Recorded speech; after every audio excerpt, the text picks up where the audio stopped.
Tom Rabbit likes to record these. Hey, Tom Rabbit. I do not know the specific law, but I'm So going you to are- give you so an, you I'm are- going to give you an example. Do not interrupt me. Is it federal? Yes. Okay. In what I'm going federal to give you body an of law? example. Hey, listen. Hmm. I've just had about enough of you. Okay. Yeah, go ahead. You do not know what you're talking about.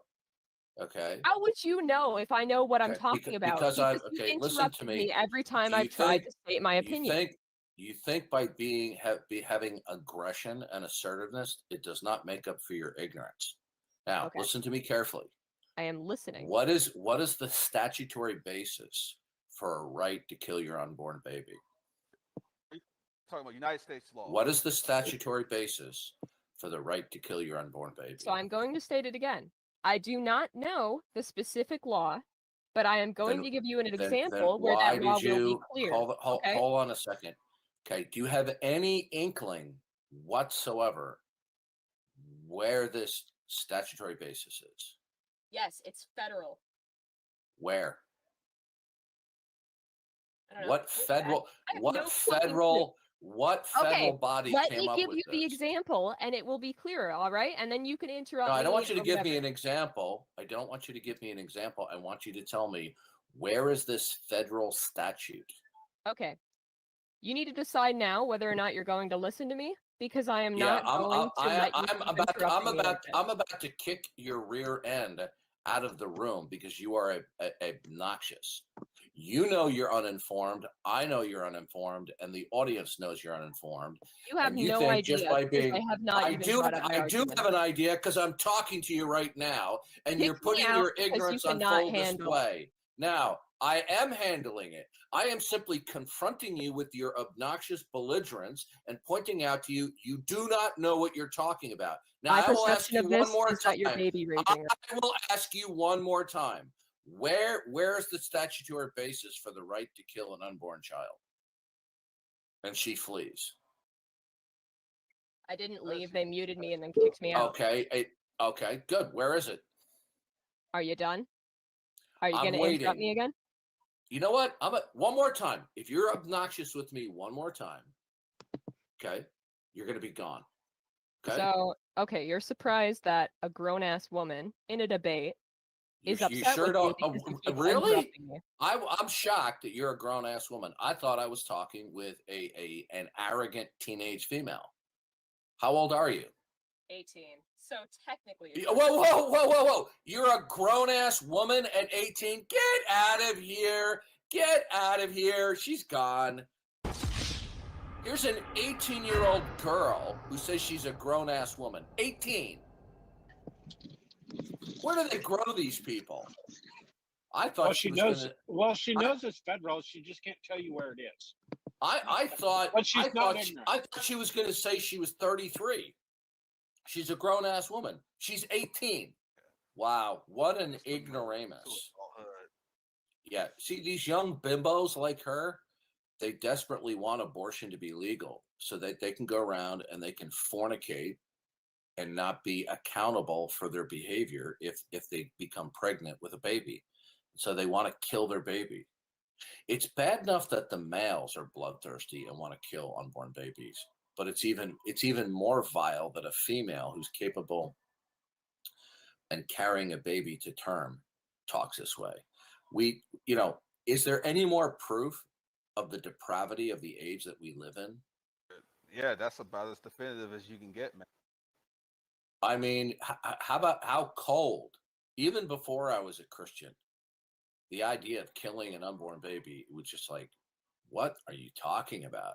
This is how sick and depraved these people are. It's gruesome. Now, how much you want to make a bet? How much you want to make a bet? You see, this is the cancerous effects of the theory of evolution. Okay, thank you, Charles Darwin.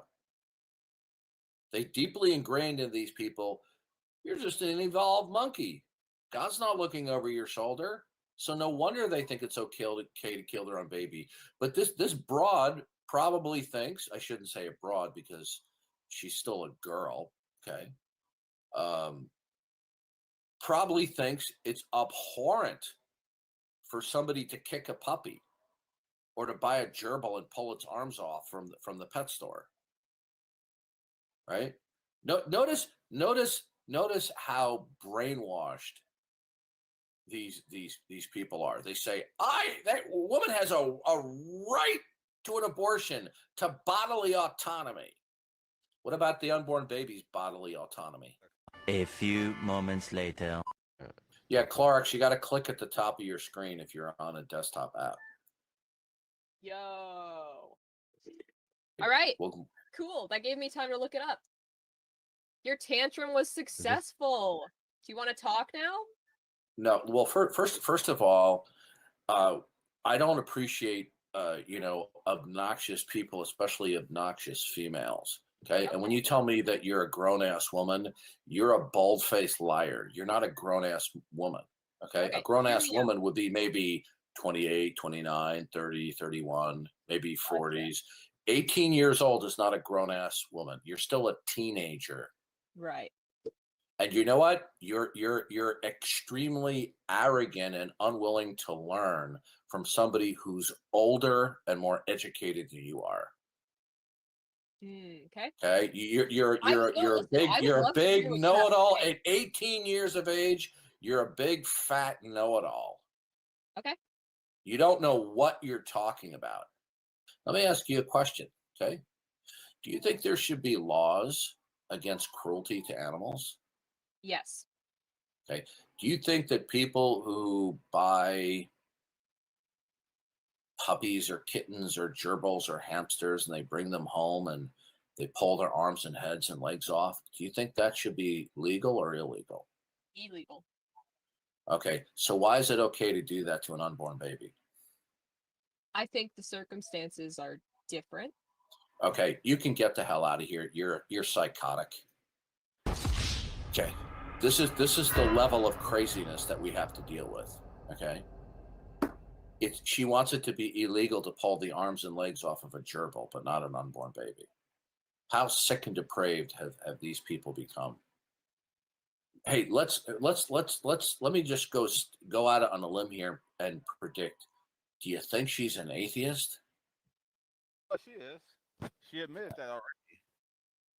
She's a piece of garbage. And you know what's sad? It's usually the males that are far more perverted and craven and reprobate than the females. A few moments later. Yeah, you're not welcome back in here, okay? You're an arrogant, obnoxious, ignorant teenager, okay? So go away. Did you just let me back in to tell me that? And by the way, you have no ability to make any. Did she leave? She's in the audience. No, I moved her back to the audience. Okay. Yeah, I really don't feel like talking with her. She. I mean, this arrogant at 18 years of age, she'll grow up and turn out to be another Nancy Pelosi. Go away. Now you're trolling because you keep requesting to speak. Yeah, go away. You can come back some other day when you're not so arrogant and obnoxious. If you keep on raising your hand, we will have to ban you. Okay. You're too hot-headed and arrogant right now. All right, I'll be back. I mean, the government should support rights. That's not what I asked you. Either you believe the government actually gives rights or not. No, the government does not give rights. Okay, great. So where do rights come from, damn it? A moral standpoint. What the hell does that mean? I don't fucking know. Where do you think rights come from? A moral standpoint. A moral standpoint to who? An individual person. Where does morality come from? Wait we a already minute. argued about this. So individuals, not the government, but individuals make rights. Okay. Since you seem to have an answer for whatever question you were asking, where do rights come from then? No, I'm asking you. You're the one pushing forth this murder bullshit. Where did rights come from? Such as the right to an abortion. Well, if you're going to ask me that, I expect you to have an answer as well. No, I want you to answer the question. You the one who believes in these rights, yet you can't tell me where the hell they come from at all. I said they come from morality. They just exist. Morality is the product of individuals. The morality is the product of persons. What persons? Basic human decency, common sense. Oh my goodness. Oh my goodness. You say it's these are the products of things that come from people. I'm asking you, which people give the damn rights? Goodness. You're getting okay. Just society in general. I don't know what you want me to answer for you. You don't know what in the blue hell you're talking about, do you? I do you don't know where what rights I'm come talking from. about, and I do believe that my opinions are grounded and logical and also morally acceptable. You can't even say where they come degree. from, yet you're going to claim they're grounded. You can't even give the grounding. Oh my goodness. That your circular argument of truth does not substantiate the belief of a Christian God. No, that's a claim. That's not an argument supporting it. Okay. Do you know the difference between a claim and an argument? Yes, I do. So what's the argument that the Christian worldview doesn't support itself?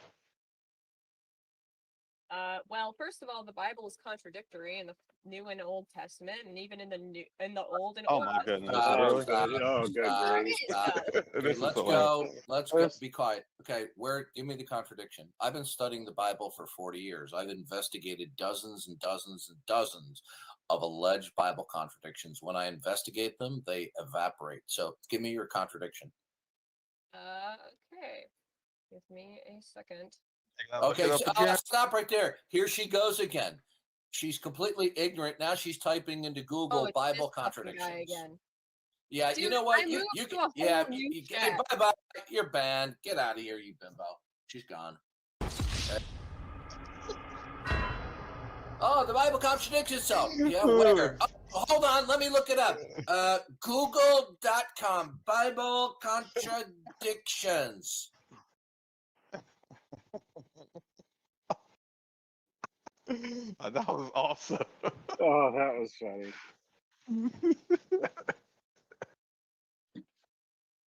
Yeah, you know what's going to happen with her? With an attitude like this, she's going to be promiscuous. She's going to get pregnant. She's going to have 1 or 2, maybe 3 abortions, and then she'll become an alcoholic the rest of her life. Sadly, more than likely, that's going to be the story of her life. Women who kill their babies are so vastly more prone to severe depression, alcoholism, because they want to drown their sorrows that they know that they killed their babies. Yeah, she just wanted to make claim after claim after unsubstantiated claim. There's contradictions in the Bible, and you don't even know. Well, she couldn't even tell you where her morality came from. She just wanted to repeat slogans, right? Well, I keep telling you that it's because of bodily autonomy as a right. Well, where does that come from? Clueless. Had no answer. What does bodily autonomy even mean? Very arbitrary. She never really developed that at all. It means jack squat. That's what it means. It means my feelings. That's what it means. Well, but the other thing is that she doesn't believe that. She doesn't believe. She only believes certain people should have the right to bodily autonomy, right? Yeah, exactly. Not anyone that happens to be in the womb. They don't deserve it. No, how depraved do you have to be as a younger person, especially a female, to sit there and say, killing your unborn baby should be legal? I mean, this is beyond disgusting. These people are so satanic, and they don't even know it. Yeah, they cheapen the value of human life. It's disgusting. Treating abortion like it's a damn preference. Thank you, Charles Darwin. At every turn, she had to, they used terms to try and dehumanize, the baby in the womb. That's the whole purpose of calling it anything, a clump of cells, a fetus, is because she's 18.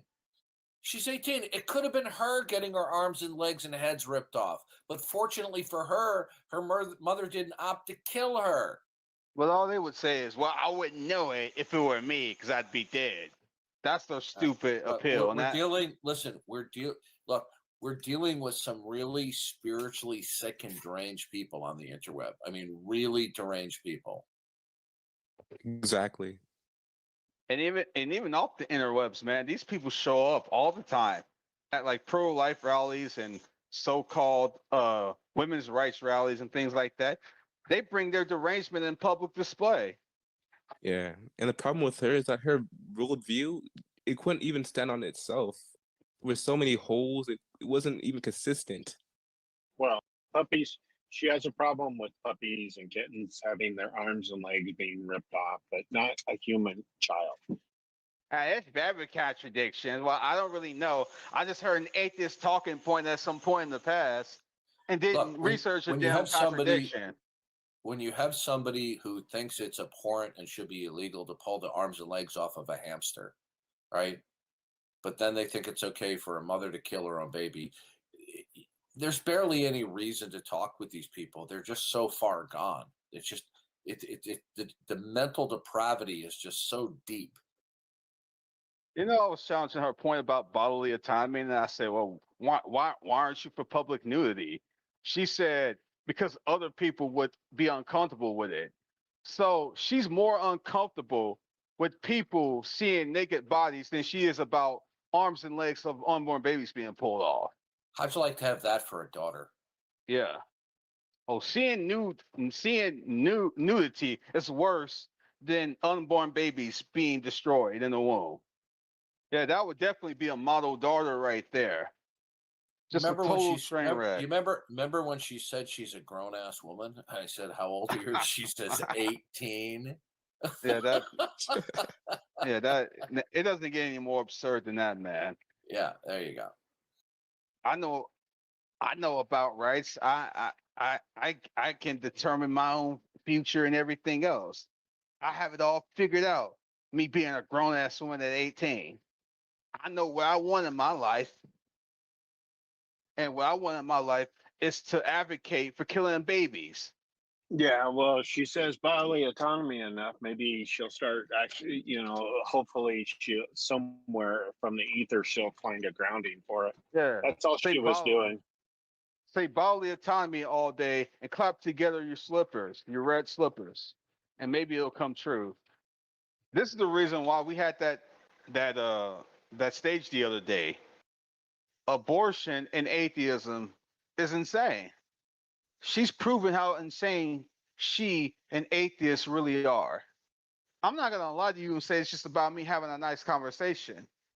Just like Darth says all the time, I want to crush these stupid people's beliefs on abortion rights. I want to crush their damn arguments into ashes. They need to see the futility of their worldview and how it cannot provide for any single moral or ethical norm they assert. Tom Locke, I'm not hearing the love of Jesus in your voice. Yeah. I'm not hearing I'm not hearing any love. Yeah, I need to be more hippy dippy. There you go. Yeah, didn't Jesus call people vipers one time? Yeah. By the way, did you get that, Tom Rabbit? Hey, Tom Rabbit! I hope you got this for your recording. Hey, YouTube out there. Tom Rabbit likes to record these. Hey, Tom Rabbit! While I've got you, I've got a question for you. I've been doing a bit of reading, and I've read somewhere that claims that the presuppositionalist argument borrows from the atheistic worldview, given that when they read the Bible... Please, don't make me throw up. That is the most asinine thing I've heard in a long time. The last time I heard that claptrap was 10 years ago on Pal Talk. Well, can I explain at least what they claim? Are you advocating this? Well, it makes sense to me, and if you think it doesn't make sense, you can tell me. But I'll tell you what. Okay. So you're advocating this, that the Christian worldview is borrowing from atheism? No, I actually said the presuppositionalist has to borrow, not the I Christian said worldview. I said Christian. Yeah, well, the presuppositionalism is presuppositional apologetic is the Christian worldview. All right, okay, I'll stand. Well, I think that's probably in both cases, but I know at least with the presuppositional argument, they can't. I believe anyway that they have to borrow. Are you? Yeah, can I you can. hear it? I'd like to hear it. Well, before you do, are you an atheist? Yeah, I've spoken with you several times before, and I am an atheist. Okay. Yeah. Could you just tell me briefly, how is it that there is no God? Well, I'd be happy to talk to you about my worldview, but I just want to know. I just want to know in brief. Yeah, we can get that in a second. All I want to know is, how is it that there's no God? Well, I'll tell you that I make an indirect denial. I implicitly denial the existence. How's that sound? Of God. Yeah, you know what? I want you listen to me. I'm tired of atheists playing verbal games with me. Okay, we're gonna try one more time. Okay, are you an adult? I don't want to go on the presup treadmill. Okay, are you? No, before. I promise you, I will listen to what you have to say. Okay, but I simply want to know, how is it that there's no God? That's all. Just tell me. What I said to you the last time was that it hasn't been demonstrated to exist. That's what I said to you. That's why I reject the claim of the Christian God. So the absence of evidence is evidence of absence? No, because I'm an agnostic atheist. I'm not claiming that. Oh God! Listen to me. That just went right over your head. Okay. When you say it has not been that God does not exist, because it has not been demonstrated that God exists. That is called the absence of evidence is evidence of absence argument. That's also also an indirect claim that the existence of facts don't demonstrate God. Okay, listen. Do you understand? And we're going to get to your position in a second. Okay. You didn't even understand this. If you say God does not exist because he has not been demonstrated. He didn't say that, Darth. He didn't say that. Okay. You said God doesn't exist. I said, how is it that God doesn't exist? And you say, because God hasn't been demonstrated. Did you say that? Yeah, and I qualified that. Is that yes? Yes, it is. And I okay, so what that means is it's called the absence of evidence is evidence of absence. Okay, you understand that? Yes, I do understand what you mean by that. And okay, now exactly that is. Listen, well then, so then you don't have a rationale that God doesn't exist. Is that correct? Yeah, not at all. But here's the part where I would say that I'm not understanding you. I'm not understanding you. Do you have a rationale that God does not, in fact, exist? Yes. What is it? It's for the same reason that fairies don't exist, because they haven't been demonstrated. And here's where you'd say, well, it's a category error because we're appealing to an ultimate. No. Okay. Yeah. Well, first of all, we have very good reasons as to why fairies do not exist. Do you have a good reason that God does not exist? The exact same reason that fairies don't exist. Okay, you're simply repeating. What you're doing is, okay, we have good reasons to believe that fairies, vampires, unicorns, and Santa Claus do not exist. And what's that, please, Darth? Why? Because if these things did exist, we would expect that there would be some rational and credible people that could give us some testimony of this. Do we have any instances of rational, credible people having these sightings? No, we don't, just like God. Okay, now, well, here's the problem. Do you have a reason as to why God does not exist? Because I just gave you a reason why fairies don't exist, okay? My rationale was that if fairies or vampires or Bigfoot or Santa Claus or unicorns existed, then we would necessarily expect to see certain things by some credible witnesses, and we don't, okay? So I just gave you an argument why those things do not exist. What is your argument? What is your argument that God does not exist? Just on the quality of that evidence, right? If I actually don't agree that if you dodge another question of mine, which you have been repeatedly doing, the conversation will be over, because I want to get back to your ridiculous claim that presuppositionalists borrow from atheism. Now, do you have a line of reasoning, a good reason why God doesn't exist? Is there something that you would necessarily do not overtalk me, because you don't understand this situation, even your position. I understand your position even better than you do, and I have to explain certain things to you. Now,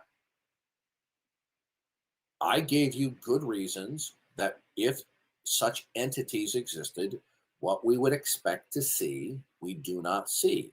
So we have an absence of evidence is evidence of absence. Now, what would you necessarily expect to see if God existed that you don't see?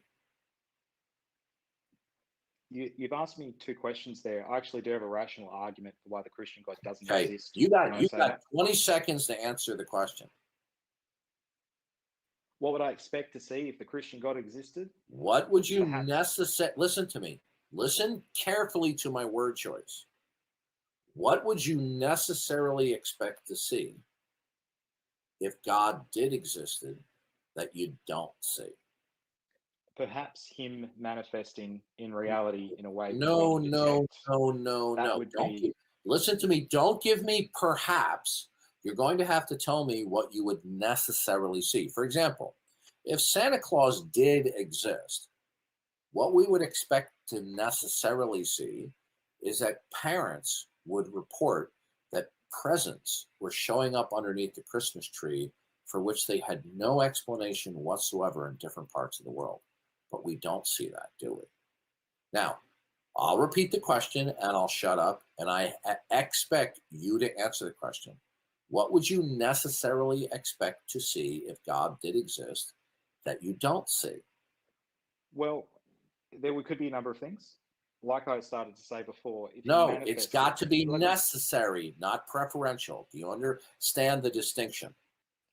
Not sure I actually do, right? Okay, if I said to you, what you could say to me, well, if God existed, I would like to see a bag of money on my doorstep Friday afternoon. But that's not what we would necessarily see. In order for your argument to work, it has to be necessary rather than preferential. What would you necessarily expect to see if God existed that you don't see?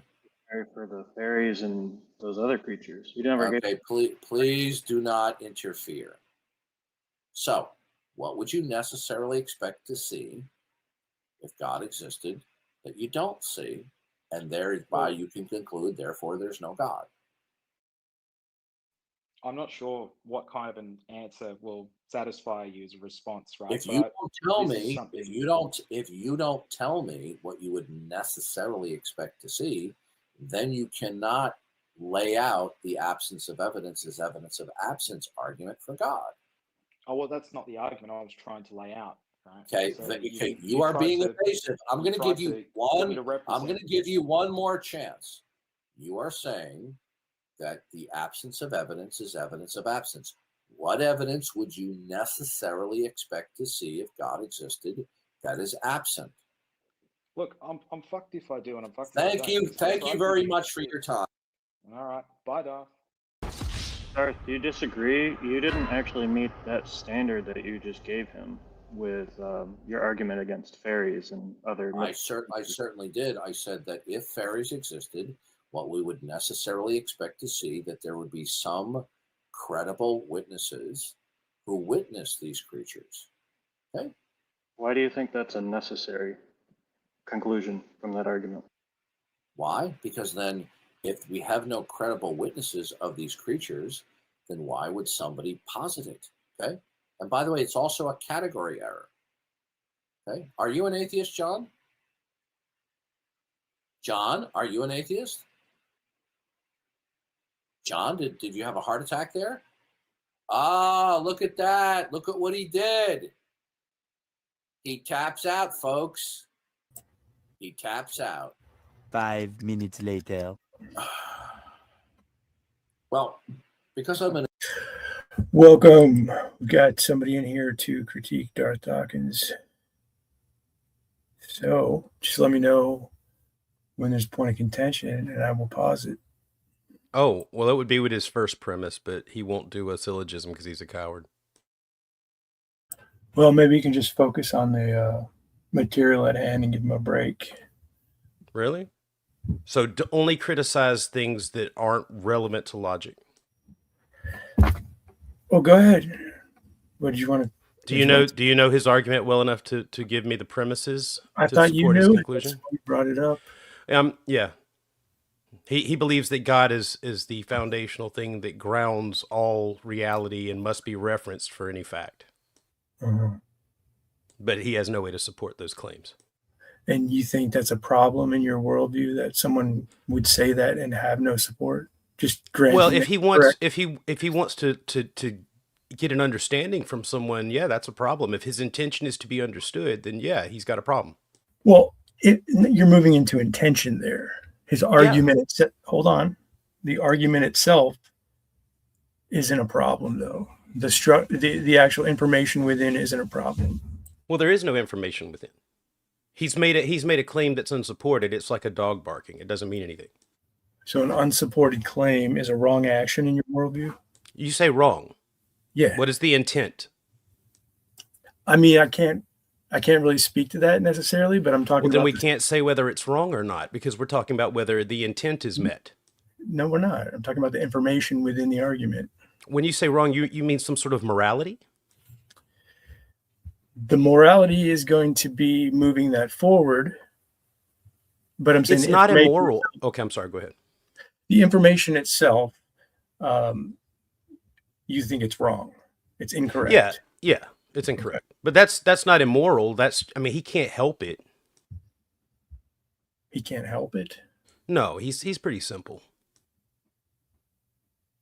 Okay, so you disagree with the information that he's bringing. Well, it's unsupported.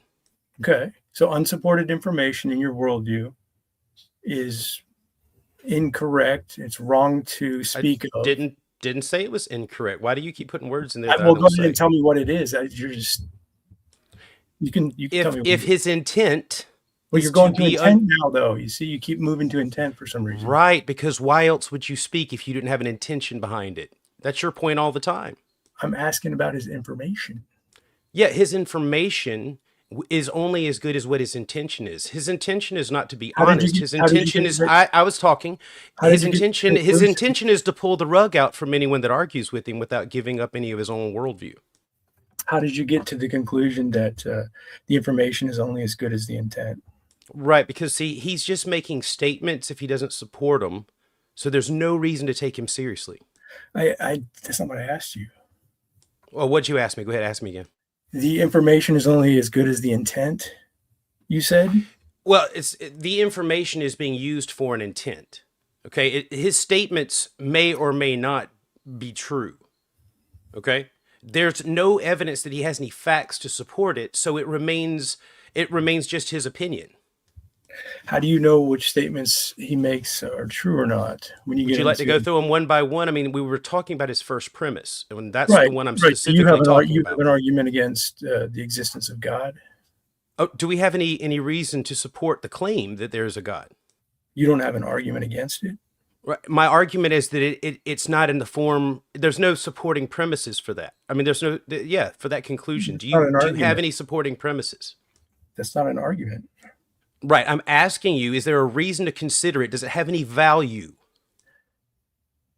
So you don't have an argument against it. You just don't like it. No, it's not that. It's just at this point, it's him making noise. There's no reason to consider it until he has something to support his argument with in the form of evidence. So your noise is more important than his. No, not more important. Equally as important. So we're not getting to any truth of the matter. Truth. I think Serb explained is the value of a statement, the property of a statement. So without statements, we can't get to the truth. We can't look at a picture. I think you mean facts. I think Serb pointed out that you're looking for the word facts. What does Serb have to do with your worldview? Because you're intentionally misusing the language again. That's what Serb has to do with your worldview? Are we trying to have a coherency? Do you want to have a coherency with me? Would you like to communicate effectively? Well, we're trying to critique Darth Dawkins. You're getting kind of emotional already. Why don't we just? I'm not. We're critiquing his argument, his main argument, the tag argument that he puts forth. You said you don't like it. I get it. I didn't say I didn't like it. I think it's hilarious. It's great. It has provided Tom Rabbit with an entire channel. Yeah, you don't have an argument against it, is what I'm saying. There's no reason to argue against it. He's not saying anything that's backed by any evidence. He's making fart noises with his armpit. Huh. So no argument still. Yeah, no argument because he's not saying anything. He's not making a claim he can support. He's just going, oh, okay. Okay, that's all you needed? Go ahead then. That's all we need. That you don't have an argument against him. Right. Why would I argue with his subjective opinion? I don't know. You came onto the stream. You wanted to critique. I'm critiquing, and you're like, why don't you have an argument against it? Because he ain't saying shit. You don't have the argument. That's good. Yeah. Why would I argue against someone who hasn't put forth a single bit of evidence? I'm going to overlook your sliminess and your. So now you don't want to talk about his argument anymore. So tell me. Oh no, dude. Are you going to be able to do this? Oh, I thought we were critiquing his argument. I didn't hear you lay out any premises or support any of his premises. Do you want to defend Darth Dawkins, JG? You stopped me to go to his main argument. I said, let's just listen to what he has here. But then you credit yourself with knowing his argument, don't you? You got to stop interrupting, dude. Are you still learning his argument, JG? Are you gonna let me finish? You had paused. I thought you were done. You wanted me to pause the video so you could go to his main argument. I said, I'll grant you that, but you have no argument against his main argument, so we're going to go back to the video, okay? You haven't begun to lay out his argument. I asked you for premises, and you're avoiding it like he does. That wasn't my modus operandi tonight. Do you know his argument, JG, yes or no? Yeah. Okay. Can you lay out a syllogism to support this idea, this claim? You knew it already, and then you went it's pretense. You want to just fluff him. Okay, well, do that by yourself. Yeah. So that's what happens when you have no argument, right? You just stay with the person. Say, what is the argument? He gives you all sorts of answers. You can go back and listen to it. And then he bails. But someone else can try. I mean, that's expected of him anyway, but someone else come in who's not so emotional about this. How does the biblical presuppositional apologetic borrow from atheism? Is my mic working? Hello? I can hear you. I'd like to hear that too. Well, you've muted me now, so you've made it clear that you aren't ready to talk to me. So I've gone and I'm doing something else now. Cheers. Okay. Yeah, you can fuck off. You're just a slimy, another deceitful little atheist. I gave you a carte blanche on a red carpet to explain to me, okay? All I simply ask you, how is it that God doesn't exist? And you couldn't be transparent and honest about answering that, okay? Then I say, okay. Oh, come on, you tried to put me. Listen, I'm giving you a golden opportunity right now to tell me uninterrupted how biblical presuppositional apologetics borrows from an atheistic worldview. I can't wait to hear this colossal gem of glittering ignorance. All right. Well, can you let me finish? And if you disagree, I'll give you as much time as you need. I'm waiting. I'm waiting. Okay, great. Great. So the presuppositionalist starts with presuming that God exists, right? We press them on that and they say, right, how do you know that God exists? Right? And they say, well, through revelation in the Bible. And then we say, how do you know it's true? Because God can't lie, it's self-attesting and so on. And then we say, okay, well, how do you read the Bible? And then you would have to say that you read the Bible using your senses, right? Now, we're getting down to a bedrock axiom that non-theistic worldviews hold, right? And you would have to agree that that's somewhere where you start as well. Are you under the view? Are you under? Wait a minute. Are you under the view that we're employing axioms? No, I think that the presuppositionalist denies that they're using an axiom. Right. So what am I borrowing from the atheist worldview? Well, maybe you don't know that when we talk about our senses, that those are part of God's revelation. Parakeet, Everything that exists is no one asked you, Parakeet. Still waiting. It I'm sounded still like you were waiting. confused. So what Right, you're telling so- me is that, so what you're telling me, so I want to get this clear, that biblical presuppositional apologetics borrows from coherent, intelligible propositions? Ultimately, yes, from the non-theistic Okay, could you explain to me, can you give me one proposition that is intelligible in the atheist worldview? Okay, so I'm sure you've heard this one before, but please let me finish because you might try to. I don't want a community college lecture. Listen carefully to my question. Give me one proposition that is intelligible given your atheistic worldview. That you're a dumbass. I exist. I exist is an axiom. It's a necessary truth due to the impossibility of the contrary. Right? Okay.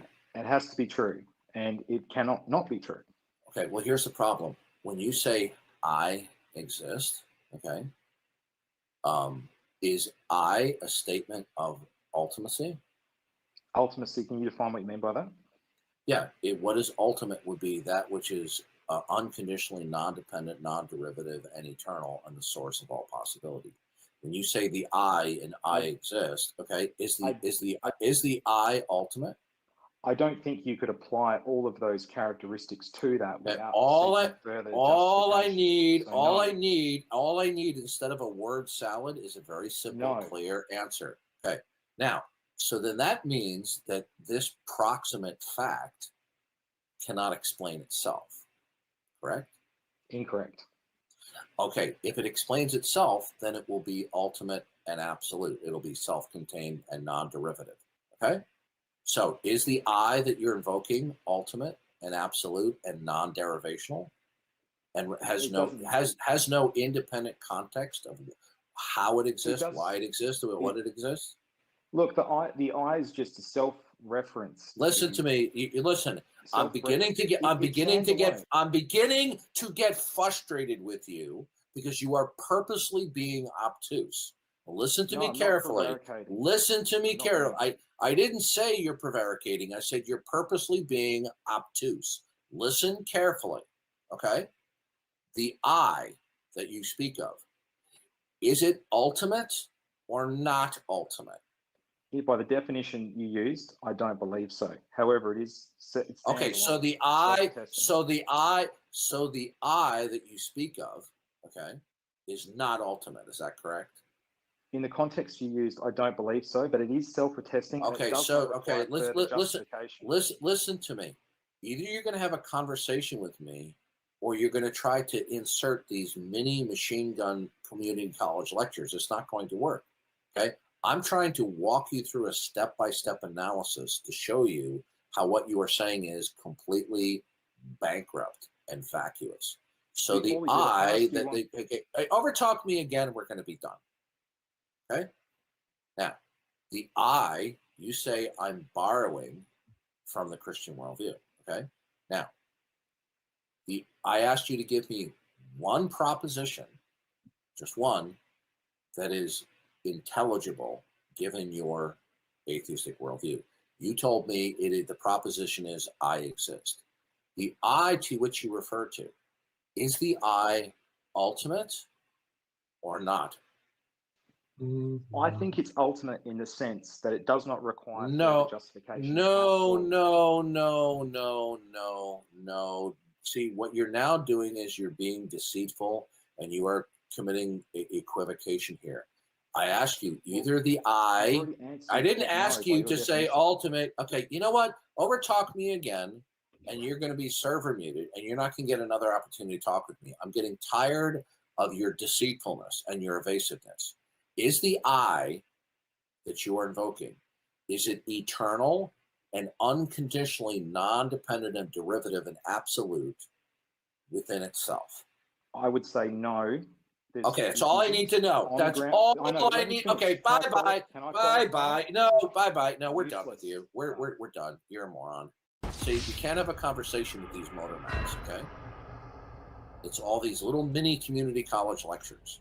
Okay. I just don't understand why you expect people not to overtalk you when that's all you do. Well, when I just talked with you, you just server muted and he left. Okay, good. Now he's going to be server muted. Okay. Well, like I mentioned before, it's just a whole song and dance to try to get you to accept baseless claims as if they have a basis. Okay. Well, he's going to be on permanent. Notice how he says that his declaration of I doesn't justify itself because it's not eternal and self-justificatory, but he also doesn't need to justify it in any other way, right? So what we have here is with John the Raptist, or whatever that's supposed to mean, is a drive-by little troll. Okay, he wants to make these criticisms, catcalls, and he runs away every time. Well, guess what? That won't be happening again. Just give me a second. I'm just typing the code so this guy can't troll. Okay, he won't be trolling again.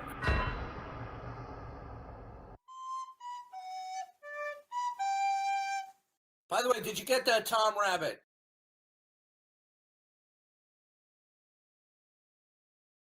Hey, Tom Rabbit! I hope you got this for your recording. Hey, YouTube out there. Tom Rabbit likes to record these. Hey, Tom Rabbit! Can I ask my question real quick? Sure. Before you do, are you an atheist or a theist? I'm an atheist. Go ahead.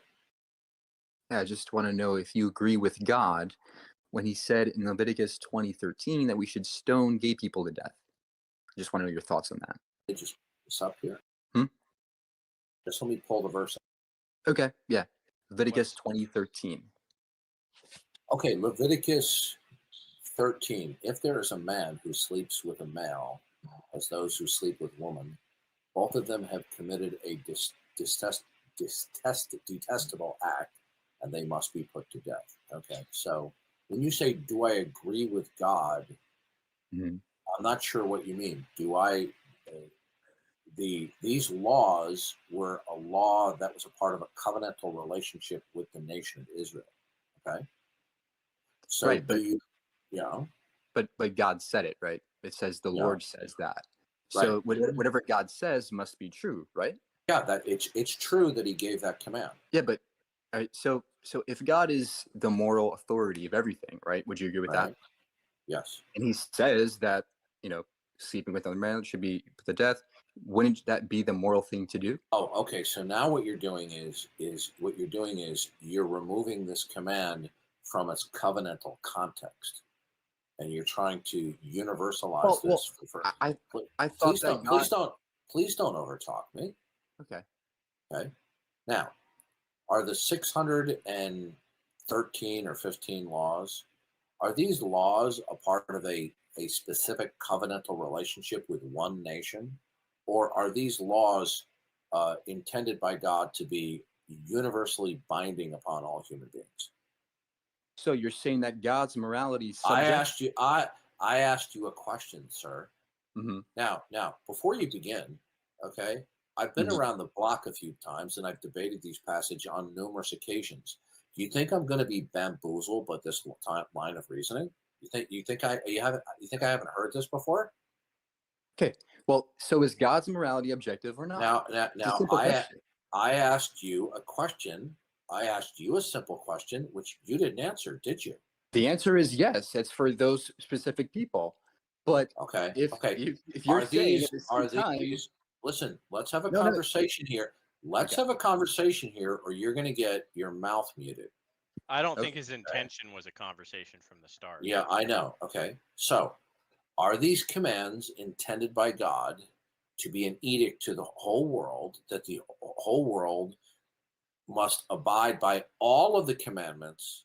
Okay. No, this is a set of rules that God has commanded that the Israel must follow all of these rules, and when they don't, they are to commit animal sacrifices in order for God to restore his blessing upon them as their king. Right. I completely agree with you. I agree with you. I'm just asking, does that mean God's morality is no longer objective? Because now it depends on who he's talking to, right? Okay, so it's no longer objective. Well, the mistake that you're making, by the way, are you a legal adult? Yes. How old are you? Doesn't matter. 26. Okay. Why? Why? Because sometimes I deal with teenagers and they tend to be arrogant. They don't have critical thinking skills. And sometimes I deal with some young 20-something-year-olds who have the minds of teenagers. And I like to know which category or what beast I'm dealing with. Okay. But since you're a young man, then I know what I'm dealing with here. Okay. So the mistake that you're making is you are confusing that a command by God to do or not to do means that the command or the forbiddance entails an intrinsically moral condition. This is simply fallacious. Okay. Some commands of God deal with intrinsic goodness that reflects God's character and nature. And some of the commands in the Old Testament simply reflect God carrying out his redemptive plan of salvation through human history. Okay? So don't confuse a command of forbidding or allowing that it would necessarily be in every instance what we would consider to be intrinsically moral or immoral. But if God makes a command, surely it should be objective. You're not understanding. Did you even listen to a word I just said? You're an idiot. You didn't even. You told me. Listen to me. Or not? Is it objective or not? I am trying to answer you, but you're not listening. Okay. Okay. The mores that God does communicate to us are objective because they are derivative of and reflective of his eternal character, which is the objective grounding for everything. Now, the mistake that you're making is that you think that every single one of God's commands, okay, to do or not to do, means that the command or the forbiddance is communicating an intrinsic good. Okay, I got you. You don't have to spell it all out. So now listen carefully. Let me ask you a question. Listen to me. All right, hey, Mike, you're going to be gone in a second. Are you J Mike? Oh, that's a compliment. So let me ask you a question real quick. Okay. Do you think it's ever okay to kill a gay person? Do you think it's ever okay? Listen. Do you think it's listen to me. Do you think it's ever okay? You are going to be gone. Listen, I'm going to tell you one more time. Do you think it's ever? Bye-bye. Bye-bye, sunshine. Okay. I told you I want to have an adult interaction here, and you are not acting like a young man in your 20s. You're acting like a defiant 15-year-old. I just want to ask you a simple question. Do you think it's ever okay? I'm going to give you one more chance, which I shouldn't give. If you break your chance, you're going to be done. Now, do you understand that not all of God's commands, each individually, are communicating something that intrinsically is reflecting the character of God? Sometimes a command is God fulfilling his unfolding redemptive plan of history. Sometimes commands or forbiddance is invoking something that is intrinsically evil in God's sight because it is hostile or contrary to his eternal character. Other times it has to do with his plan. For example, there was the command not to eat pork, okay? And that pork was considered to be one of several unclean foods or animals that they were forbidden to eat.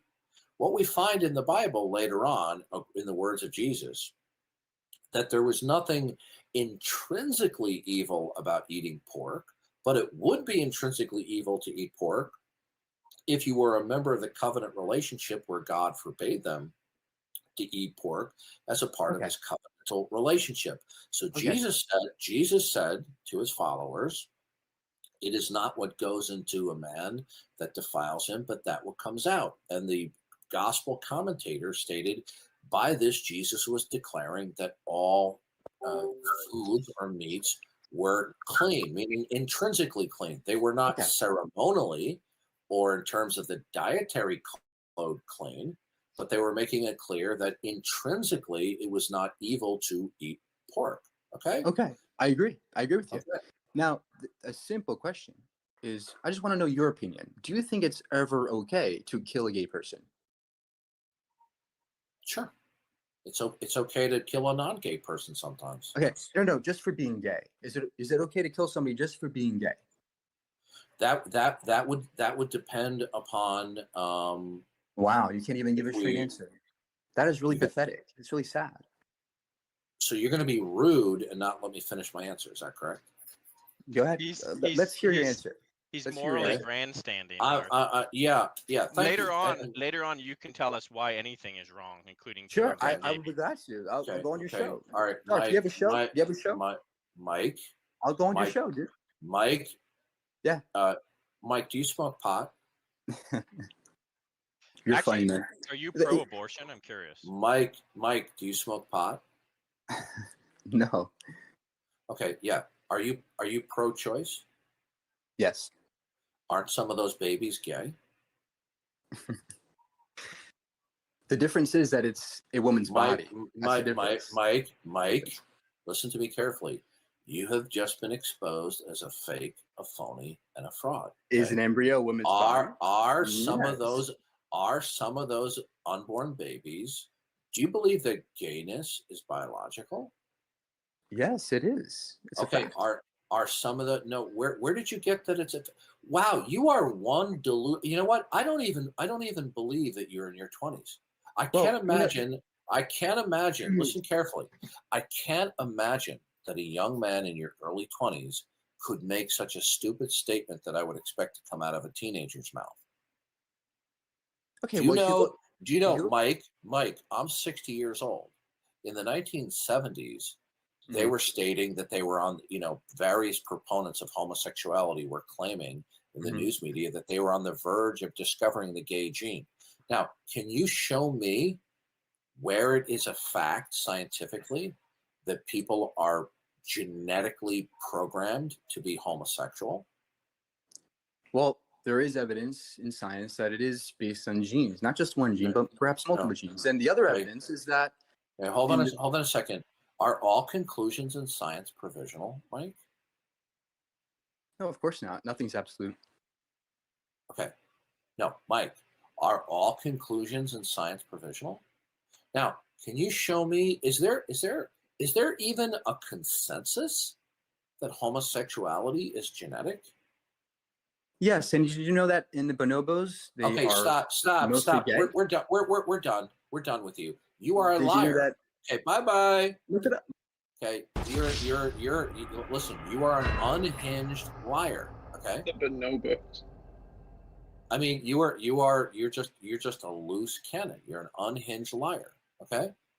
There's not a consensus on this, nor is it a fact. Okay, even in a colloquial sense, that homosexuals are born this way or they are genetically determined. Okay, you're just a liar. Okay.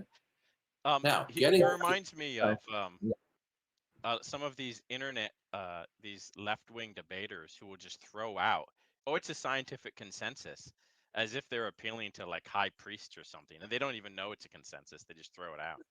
If you said that it's a consensus within the field of science that evolution is either true or probably true, I could agree with you on that, even though I consider evolution really bad science. Okay, but there's not even a consensus that homosexuals are born that way. I mean, this is patently absurd. Okay, now, I think that God was so serious about his design and purposes for humanity. He did not want the Israelites to fall into the evil and wicked, deviant sexual deviant practices of anything your mind can imagine. So God gave very strict rules that if people were engaging in physical unions other than with one man, one woman for life in marriage, that outside of that it was the death penalty. There was the death penalty for adultery. There was death penalty for promiscuity. Okay. And there was death penalty for homosexuality. There was the death penalty for rape. Okay. So what he objects to is that God knows the societal consequences to sexual deviance and perversion of what a bad societal effect it has. that he gave the death penalty so people won't even think about doing these things. But because this little man-child has grown up, he says he's in his early 20s, which I find it hard to believe. Excuse me. He's grown up. Excuse me. He's grown up. I gotta get a drink of water. Hold on. He's grown up in this atmosphere of pro media, pro academia for homosexuality, things like that. That he has such a hatred toward the God of the Bible that he thinks he has a silver bullet and says, "Do you think it's okay to kill gays?" I said, "Well, God said anybody who commits any of these deviancies should be put to death in the nation of Israel. So it couldn't be intrinsically wrong." Okay. Now, I'm not personally advocating that we have the death penalty for people who have sexual contact outside the bonds of marriage. Okay. First of all, it would in our current state, it wouldn't be feasible. But if that were passed, on what grounds could he object to it? Okay. But the funny thing is, Parakeet made a really good point. He asked him if he was pro-choice. Okay?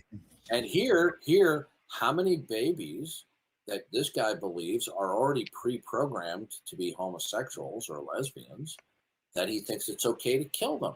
I mean, this is the psychotic reasoning of atheism. Okay, so it's okay to kill gay babies, but not gay adults. So if you're a little gay baby, it's okay to kill you, according to this guy. Now, of course, that's such I am not advocating that there are gay babies. That's just ridiculous. But this is the mentality. Now, does anybody really think that person was a young man in his 20s? I don't believe that. Well, he's really indignant. He's really indignant that you're not conforming your thinking to his preferences. And I wish you hadn't muted him, because I was really looking forward to how he was going to. Well, I had a Popeye moment. That's all I cannot stand no more. It's not. It wasn't the content. Is that he was persistently not being civil with me. So. Well, the reason I was looking forward to him telling us why anything is wrong, and upon investigation, it would eventually boil down to because he says so. Well, Parakeet, you gotta take the monologues down, okay? Thank you. Okay. Thanks, Bridget. I appreciate you keeping me in line. You know what's interesting. You know what's interesting is they cherry pick stuff out of the Old Testament. They say, well, look, your God killed babies when God told the Jews to kill the Canaanites, the Midianites, the Amalekites. There were babies and children who were killed. How terrible is your God? In other words, what they're saying is God couldn't possibly have a sufficient reason to kill children and babies. Well, I can think of one. Okay.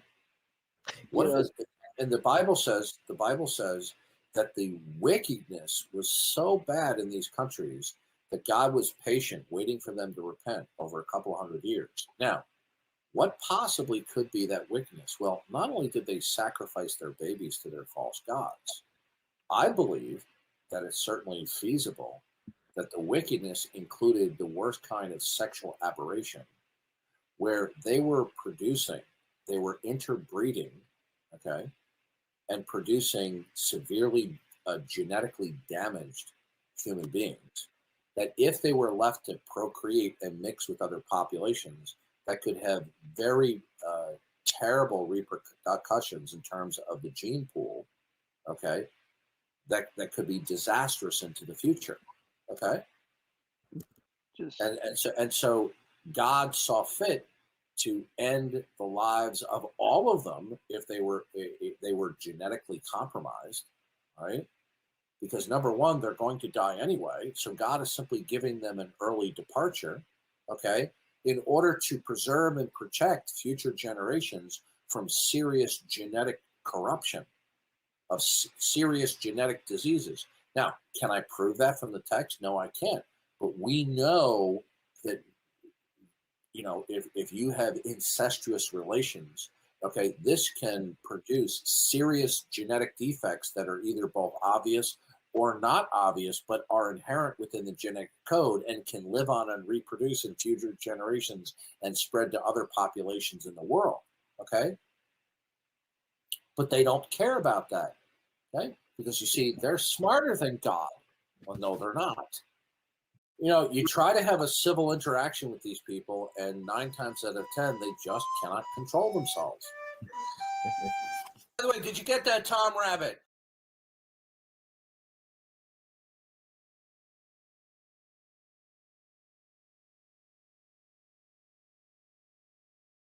Hey, Tom Rabbit! I hope you got this for your recording. Hey, YouTube out there. Tom Rabbit likes to record these. Hey, Tom Rabbit! Right, and that's what her beliefs. Without the Christian worldview, that's what her beliefs often, inevitably morph into. It's just we're just a chemical Their reaction. beliefs.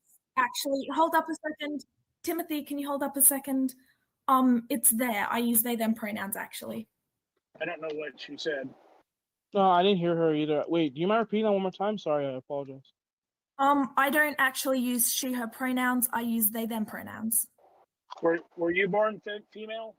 Were you born female? I am, yes, biologically I am female, but I identify as non-binary. I'm not going to buy into your delusion, and you can't make me. So if God made everyone the way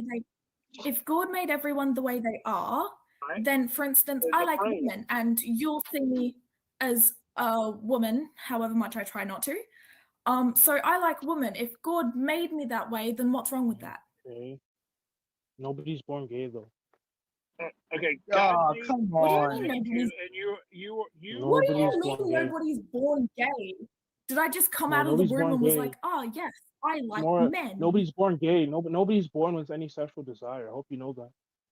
Yeah, it's something that you've chosen. Yeah, it's a rebellious act. Am I really? I'm not. Did you choose to be straight, Tim? It's not that I'm Are you choosing to be straight? I'm saying, like, the actual study, nobody's actually born gay. Literally. May I say something, please? Hold up a second, everyone. Hold up a second. What's your name? No. The demon of death wants to say something. Can I please say something? Okay. You say that we are born without a sexuality, and Yes. I see where you're coming from.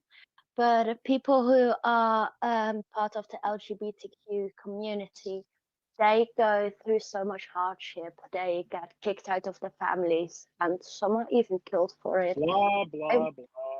Why would they choose that? Oh, let me. Nobody's born gay though. Like, there's actual studies on this. First of all, I'm Literally. talking. Here we go. Now My bad, Darth. I'm talking. Okay. I have to just warn wanted to know you guys' point of view. Okay, I'm going to start server muting people. Okay. I'm making a point of moderation. Okay. Okay.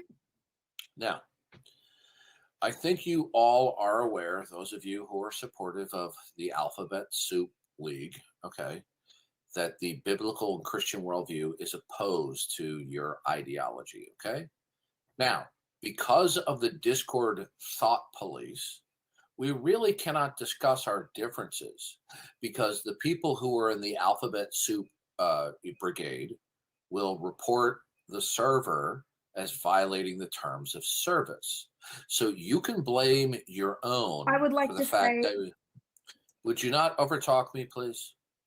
Now, you have no one to blame but your quote own of the Alphabet Soup Brigade, okay? Because they were the ones when the last time we discussed this, our differences as being reported to Discord for violating the terms of service.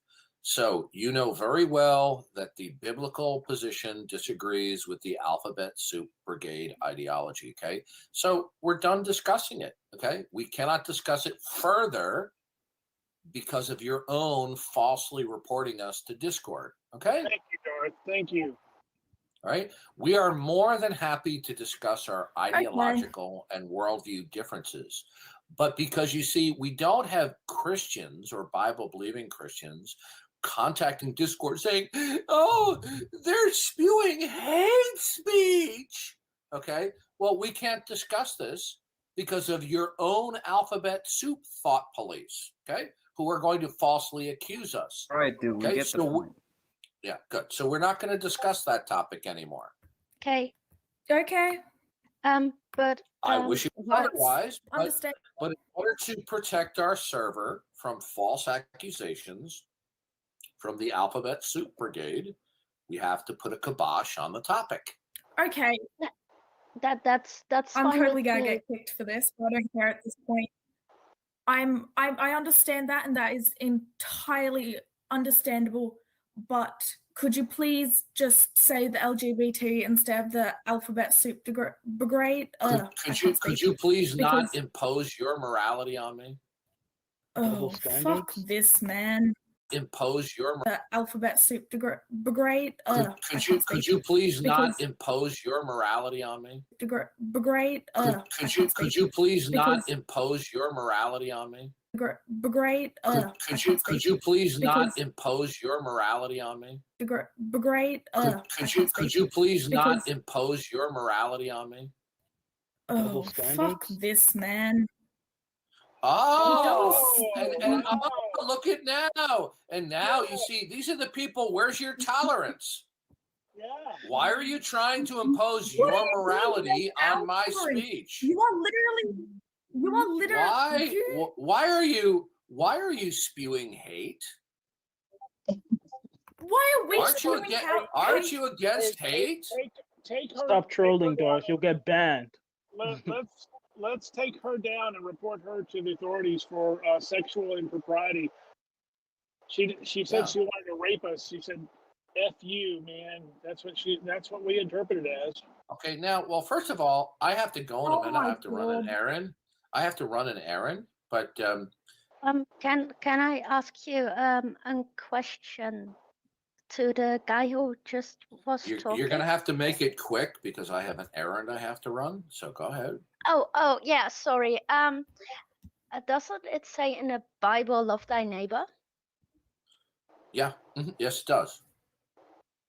So if people are part of the LGBTQ community, aren't you like supposed to love them equally as your own? Absolutely, we are. That is true. Loving our neighbor, loving our neighbor, whomever our neighbors might be, does not mean endorsing whatever particular lifestyles that are in rebellion against God. Okay. No. Of course. But they who are just talking, I mean, they are just a person, and aren't you supposed to love everyone because that's what God wants to live us? How am I? Will you please not overtalk me? How am I not loving somebody? Will you please not overtalk me? Well, you're accusing me of not being loving. How am I not being loving? No. That's not what I'm saying. She was asking you a question to just don't say alphabet soup because it's probably hurt them. No, it doesn't. It doesn't hurt them. Okay. You see, there's an old line that we learned when we were younger. Maybe y'all should learn this. It says, "Sticks and stones will break my bones, but words will never hurt." You know what's amazing? That there are certain people in Western civilization, especially in America, who are beating their chests like horny silverback gorillas that they're being as bold as lions for their particular peculiarities and their sexual interests. Yet if somebody says something even in slight sarcasm about the stupid things that they say, they turn into snowflakes. That is true. So do you, though. Do you know how much sarcasm is invoked publicly and privately toward people who hold to a biblical view of life? And we may disagree with it, but we're not snowflakes. Okay? People say to me all the time, "Oh, you're a Bible thumper." Oh my. That is so hateful and hurtful. Why are they being so unloving to me? I am sorry for speaking over you, but people should not be doing that either. That is disrespectful to people that believe in the Christian belief, and I stand by that. No one should be doing anything like that. Why should anybody conduct themselves anyway? Well, hold on, then why did you just a few minutes ago? Hold on a second. Listen, why should anybody conduct themselves anyway? Why? Because you say so, or because God says so? Are you God? And if we shouldn't do something because God says so, and you're not God, why should I listen to what you say I should do? Why should I do anything that you say I should do? Isn't God the one who said, "Don't speak"? That's not an answer to my question. That's not a answer to my question. Why should I do what you say I should do? I mean, I personally believe we're allowing God. If God is not the king of the hill and the creator, and that we should do what God has revealed to us, whether you believe in God's existence or not, then if you don't acknowledge God, that means that at least you don't believe in God and that you're not God. So why should I listen to you when you tell me I should do X? Why should I? I mean, that's the same as why should I be listening why to should you I when listen you tell me to about any it? why should I abide by any of your moral imperatives? Why should I? Why should I abide to any of yours? That's not an answer to my question. That's not an answer to my question. How should I Didn't you abide to just say a Christ few in the minutes New ago that Testament if he's a I man? and Because what others you are should saying, do? because Wait what a you are minute. Wait a minute. saying is You're not being very insulting loving certain to me right communities. now by over talking me, are you? Don't you believe that we should love each other? You aren't being very loving to me by discriminating against me. You see what a double standard these people have? They're living in la la land. Anyway, on that note, thank you for participating. I have to skedaddle. I have a couple of errands to write, but I do appreciate you coming in and speaking your mind. We don't have a problem with that. We just disagree. Darth had a point, man. The overly sensitive LGBTQ crowd is they're extremely sensitive about a lot of things, but don't extend the same sensitivity to others. That's fair. That is Yeah, fair. that's That true. is a very That is decent very- point. Yes, and I can agree with that as well. Well, that was the point he was making. Well, that's because people in the LGBT community have been brainwashed into thinking, especially the T. The T is the dumbest thing you could possibly even be. But especially people in the LGBT community, they've been brainwashed into believing that's their identity. You've said some slight. You've said some slight against them, but there's nothing against an individual when you tell them to repent.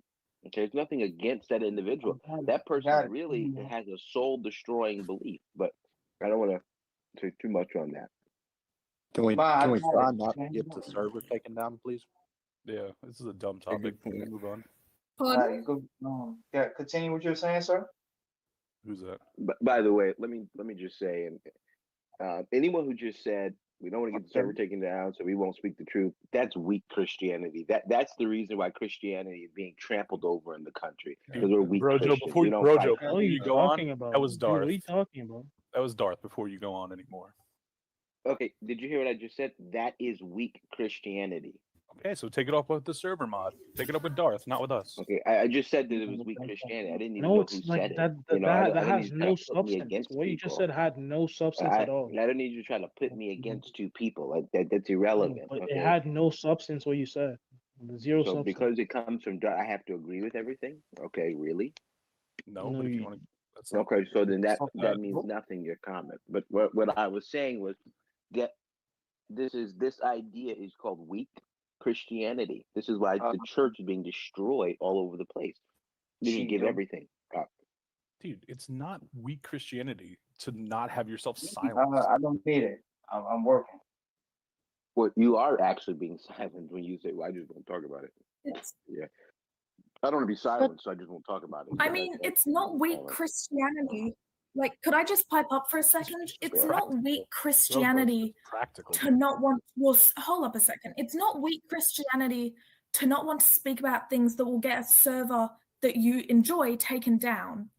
That's called just preserving the server so it doesn't get taken down. Servers people can set up over time to continue to communicate the effectiveness of the gospel. So what's going to happen now is Christians, when they preach the gospel, they're not going to bring up certain things because, well, God forbid, the server gets taken down. You know, we won't preach the gospel. We won't preach something that saves people from sin and hell and eternity and suffering, but we're going to be preserving the server. This is what just is weak Christianity. Now, if anyone wants to dispute it, that's fine. But that's my opinion. It's not going to change. I think that's weak Christianity, and that's why we get trampled all over. That's why people don't take Christians seriously. I mean, this is why our culture is being run over, because we said, no, we just give that to them, and eventually there's nothing. There's nothing at all. I mean, the Proverbs talks about, you know, the righteous that gives way before the wicked is like a spring that becomes polluted. We lose our effectiveness. I mean, we have to stand for something. We can't just give up because, oh my gosh, well, this will be, no, come on, that's crap. That's just weak Christianity. I'm sorry. What is it this? is understandable, but so I according understand to what Darth is saying, and I understand his position. I don't agree with the position, but I understand it. Okay, so the fact that, I mean, this, like, I mean, you saying hold that on, it's which Darth position? 17 Which times is position not are we going to talking about change. here? Because Darth apparently has a lot of them. Well, I've heard one. I didn't hear him articulate that, but I'm being told that that's what he believes, and if that's what he believes, I think that's weak Christianity. That doesn't mean that individuals are weak Christian. I think that's weak Christianity. That kind of give way is a problem, in my opinion. By the way, did you get that, Tom Rabbit?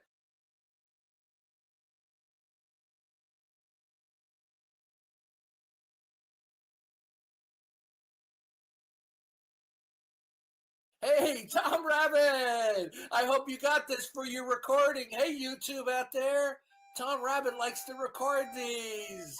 Hey, Tom Rabbit! Because currently they do not allow the ordination of women. Okay, you have to remember that the word Catholic in its root meaning meant universal. Okay, but now it's come to represent what we call the church. The institution of the Church of Rome. Okay, because they get it from the creeds, where it says we believe in the Lord's one holy Catholic Church. Yeah, we also believe in like the power of the institutional church, and the ecumenical councils that enemy spotted. Those who act on the authority of the successors of the apostles can promulgate. They're not the successors of the apostles. There are no successor of the apostles. Well, I mean, like Matthias is pretty clearly chosen as. Yeah, that's. How many times I've heard this? Okay, he was selected by God. Okay, you had to be, in order to be apostle, you had to be selected by the Lord, and you had to be personally witness the Lord's resurrection. So in the book of Acts, okay, Matthias didn't witness the resurrection. He witnessed the resurrected Lord. Okay. Jesus appeared over 40 days. Okay. Now, when in the passage in Acts where he is selected, they said, "Show us, Lord, who you want," and then they drew what do you call it? I forget what they call it. Not straws, but something like that.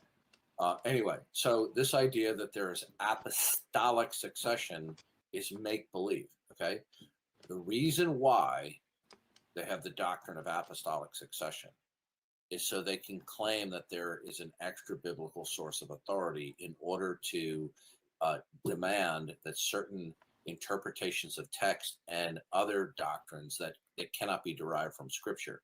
This is the sole historical reason for the doctrine of apostolic succession. Okay. So appealing to Matthias, however you want to say it, it does not support apostolic succession. Okay, so then I'm wondering, what do you believe the role of a church, if any, would be within the Christian community, since it does seem like from the beginnings the of church is the body of Christ, all believers who are believing in Jesus Christ. And when it comes to the church in a local community, it's the local body of believers coming together once a week to worship the Lord and being to fellowship and to be built up in the faith, making disciples. Now, the apostles appointed elders and teachers, but they don't hold the office of apostle. I'm going to explain to you again the reason why this doctrine arose in Catholicism and Eastern Orthodoxy was to foist false doctrine that they could not derive exegetically from Scripture. It's clear in history that that's being done. Let me ask you this question, right? Do you believe that taking the Eucharist, participating in the Mass, will bring you salvific grace? It does have the ability to reconcile you. I know. I didn't ask. I said, do you believe it? It's not necessary for salvation, but it can bring salvific grace. No. Okay. No. What is it that brings salvific grace? The ultimate source of salvific grace is Christ's sacrifice at Golgotha. The Eucharist is No. is Notice the way. you said ultimate.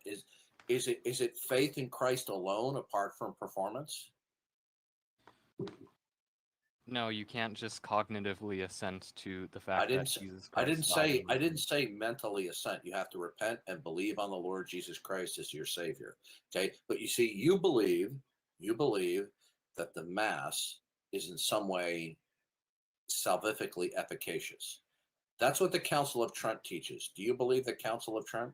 Yes, the Council of Trent is a Good. legitimate. And well, good. Then you're going to hell right now. If you die, you're going to go to hell because you are believing that when you die, God is going to factor in. Please don't overtalk me. Okay, you believe that when you die, God is going to factor in your performance, your cooperation, in performing the Mass, and that if you do that to a certain level, you will get into heaven.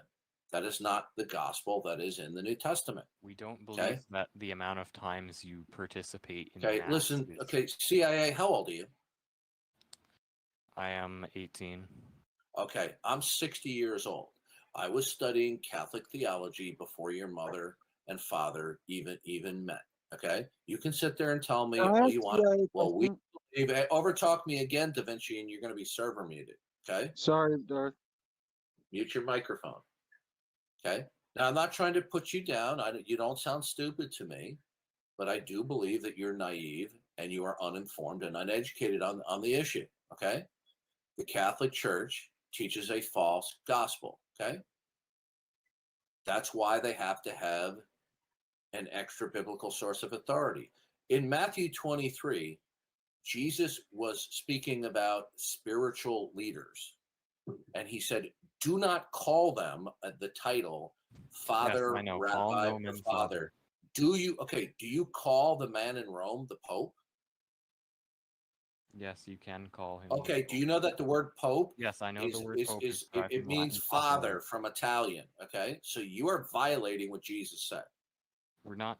Okay, we have to. He also says, "Call no one teacher, call no one doctor." Do me a favor. Stop saying we. I'm talking to you. Okay. Now, your local clergyman. What do you call him? You can call him priest. You can call him pastor. Okay. Stop lying. Stop lying.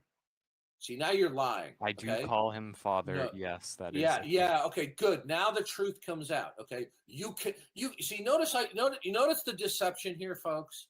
I say to him, "What do you call him?" He goes, "Well, you could call him priest, right?" I know what your point is. But... You're beating around the bush. You're being deceptive with me. And when people are being deceptive with me and beating around the bush, I take issue with it and get indignant. Okay? You're talking to somebody who was raised Catholic.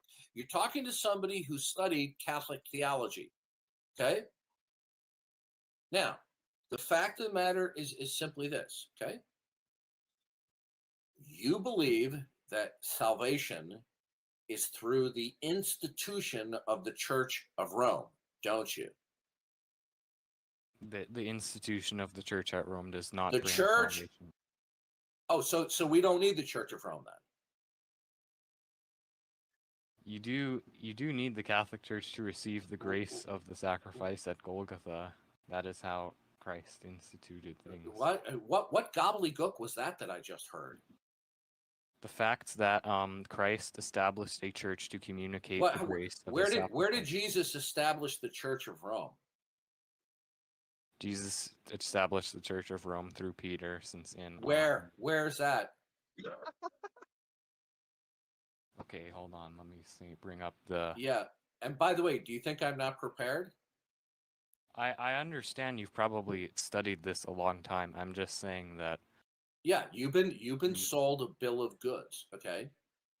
In Matthew chapter 16, he says, "You are Peter, and upon this rock I will build my church." He uses Matthew recorded an entirely different Greek word. The word Petros means a small stone or rock. Petros. Now, in Peter's epistles, when he says Jesus is the chief cornerstone of the church, he refers to all other believers by a Greek word. Do you know what that word is? I'm not familiar with the exact word. He uses the word Petros. Okay, so he refers to all other believers as stones and rocks within the church, the same word that Jesus used for Peter. Now, if that word was exclusive to Peter, why did Peter then use it of all believers? Okay, well let's remember that the Here we go. He's going to bring up the Aramaic. Yes, there is also Aramaic, but I was also going to say that doesn't work. If you rename someone Rock and say the next thing you say is "and on this rock," do you really listen to me? Do you really think you stand a chance defending the Catholic Church with the stuff you've been taught against me? You really think you stand a chance? Well, I mean, if you I have over 40 years more experience on you dealing with this issue. You really think you stand a chance? I mean, maybe not in like rhetoric, but let me explain it to you, okay? The word Petra refers to a large rock edifice, okay? So what do you think that the rock was? Peter, the rock was Jesus Christ. So Jesus renamed. Who is the rock of our salvation in the Old Testament? Who is the rock of our salvation in the Old Testament? Who's the rock of our salvation? Old Testament. Who is the rock of our salvation? That's right, it's God. Is Jesus God manifested in the flesh? Yes, he is. Ooh, what a coincidence. And actually, in 1 Corinthians 10:4, it says the rock is Christ. It explicitly says the rock is Christ. The rock, and that's why the Pope, and that's why Peter and the Pope act as the vicar you know what? of I Christ. feel really sorry for you. You are Peter Christ. You are so gullible. Okay, this is the same mentality people have in all cults right here. Jesus did not say, "Peter, I'm going to build my church upon you." He said, "Peter, you're a rock, but upon this rock." Listen to me. Why are you over talking me? Matthew uses an entirely different Greek word. Okay? Upon this Petra I will build my church, and the gates of hell shall not prevail. Now, on what exegetical grounds do you say the Petra is Peter? We say the Petra is Peter because it's pretty clear that the only reason why there's a distinction between the words is that the word Petra is feminine, whereas it would not be appropriate to rename a masculine. Okay, listen to me. Okay, what you just told me is hot garbage. Okay, you see, this is what cults do. They build major doctrines upon cherry picking and on a particular verse that they cannot defend. Can you show me anywhere else where the papacy is clearly taught? Clearly. If the papacy is such a monumental, important doctrine, can you show me in the New Testament where the papacy is clearly taught? Okay, do you want it like spoon fed to you, or do you want all? Listen, dude. You know what? You know what? I'm about to server meet you. Okay. You're 18 years old. Okay. You don't know what you're talking about. Show me clearly, where does the New Testament clearly teach the primacy of Peter and the papacy? Where? Chapter and verse. There's also Matthew 14:23 through 27. Okay, let me pull this. Peter is uniquely endowed there. The like Jesus prays for Peter's faith that Peter is You know what? Okay, again, I guess you don't. I guess you're hard. Where does the New Testament clearly teach the primacy of Peter, the papacy? Where? What verse? Okay, I'm really not sure how then I could prove this to you if we're going. Something Listen doesn't have to be carefully. spoon-fed You know to what? us in I'm scripture. about had it with you, okay? Because you're a bit arrogant, okay? And you're willfully ignorant, right? I'm showing you the papacy is not taught in the New Testament. This is why when I was your age and I had no axe to grind with the Catholic Church and I went back to my Bible and I'm like, where's the papacy? Where's the College of Cardinals? Where's apostolic succession? Where is the efficacy of the Mass? Okay? Now, I'll ask you one more time. Where is the papacy clearly taught? By your standards, there is no clearly. Good. Thank you for your time. You need to leave that cult. You need to repent and turn to Jesus Christ as your Savior and cast all your confidence that your performance in this life will motivate God in any other way, because God will look upon it as hot garbage. Isaiah said, all of our righteousness are as filthy rags. Okay? As a Catholic, you do and must believe that performing the sacraments will provide some type, or to a certain degree, salvific grace. In other words, your cooperation and activity will be the final linchpin, why God determines whether you to let you into heaven or not. You believe in purgatory? Yes. Why do you have to go and suffer for your sins if Jesus paid it all? Jesus Christ paid for all of our sins, but that doesn't mean. So then why do you have to suffer for it? If Jesus Christ, what were Jesus' last words on the cross? It is finished. Right, it's finished. So then why do you have to suffer? And by the way, this is ridiculous. Why would you have to suffer at all? If you're going to be absolved of your sins, okay, God forgives all your sins. Why do you have to now suffer? Okay, there's a difference between what is the source of the salvific grace and how you actually. Okay, you know what? Get out of here. You're so brainwashed. It isn't funny. This is what happens, folks, when people are in cults, right? They're so blinded by the cult dogma, it does no good to talk with them. Okay? He even admitted when I asked him over and over again, where does the New Testament clearly teach the papacy? I mean, right? I think. I'll ask you again, where does the New Testament clearly teach the papacy? Where? I mean, we clearly have different definitions of what. Okay, thank you. Have a nice day. We're done. We're done. Okay, because you're like typical Catholics. You want to go wah, wah, wah, wah, wah, wah, wah, like Charlie Brown's teacher. I've asked you over and over again, where is the papacy clearly taught? Where did God clearly spell this out?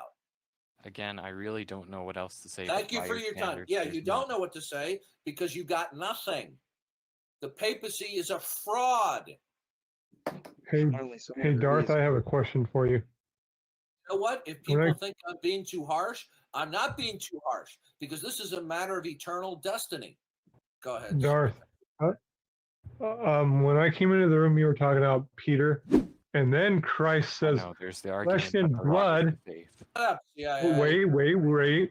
Let me finish what I'm saying. Flesh and blood. We already discussed this. Okay, go ahead, Da Vinci. Is there any possibility that the papacy could be the mark of the beast? Yeah, there's a lot of conspiracy No, I don't hold to that. Okay, clearly the Catholic Church is demonic when we take a look at what Scripture teaches. When you say the mark of the beast, you mean the Antichrist? It's what sola scriptura does to a motherfucker. Okay, all right. Listen to me. You know what? You're so effing ignorant and naive. Okay, here's what you don't understand. Now, either the Christian scriptures, because of their content, are self-attesting and self-authenticating, or not. Now, are the Christian scriptures self-authenticating or not?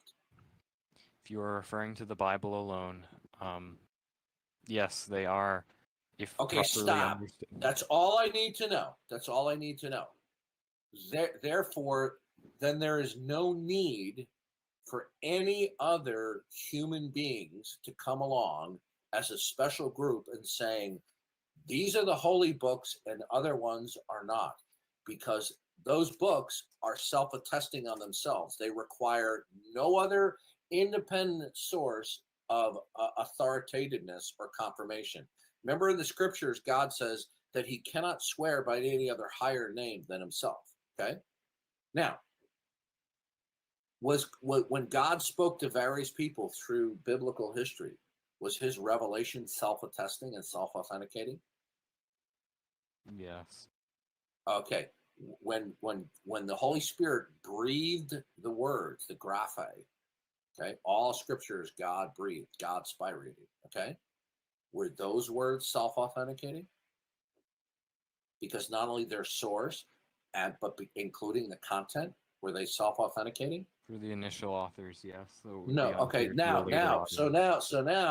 So you see, that is what Sola Scriptura is all about. You've been brainwashed as an 18-year-old to have a misunderstanding of what Sola Scriptura is. Okay.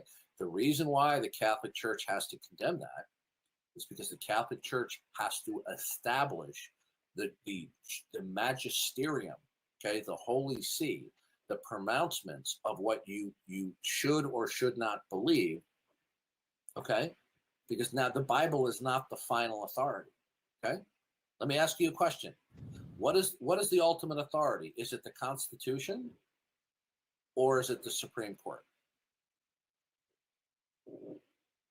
It is the Constitution, but as you implied, thank you. As you implied, the document itself implies there is an institution that can we're done. interpret. Listen, we're done. Okay, I've already made it clear to you. You're following a false gospel. You're following false doctrine. Okay, you're gonna dig in your heels, and you're gonna defend because you're in this cult. Okay, hey, more power to you, but you're gonna face an eternal, wrathful God. I mean, I would hardly call the largest Christian church a cult. It's not a Christian church. It is a cult. A cult is any organization that claims to be the one and only true representative of Jesus Christ. Okay? It denies one or more of the fundamental doctrines of the faith, which the Catholic Church does. It denies salvation by grace through faith, and it has an extra biblical source of authority, which is the magisterium. Okay? Church tradition.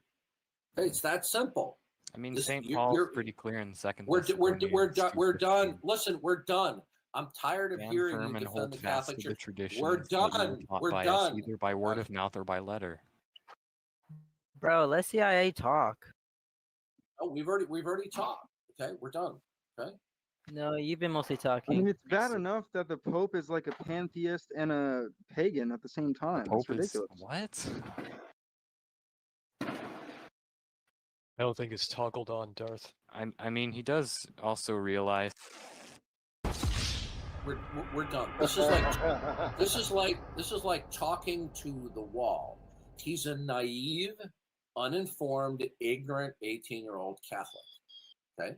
Look, I asked him, where does the Bible clearly teach the primacy of Peter and apostolic succession? He's got nothing. Nothing. The reason why people believe this crap and they peddle it is because they think it's their means to salvation, rather than the simple truth that repentance and faith in Jesus Christ alone. They do not want to take what the Bible says at face value. They want to come up with all these ridiculous dogmas like transubstantiation. When we look at the text, when Jesus said, unless you eat my flesh and drink my blood, he was clearly being metaphorical.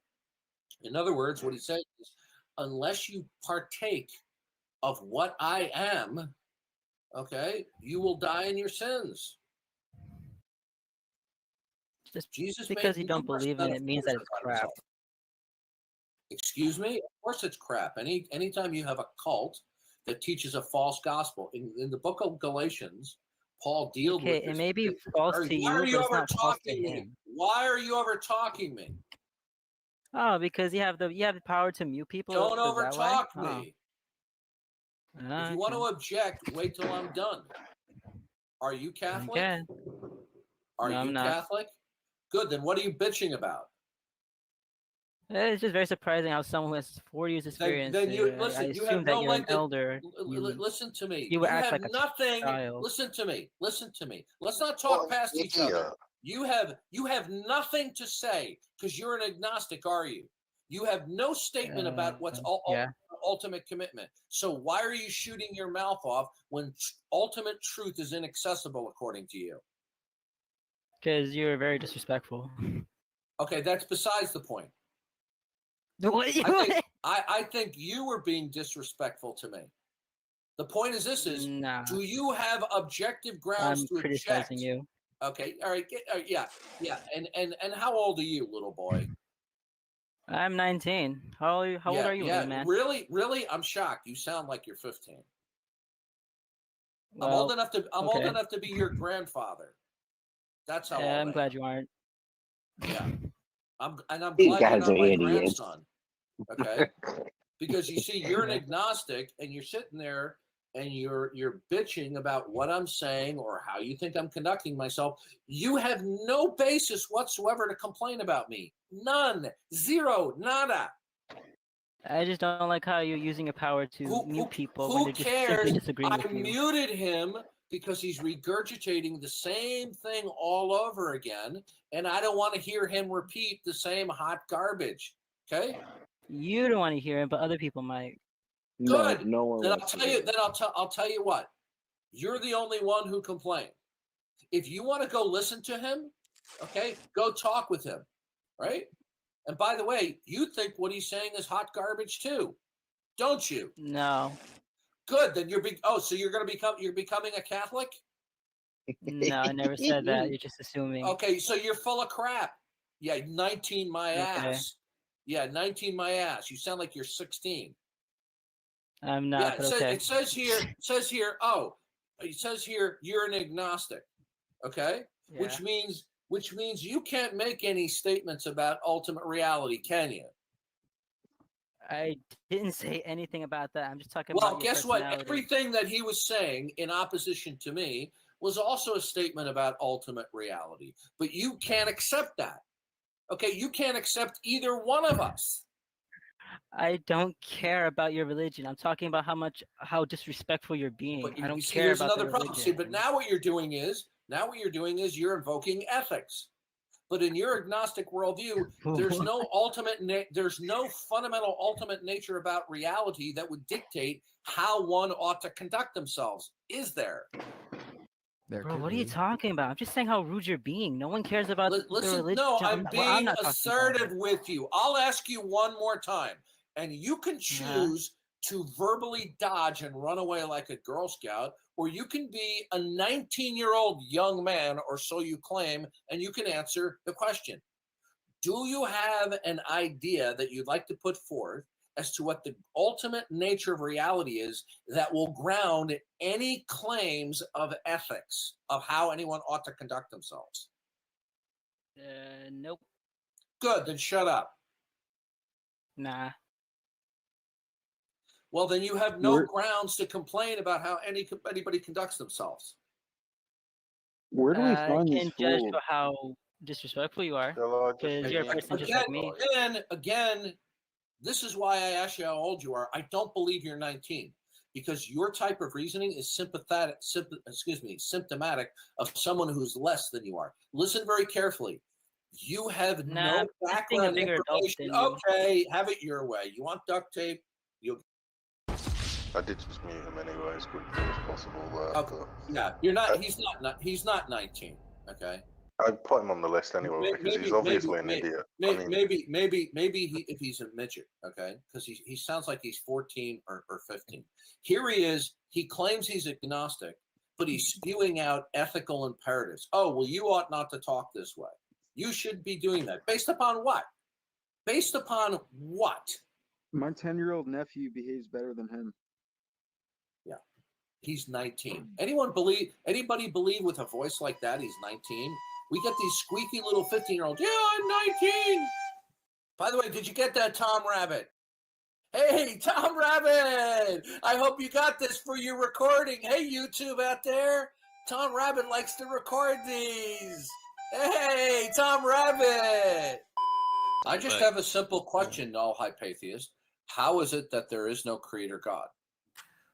Sure. So impossibility is an ultimate unchanging thing. If God instantiates, which question are you answering here? Which question are you answering? Mine or his? I'm answering yours. How is it that there is no God? Okay, yeah. How is it that there is no God? If God is responsible for instantiating and securing impossibility, then that implies that nothing is impossible for God. However, some things are impossible for God. No, that's false. That's a false implication. How so? Because God cannot do that which contradicts his eternal character. So it's impossible for God to contradict his character? There are some things that God cannot do. And is it God that instantiates that impossibility?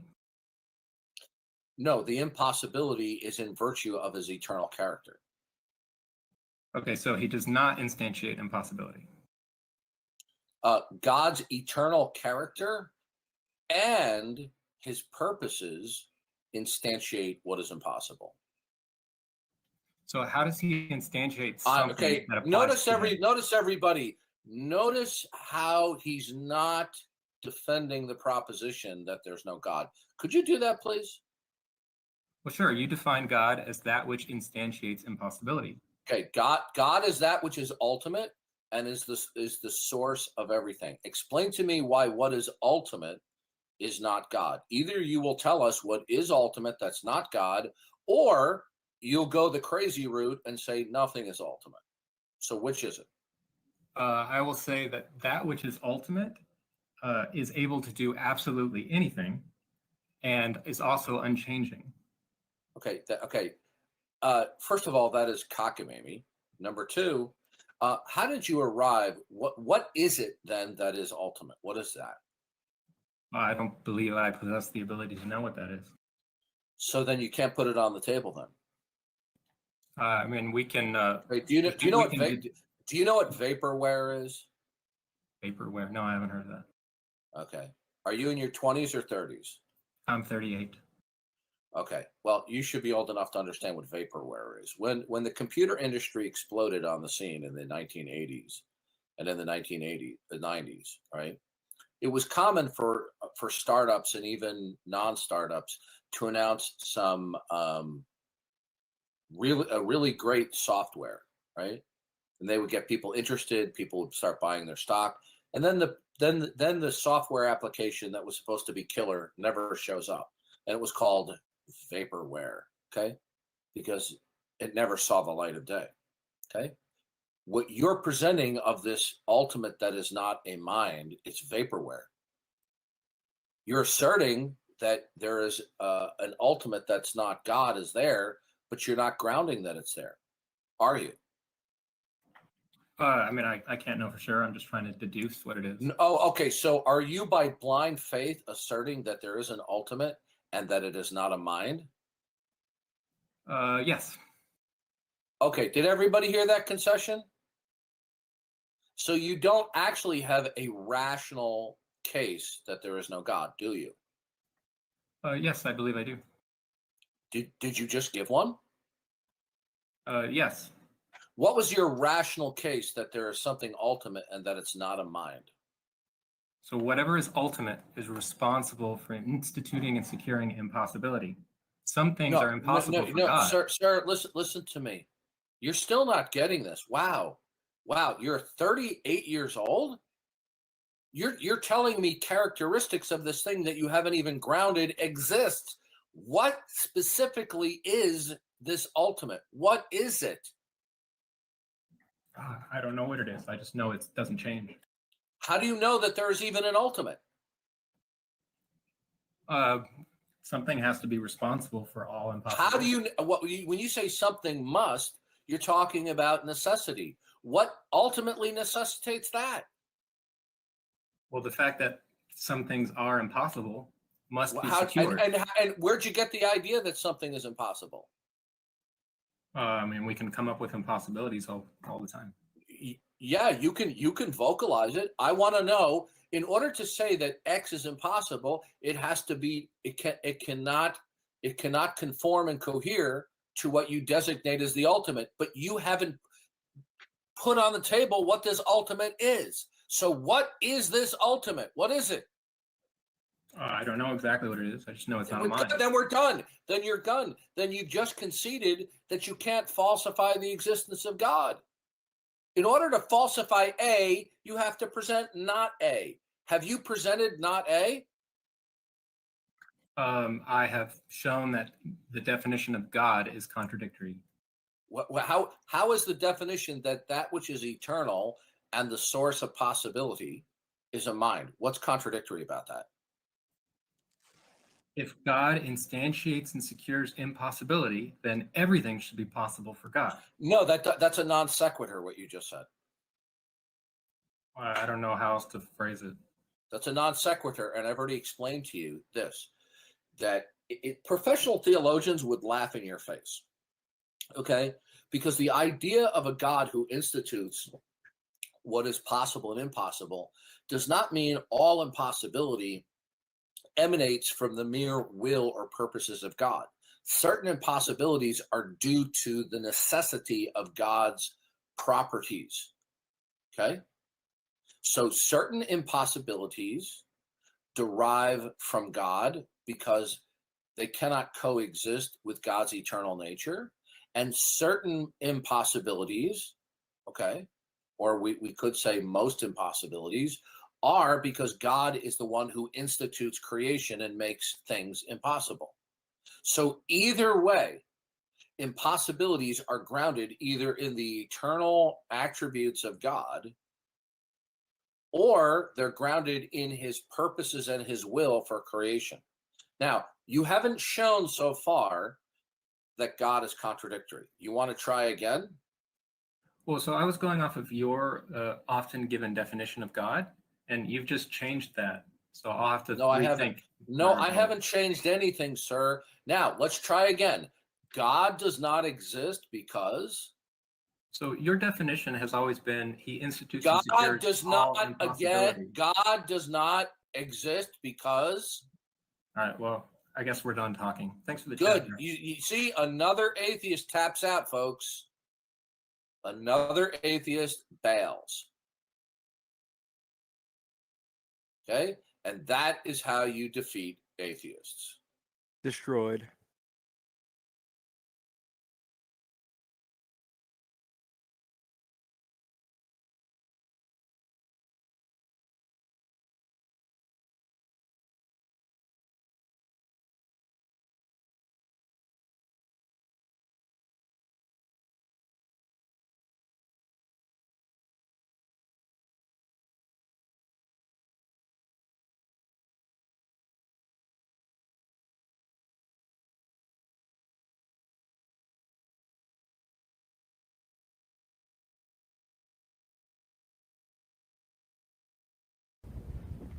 Our Lord and our God, we approach you acknowledging the full supply of wisdom that is your own, and appealing to you that by your Holy Spirit you might enlighten our minds and grant us the wisdom necessary to understand how our faith relates to the pressing issues and the intellectual concerns of our day. We ask you to do this for us that we might be better equipped to guard the gospel of our Lord and Savior Jesus Christ, and to discern those death-dealing errors of men over against the life-giving truth of your word. We ask that you do these things so that we might be better prepared to be apologists, those who can confute the gainsayers, those who can protect Christ's people from the errors of men. Lord, we ask that you would do these things, not that any glory would come to ourselves, but rather that you would receive all glory as the fount of all wisdom, that we might be able to call upon you, and that we might be able to fear you, recognizing that that is indeed the beginning of all wisdom. We thank you for the privilege of studying in this classroom, and we pray that you would make our minds submissive to your word through this hour. For it's in Jesus' name we pray. Amen. In our last class hour, I began by asking a question, why any Christian would be interested in studying philosophy, not simply in this class, but philosophy in general. And we came up with at least 3 reasons that the Scripture itself supplies for us. The Christian is going to want to study philosophy for critical discernment. Paul tells us in Colossians 2 to beware of that philosophy which is after human tradition and worldly rudiments or presuppositions. And he implies that there is a philosophy that is after Christ, but we must be careful of that which is not after Christ, lest we be robbed of all the treasures of wisdom and knowledge deposited in him. And so not only must we study philosophy for critical discernment, somewhat like a doctor who studies disease that he might bring greater health to his patients, but we study philosophy to preserve knowledge as well. Or if we take the wrong step philosophically, it appears that we may be robbed. We may be, actually, the Greek word mugged, Paul says. Mugged of what? The treasure that we possess in Christ, and that treasure he identifies as wisdom and knowledge. And then thirdly, we study philosophy to learn how to guard the gospel, to refute the gainsayers, to contend earnestly for the faith once for all delivered unto the saints. Let me give you an illustration of the sort of thing that can happen when a Christian approaches undiscerningly thought forms which are popular today. How easy it is to get, if you will, deceived and robbed of the treasures that are in Christ.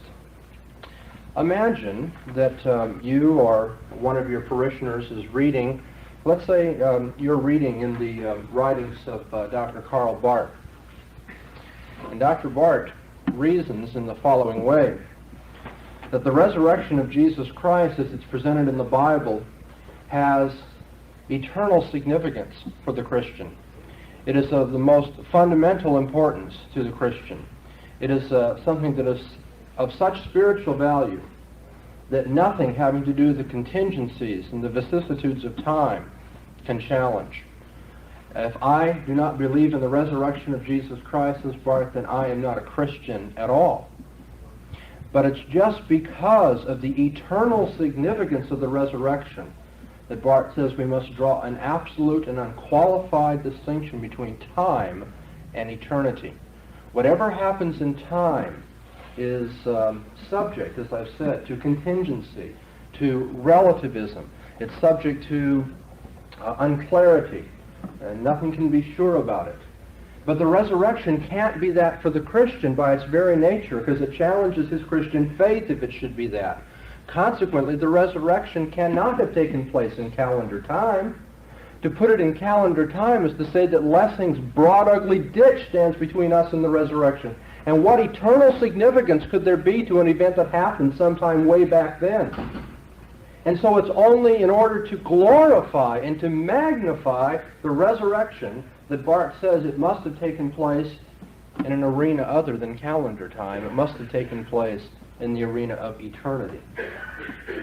And so you have the well-known distinction between history and Geschichte, not only in Barth but in other neo-Orthodox theologians. Now, if you're reading along and you are carried away by the expressed motivation of Barth, or more importantly, those who haven't had your seminary training are reading along, and they are convinced by this line of reasoning that it's just in order to guard the resurrection that they must say it didn't take place in history. You see how easily they are robbed of the treasures of wisdom and knowledge. The question is that a biblical way to reason? Is that a Christian philosophy? Now, we're not talking about is that a Christian doing philosophy. I have no interest in drawing any conclusions about the spiritual state of Karl Barth today. We're asking, rather, is this line of thought in conformity with the Word of God? We study philosophy just so that we might be able to discern such errors as this, that you can only have something of eternal significance if it takes place in the arena of eternity. And we'll be talking about transcendence and eminence and other philosophical issues that are related to this polemic of Barth later. But I think that's a good example of why the Christian studies philosophy, for critical discernment, to preserve knowledge, and to guard the gospel. Now, the second point was that we have to discern what philosophy is. And I went on to tell you that philosophy is many things, but primarily it is a critical and a constructive task. Critically, men want to gain clear thinking by analyzing arguments and examining the most fundamental presuppositions of thought. And they want to constructively, if you will, put together their philosophical presuppositions into a coherent, unified, overall world and life view. And that led us thirdly to observe that there are then at least two major kinds of philosophy, two ways of doing philosophy. There's a twofold approach to philosophy. Simply put, there's the Christian approach, which tries to answer philosophical questions about what is reality, what is knowledge, what is the proper way to live, tries to answer such philosophical questions humbly before God and obediently to his revelation, whereas false philosophy, non-Christian philosophy, is an attempt to answer such questions autonomously, with man and his intellect being a law to himself and hindering the truth in unrighteousness. And I think that's just about the point that we ended the lecture last time, and I'm about ready to go on and talk about, to give you a critique of all non-Christian systems of philosophy and show why I hold, as I do in my syllabus, that the Bible correctly says that those who follow an unbelieving manner of thought are really doing destruction to knowledge, do not love wisdom and truth, but are in fact making knowledge impossible. Paul says, where is the wise? Where is the disputer of this age? Hasn't God made foolish the wisdom of this world? Philosophy, as we said, is the love of wisdom. And that which the unbelieving world loves, God makes foolish. Their philosophical schemes come to nothing. Those which do not follow Christ do not have the treasures of wisdom and knowledge, because the fear of the Lord is the beginning of knowledge and wisdom. And we'll try to show in a more philosophical rather than, if you will, biblical and polemical way how that is. But I'd like to give you some opportunity now to discuss our last lecture. There wasn't nearly enough time for that previously. What questions do you have thus far about why we study philosophy, what is philosophy, and then the twofold approach to philosophy?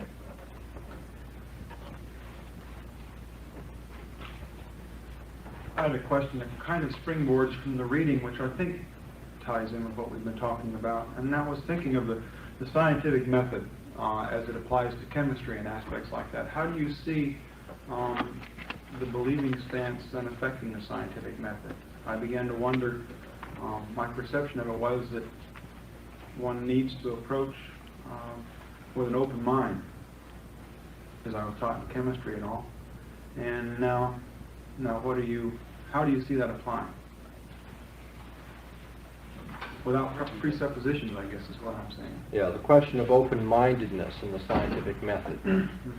Well, I think the most obvious thing that almost any Christian that naively reads the Bible will have to say about that, now, granted, a lot of people make efforts not to allow this to have a bearing upon the scientific method, but in some prima facie way, at least, the Bible says the Christian does not have the privilege of having an open mind about certain questions. We have no privilege to have an open mind about whether there is or is not a God, much less whether or not the living and true God presented in the Bible is the God that we want to talk about. We have no privilege to question the resurrection of Jesus Christ. That isn't to say we don't offer evidence of that and all that, but the Christian by his very nature does not question the resurrection, or to the degree that he does, his sanctification at least is slipping, and perhaps even worse, it challenges the integrity of his profession of faith. And so there are certain things on which we cannot have an open mind.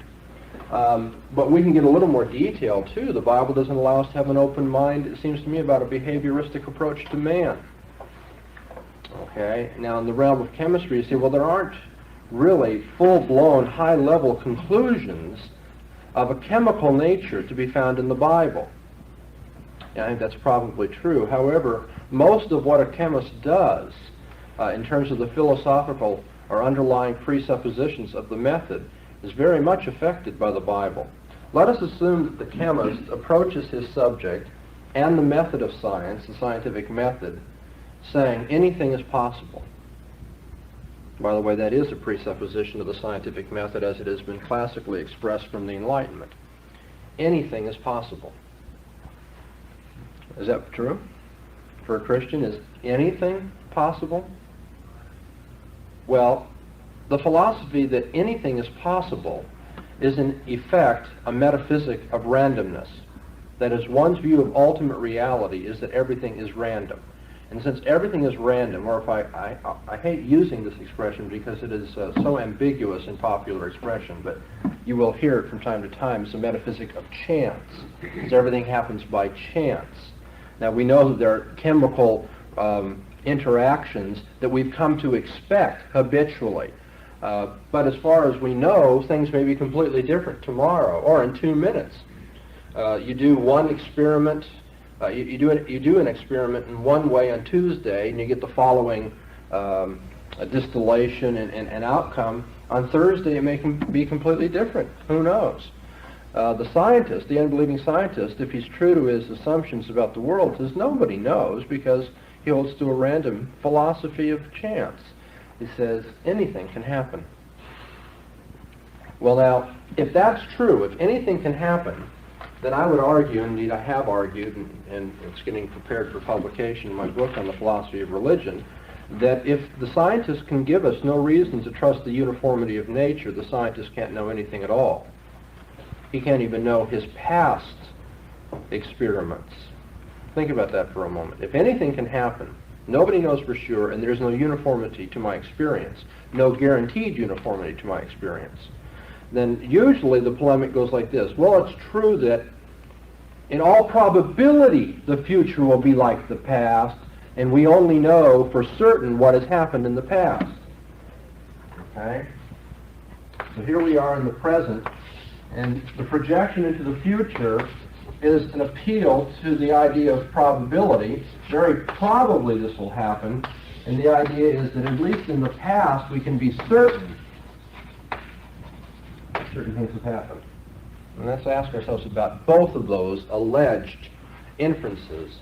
The scientist says, like an existentialist, I only know where I am right now, and I can tell you for sure what has happened in the past and very probably will happen in the future.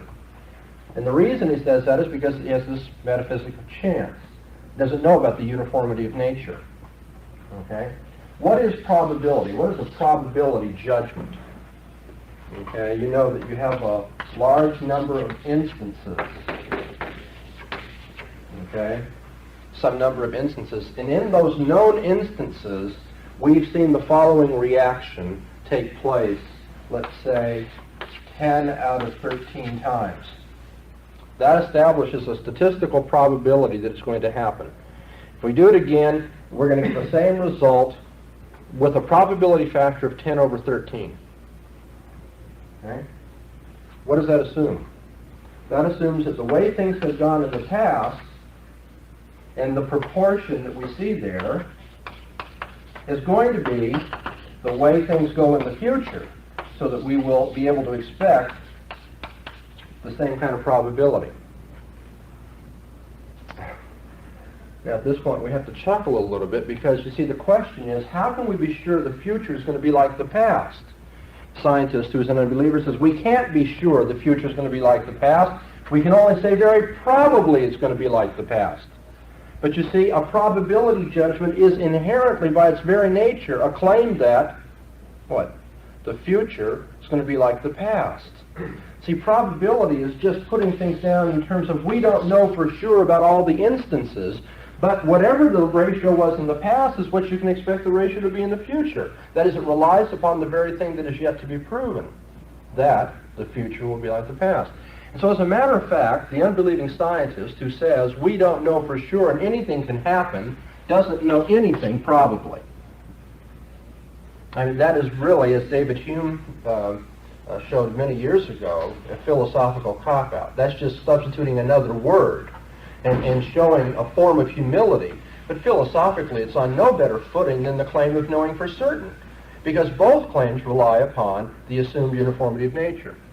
Well, now, how about this past certainty?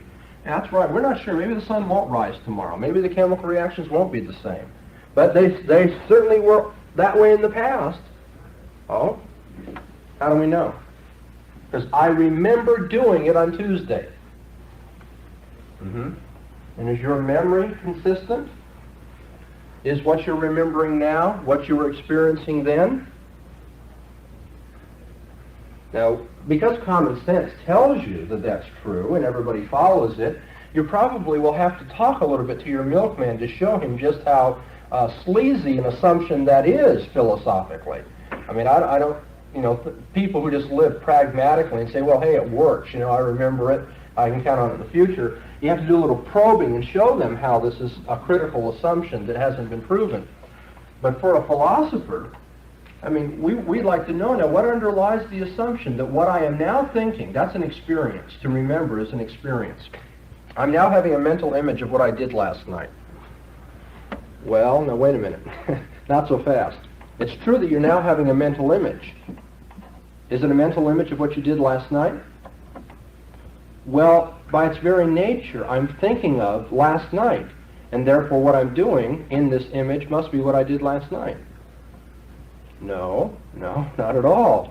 It may very well be that what you're thinking about right now has no relationship to the past at all, because we dream up things we did in the past sometimes too. So if you can't be sure that the future is going to be like the past, you can't trust the consistency of memory.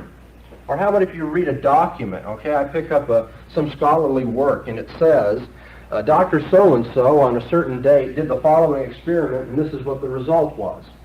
And we say, well, obviously it was that way in the past. We do the experiment, it's that way today, so we have this much to go on. Well, that assumes, of course, that the meaning of the words used by the author in the past is the same meaning of the words that you're taking now in the present. But where do we get the assurance of this linguistic consistency? We have the question of memory, the question of meaning. For all I know, the very person who's doing the experiment today is not the same person who did the experiment in the past. How do we know that, there's such a thing as personal uniformity? Now, this is the kind of radical criticism that a lot of people get very uncomfortable with because it's the sort of thing that you don't have to worry about when you're cooking dinner or putting the kids to bed or, making out the bills. You just don't sit there going through all this sort of thing. But that isn't to say that they aren't real questions that have to be answered. What it is to say is that everybody knows very well the answer to those questions because they're made in the image of God, because God constantly reveals himself, and we're relying on it even when we're challenging the very truth of God. Dr. Van Til puts it very well when he says, a little child couldn't slap his father's face if he wasn't already sitting on his father's lap. And the unbeliever could not slap the face of God by all these questions about whether this or that's the case if he wasn't already being sustained by God. And so the unbelieving philosopher doesn't know anything in the past for certain, doesn't know anything in the future probably. Well now, if that's true, then it just becomes a question of how finely you want to divide up the timeline, right?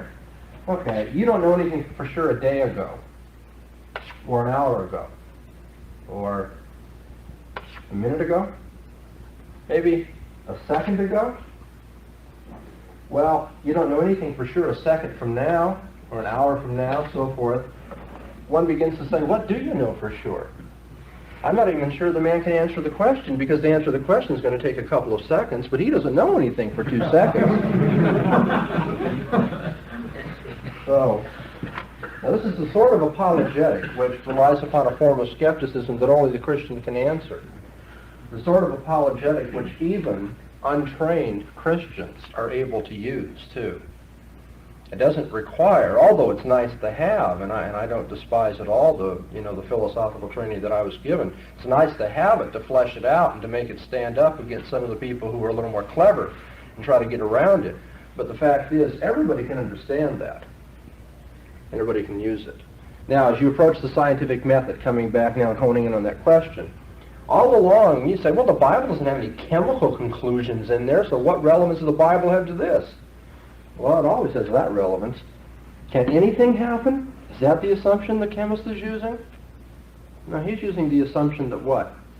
Things are going to be today like they were yesterday, and tomorrow they'll be like they were today. As to say, he knows very well the promise of the Noahic covenant, that seed time and harvest are going to follow each other even as night and day, because there is a loving God who keeps things uniform. And so he's sitting in the very lap of God, even while he may be doing his experiments in hopes of proving that life can be created in the test tube, or that men evolved, or something like that.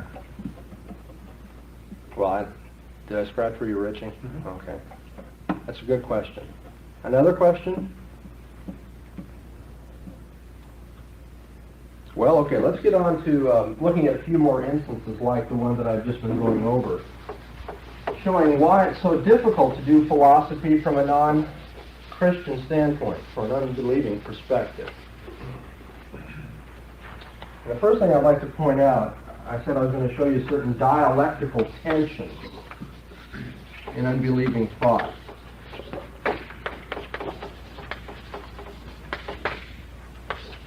And the first one's going to be called the rationalism-irrationalism tension.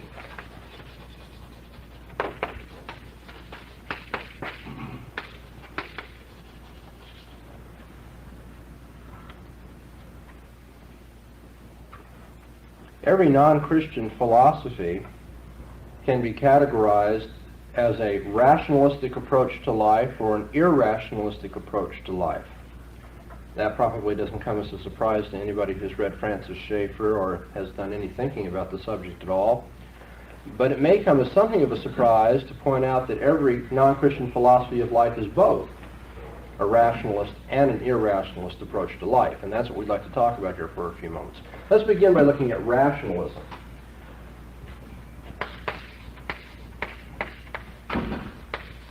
Now here, I am not talking about schools of philosophy.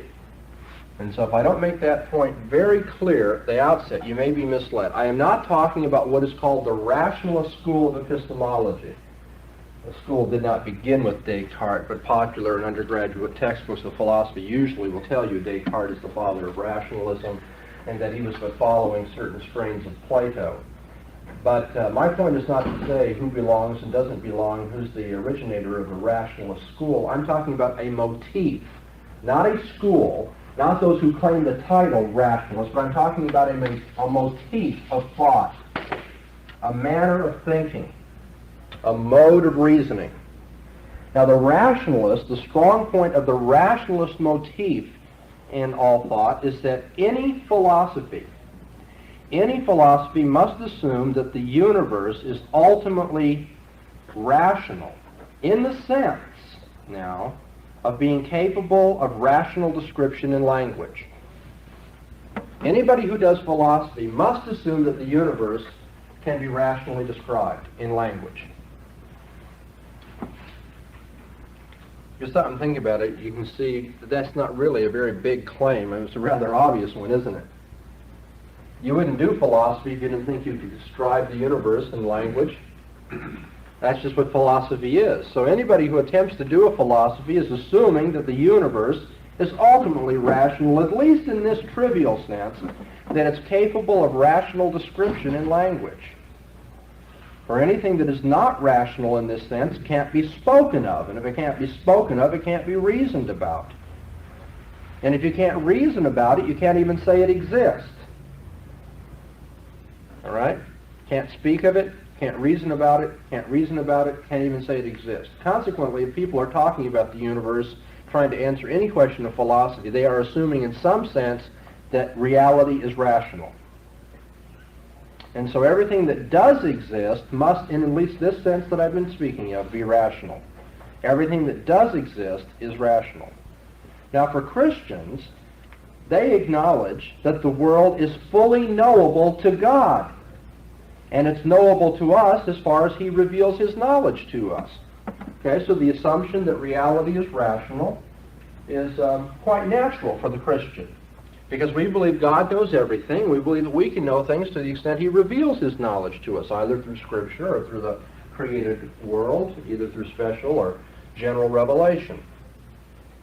So, the knowability of reality is not a problem for the Christian. But how about the non-Christian?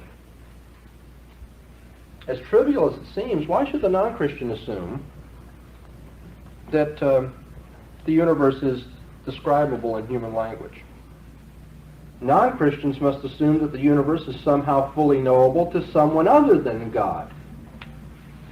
Either to another God, to all men, or at least to an elite group of thinkers. That is, the non-Christian has got to assume the universe is somehow fully knowable either to another God than the living and true God of the Bible, to all men in general, or to some elite group, a subsection of all men. The elite thinkers here, strangely enough, usually turn out to be the philosophers, by the way. One thinks of the kind of mockery that is inappropriately used by certain pagans, that if horses, had a god, they'd make God in the image of a horse. And I think that's very inappropriate for reasons we can talk about later, but it's certainly applicable here. If horses were doing the philosophizing here, they might think the elite group were horses. But the philosophers at least think they know what the universe is and can describe it. Perhaps all men do, maybe another God. Now, what's the breakdown of non-Christian rationalism? The breakdown of non-Christian rationalism is that sooner or later, it's going to become evident that the proposed rational scheme offered by the non-Christian philosopher cannot account for everything. Remember, we said the universe must be fully rationally describable if you're going to philosophize at all. But after you read just for a little while, you get past the first few pages, it's pretty clear that non-Christian philosophers cannot account for everything by their rational scheme. Something appears which is mysterious, which resists exhaustive description. And that's true of all non-Christian patterns of thought. Okay? Let's look first of all at religious non-Christian rationalism.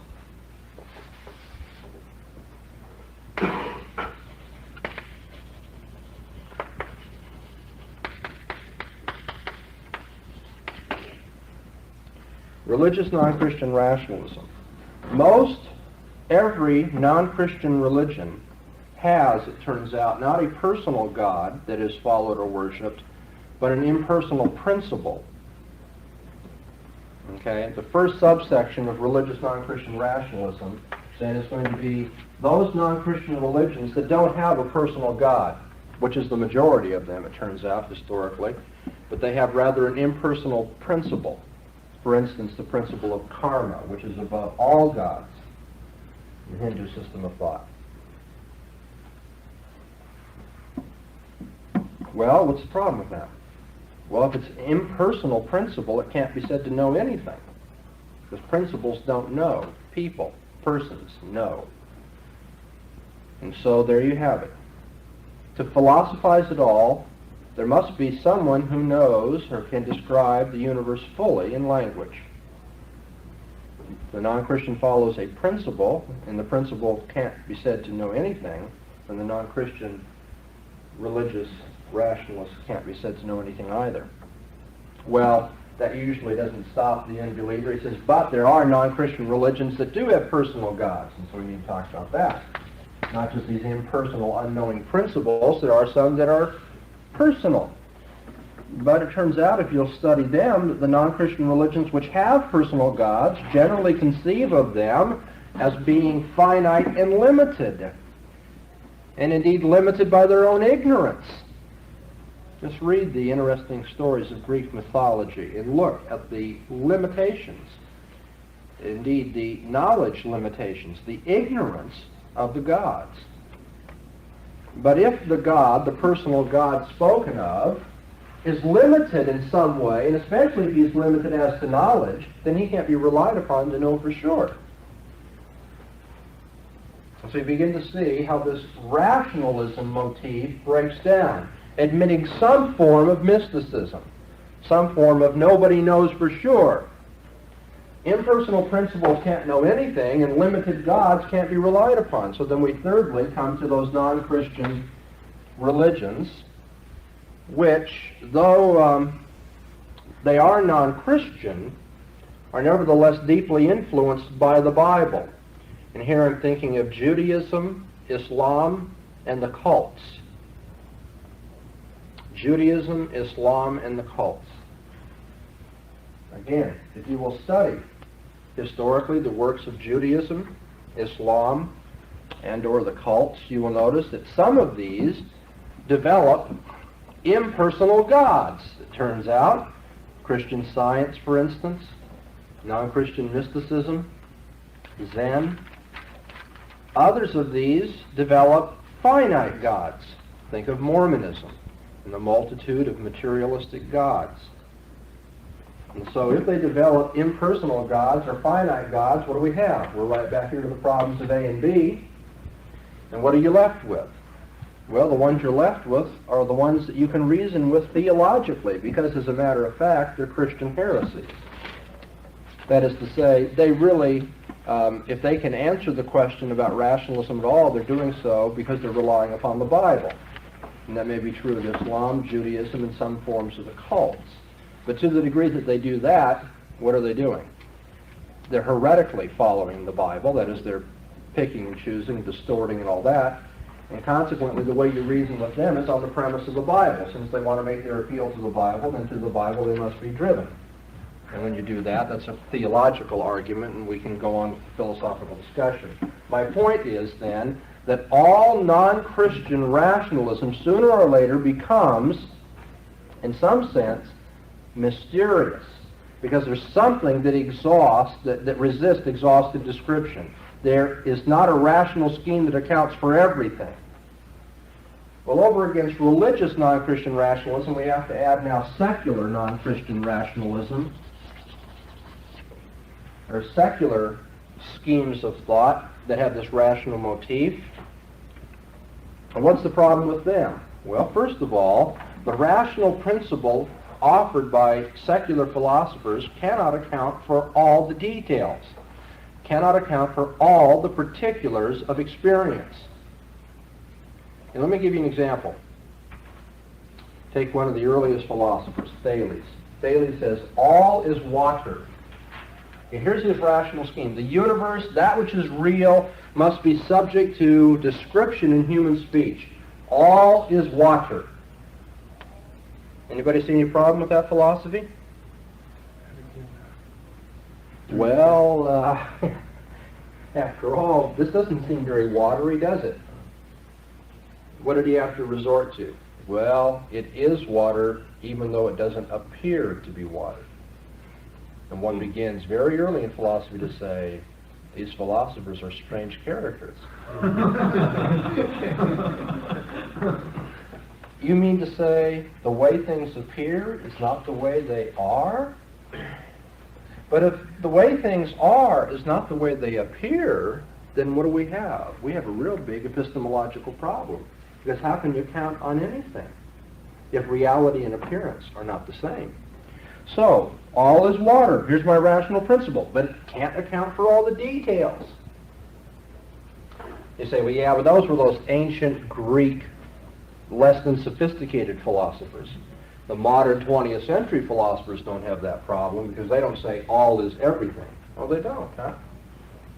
All is matter. Materialistic naturalism. Oh? Well, then why is it that we love our wives, discipline our children, convict criminals, use the principles of logic, believe in art and beauty, and think that there's such a thing as a mind, if all is naturalistic and materialistic? You see, the non-Christian philosopher keeps trying to come up with some general scheme for things, but his general scheme always leaves some details out. When examined, the claim of absolute truth turns out to apply only to something purely formal, to the bare idea of truth. The rationalist, when he's pressed, will generally claim only an absolute knowledge that there is truth. We don't know what it is, but there must be absolute truth. Nobody knows for sure, but there must be, you see, it's just a purely formal claim. No content to it, no substance to it, just the formal claim that that there is truth. That knowledge gives us no specific knowledge. And so you see the breakdown of religious non-Christian rationalism, the breakdown of secular non-Christian rationalism. Well, how do the unbelievers try to remedy their problem? How can we get around this difficulty? Well, You can try to be a more consistent rationalist, okay? You start with rationalism. There must be some God or some person or all people can describe the universe in rational speech. But now we're running into problems saying that because the schemes we're offering just don't take account of everything. How shall we remedy the problem? By being more consistently rationalistic. And how do you do that? You say, whatever seems to escape my rational scheme simply does not exist. Driven to the wall, the non-Christian rationalist can choose to be thoroughly consistent. And I liken that to the man who arrives at the airport with his suitcase in hand. And here out of the suitcase are all of his clothes dragging. Okay? You see, his suitcase has not been able to capture the load. And now there are things that are trailing out of his suitcase. And as he tries to check in his bag at the airport, the person says, but Mr. Jones, don't you see that your suitcase hasn't got all of your packing in there? It's going out the edges and out the side. And so what does he do? He becomes very consistent with his principle of the suitcase, takes out his scissors, and just cuts along the edges. He says, whatever is not in my suitcase is not in my suitcase. Very consistent. Great answer to the problem, right? It's also the ancient story of Procrustes. You know, whoever didn't fit his bed, he had a way of handling that. The rack would stretch them to the point if they weren't big enough, and if they were too big, then he just had a way of cutting off their feet. So everybody fits the bed of Procrustes, and everybody, it turns out, on the consistent rationalist scheme, everything's going to fit his scheme, because if it doesn't fit his scheme, it just doesn't exist. Right? Thales says, all is water. You say, Thales, but when I hit the rock, it doesn't feel like water. He says, then it is not the way it appears. It couldn't be real. You think it seems solid? Couldn't be. Because we know all is water. Everything is materialistic, 20th century naturalist says. But now, one's love for his wife doesn't seem to be a material object. Well, it doesn't appear so, but it must be so because I'm going to be consistent with my rational scheme. And that is simply to say that there must be some naturalistic, biological explanation of love. Okay?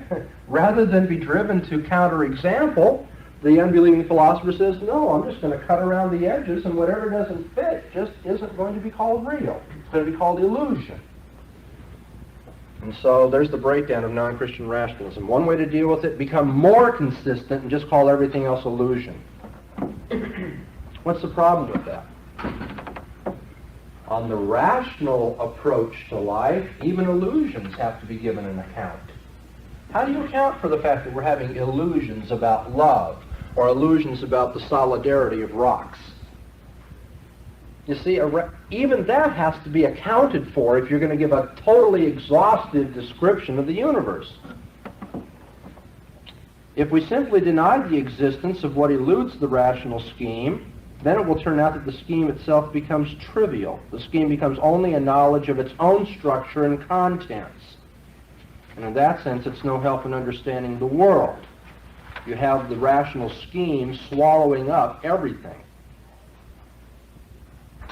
Well, there's another approach, though, and that's the approach that says instead of being consistently rationalistic, we're going to allow in a little irrationalism as well. Okay. So you have consistent rationalism and then less consistent rationalism that wants to let in a little bit of irrationalism. But what happens if you let in a little bit of irrationalism? What happens when you put muddy water in with clear water? You're going to get clear water back? Now there you have the many, the diversity of the world swallowing up the rational scheme. Now you don't even know for sure if your rational scheme is right. I mean, if you have to say the rational scheme has to allow for something that's irrational, that doesn't fit the scheme, then you begin to wonder about the scheme itself. So you can either say my scheme is ultimately authoritative and I'm just going to cut everything away that doesn't fit, that makes the scheme trivial, Or you can say, no, my scheme doesn't work. Well, how can a rationalist admit that? If he allows some irrationalism, then he's lost the authority of his scheme. Seems like that the non-Christian loses the authority of his scheme one way or another. Right? Damned if you do and damned if you don't. That's what it amounts to. Because if he holds consistently to his rational scheme, it becomes trivial, therefore without any authority. And if he doesn't hold to it, it doesn't have authority. Now, we started with a very easy premise, didn't we? And just by step thinking about the implications of this, the unbeliever's got a lot of problems. Notice how natural it was for the Christian to say, all of reality is exhaustively describable in language. God is omniscient. God shows us by revelation what we can know. No problem. But for the unbeliever, it's a great problem. Let's look then at irrationalism. We've been looking at rationalism these few minutes. Now let's talk about irrationalism. What's the advantage of an irrationalist approach, an irrationalist motif? Well, the strong point of it is that any philosophy must admit that the human mind is limited, that it's finite, that it cannot serve as its own ultimate standard of truth. The human mind is limited in some way, it's finite, and therefore can't be an ultimate standard of truth. If you admit that, then your thinking is going in the direction of, again, direction or motif of irrationalism. We're not talking about the irrationalism of existentialism or anything like that. We're just saying that that admits that not everything's quite so rational and not everything fits. Are Christians irrational in this sense? In this sense? Well, sure we are. We're the first to admit that our minds are finite, undependable, and not the absolute standard of truth. Christians therefore acknowledge that the human mind must look outside itself, must look to God, must look to the Word of God for an ultimate standard of truth and for ultimate truth itself. What do non-Christians do, though? If they begin with the premise that the human mind is limited, finite, somehow undependable, not the absolute standard, non-Christians are driven to say that truth, well, they're either driven to deny that truth exists, or they're driven to say that any truth that can be known cannot be known with certainty. Okay? Either you can't know anything, or you can't know anything for sure.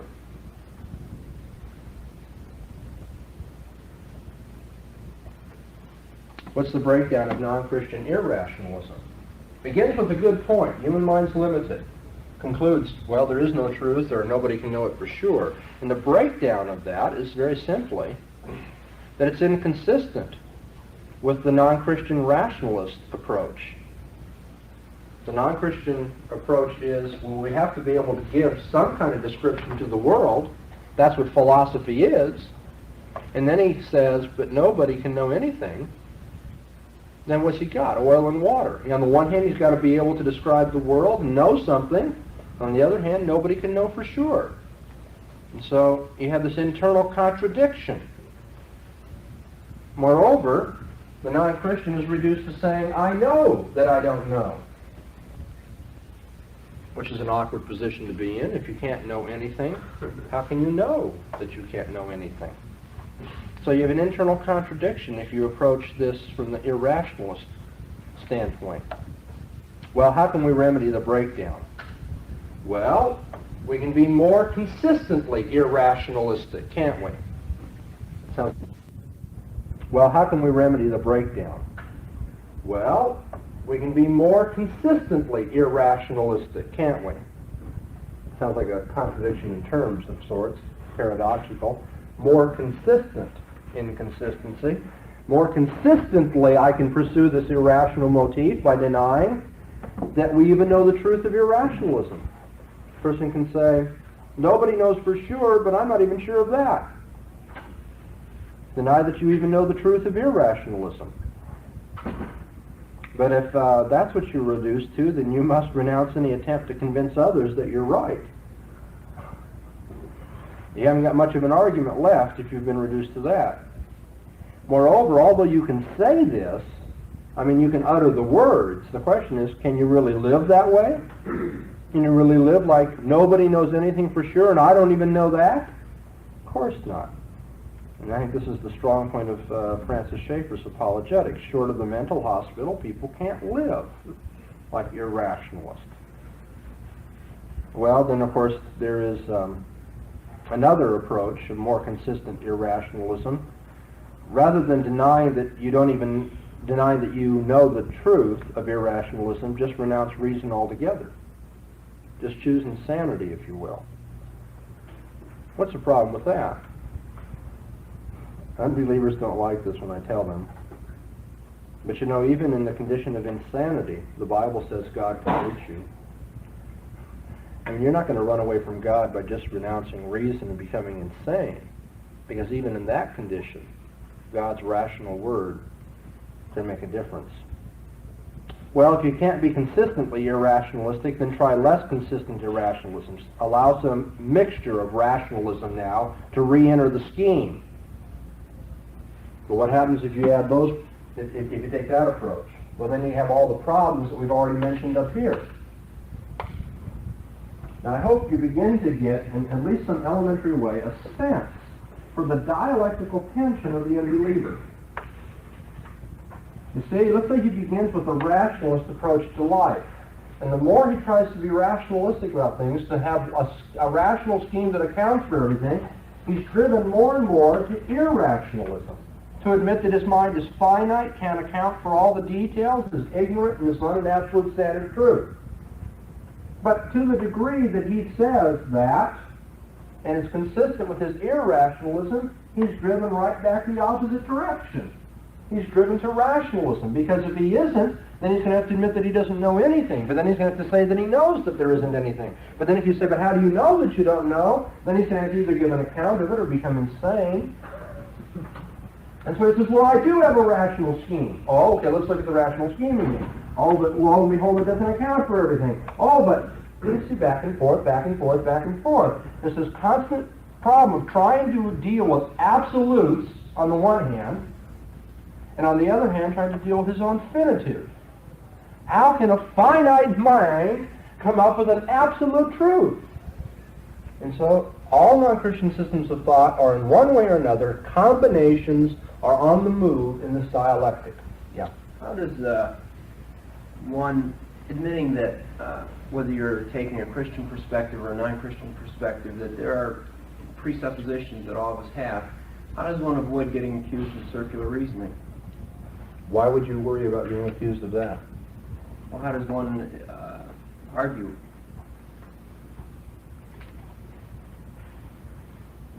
That's a big question.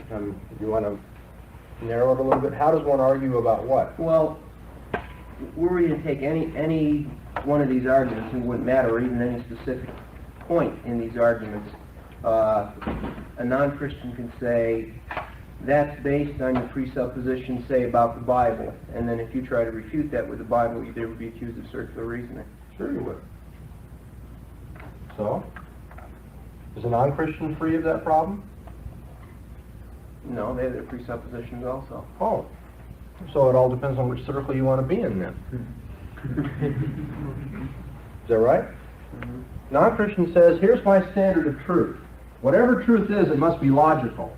Okay? My ultimate standard of truth. Truth is logical. And you say, oh no, it's not. Truth is an onion shoot. That's what truth is. Non-Christian says, no, that isn't right because that's not logical. And you say, you're reasoning in a circle. You're applying the standard that we're supposed to be arguing about. You prove to me that truth is logical. Prove to me that truth is logical. How would you like it proved? In the onion approach or the logical approach? What will you count as proof? Well, if you allow something to be proved that is not logical, then you've renounced the standard and shown that it's not ultimately logical. But if you insist that whatever counts as truth must be logical, then you're reasoning in a circle. Because the very thing that's being challenged is what you're appealing to prove your point. Well, let's say that truth is not logical then. You have the same problems. Well, what if you say anything that exists must be, anything that is real must be sensible? You must be able to contact it with one of your five senses.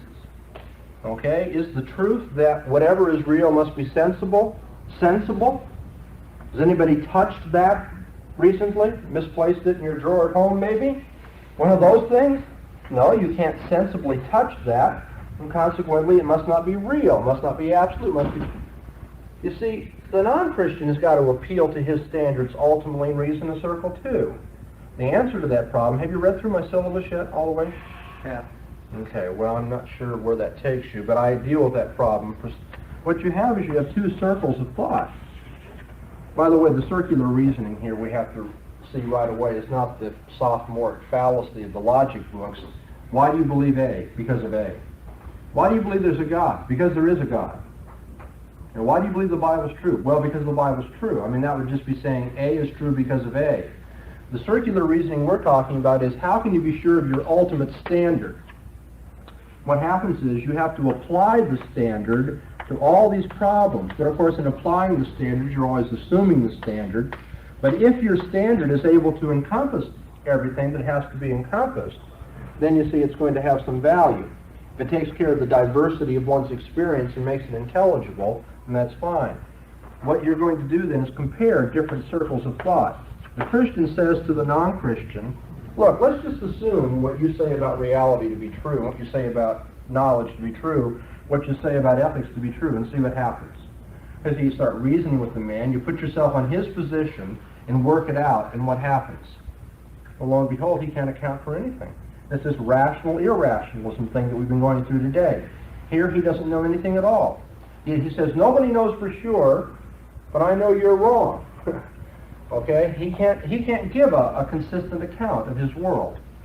And then the Christian says, well, now put yourself on my position. Assume for a minute the truth of the Scripture. Living and true God, the Trinitarian God, the all-powerful, sovereign, providential God created the world, created you, created your mind, governs all things.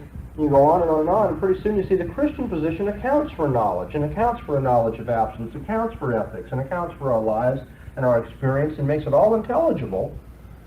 The non-Christian doesn't. I think that's the way you have to debate ultimate standards. Now that's true whether we're in a religious classroom, by the way, or not. Secular university, I teach the same thing. It's a transcendental approach to epistemology. You have to reason from the impossibility of the contrary when you're talking about ultimate standards. Here's what's going to happen. Somebody says, this is my ultimate standard. When all said and done, that's rock bottom for me. That is it. No further. You say, prove your ultimate standard.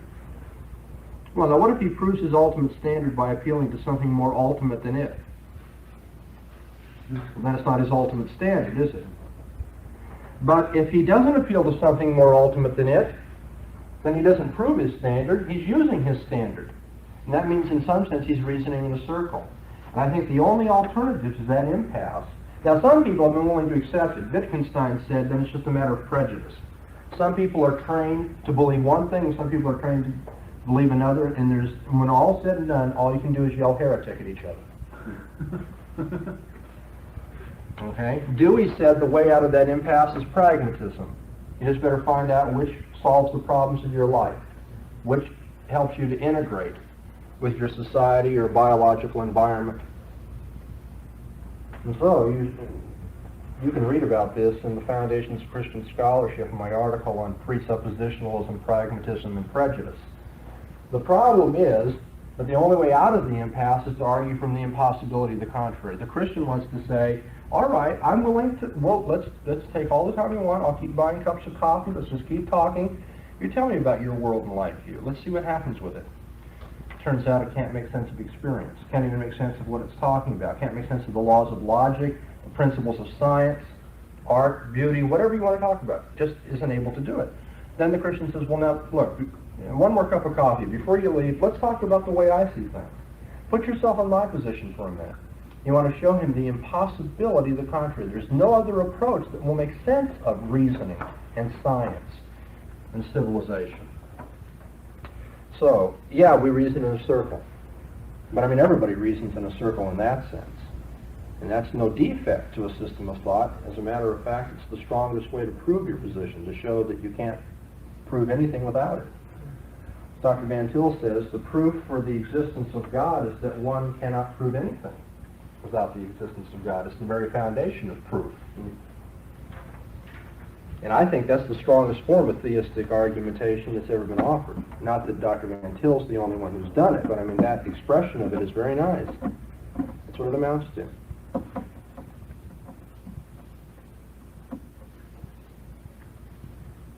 Does that satisfy you, or would you like to pursue it further? You answered my second question in that too. I was going to say, if we're both admitting that we're using circular reasoning, then is it a stalemate? And you answered that question also. That's right. I don't think we're reduced to being in our mutual towers, loathing each other.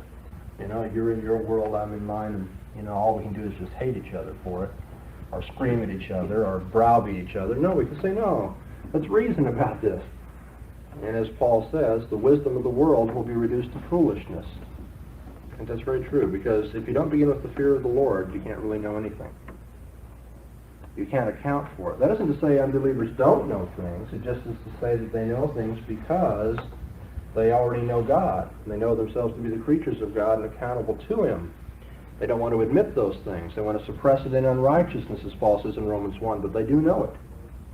And that's the only way that you can give an account of the knowledge they do have, whether it be of lions or mathematics or physics or history or religion.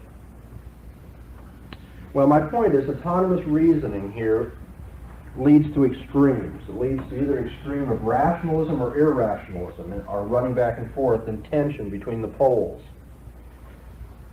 It's an unstable mixture of the two. Only God can tell us where our powers and limits begin and end, even if they are intellectual powers and limits. Only the Christian can successfully account for the rationalist motif, everything is rationally describable, and the irrationalist motif, nevertheless the human mind is not the ultimate standard of truth. Let me show you another tension that we can talk about. I think I can tell you very quickly before our time runs out.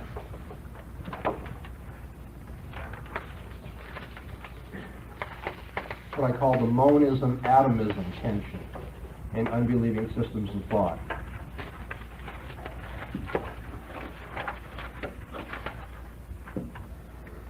There are kind of two directions of thought that you'll find if you read through the history of philosophy that different thinkers have taken.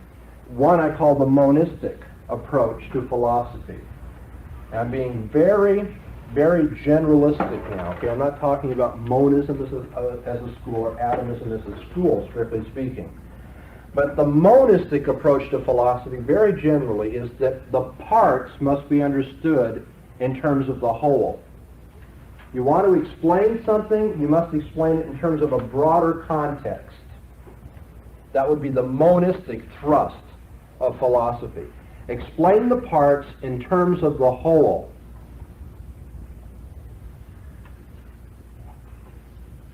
Okay? Anaximander and Parmenides and Plotinus and Erigena and Spinoza and Hegel and on and on and on were all examples of this approach to philosophy. Explain the parts in terms of the whole. Would this be the closest thing to the Christian philosophy? No, and either is atomism. See, the whole problem is that by not taking a Christian approach, you're always going to be strewn, you see, on this tension between rationalism and irrationalism, monism and atomism. It's not as though, look, we're closer to rationalism because we admit the finite fallen nature of our minds. We're not rationalists. Oh, well, then you must be irrationalist. Well, by no means. See, the Christian can't say, am I closer to one or the other? We're the tertium quid, if you will.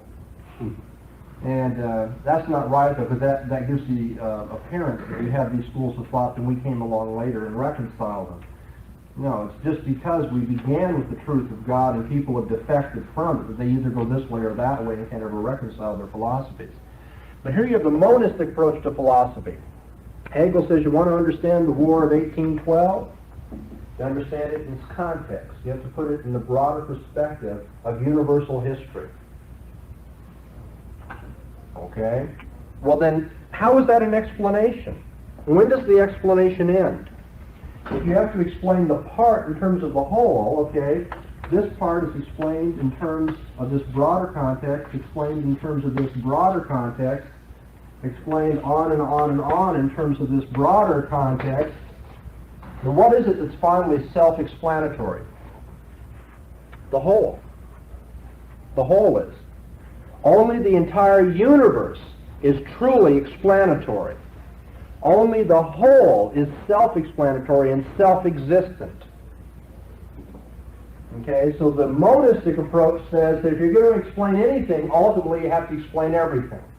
If you're going to know anything, Hegel said, you must know everything.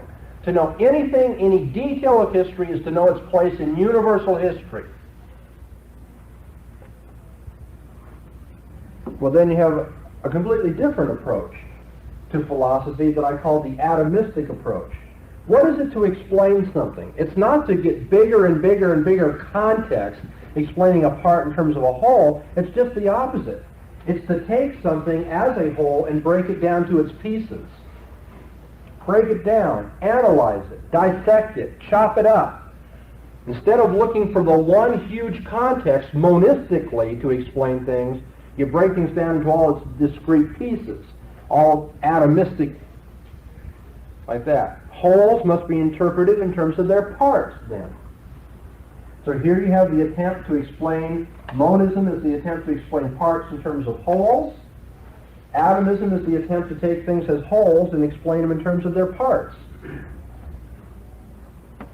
Reality has smaller and smaller and smaller and smaller parts until you have, if you will, one basic unit of being.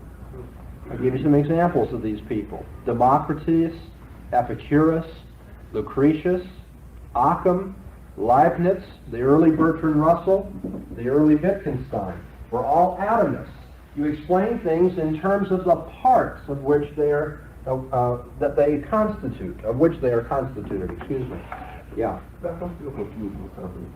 In this monism, okay, would not Christians be explained in terms of God? I mean, he being the whole. Is he the whole? Everything. He's everything? See what you do. Yeah, you see, the minute you follow that line, pretty soon you want to start going, no, back this way. But when you start going that way, you don't want to go, no, back this way. No, you don't want to do any of that sort of thing. Believe me. This is the pits over here. You don't want to do any of this. Okay, I just don't want to get confused. That's okay. But, I mean, you get the point. No, this is what we're all glad we're saved from. Okay, we praise the Lord, we haven't got these intellectual problems. We have other kinds, but not these. Let me just get this out here a second. We're going to have to break. Wholes must be understood in terms of the parts. Okay, so Wittgenstein says if you want to understand the meaning of a sentence, this is the early Wittgenstein, you must understand the meaning of the discrete words in it. And to understand the meaning of the discrete words in it is to understand the referent of the words, is to understand the materialistic referent of the word, which is to understand, therefore, the concrete grammar of the sentence and its referent. So what is the meaning of a sentence? Well, you have to break it down into its parts. And then at one point, one phase in his long and phased existence as a philosopher, Bertrand Russell thought that there was, if you will, a universal grammar. Not in the sense of depth grammar now, if any of you have studied that issue, but the idea that a sentence is true if its syntax and its referent reflect what is true of the world. Didn't pan out, as you can figure out, because words don't relate to each other like that math relates to me, and so a word about the math and the professor is not going to have the same configuration as the math and the professor in the room. So it's very confused, but that's what happens when you try to explain wholes in terms of parts. Reality is smaller and smaller parts till you get a basic unit. But now look what happens. Whether you're a monist or an atomist, just give me a second here, whether you're a monist or an atomist, you're always going to have a tendency toward mysticism. Why will you always have a tendency toward mysticism? Because monism never gets you to an adequate universal principle. Any characterization that somebody offers of the whole is going to be a limitation of the whole. To characterize it is to limit it. And so reality will always be just one step beyond the characterization. Reality is always going to be larger than what you say about it. Reality is bigger than the particular designation you give it. But if you're an atomist, if you try to get to the particulars,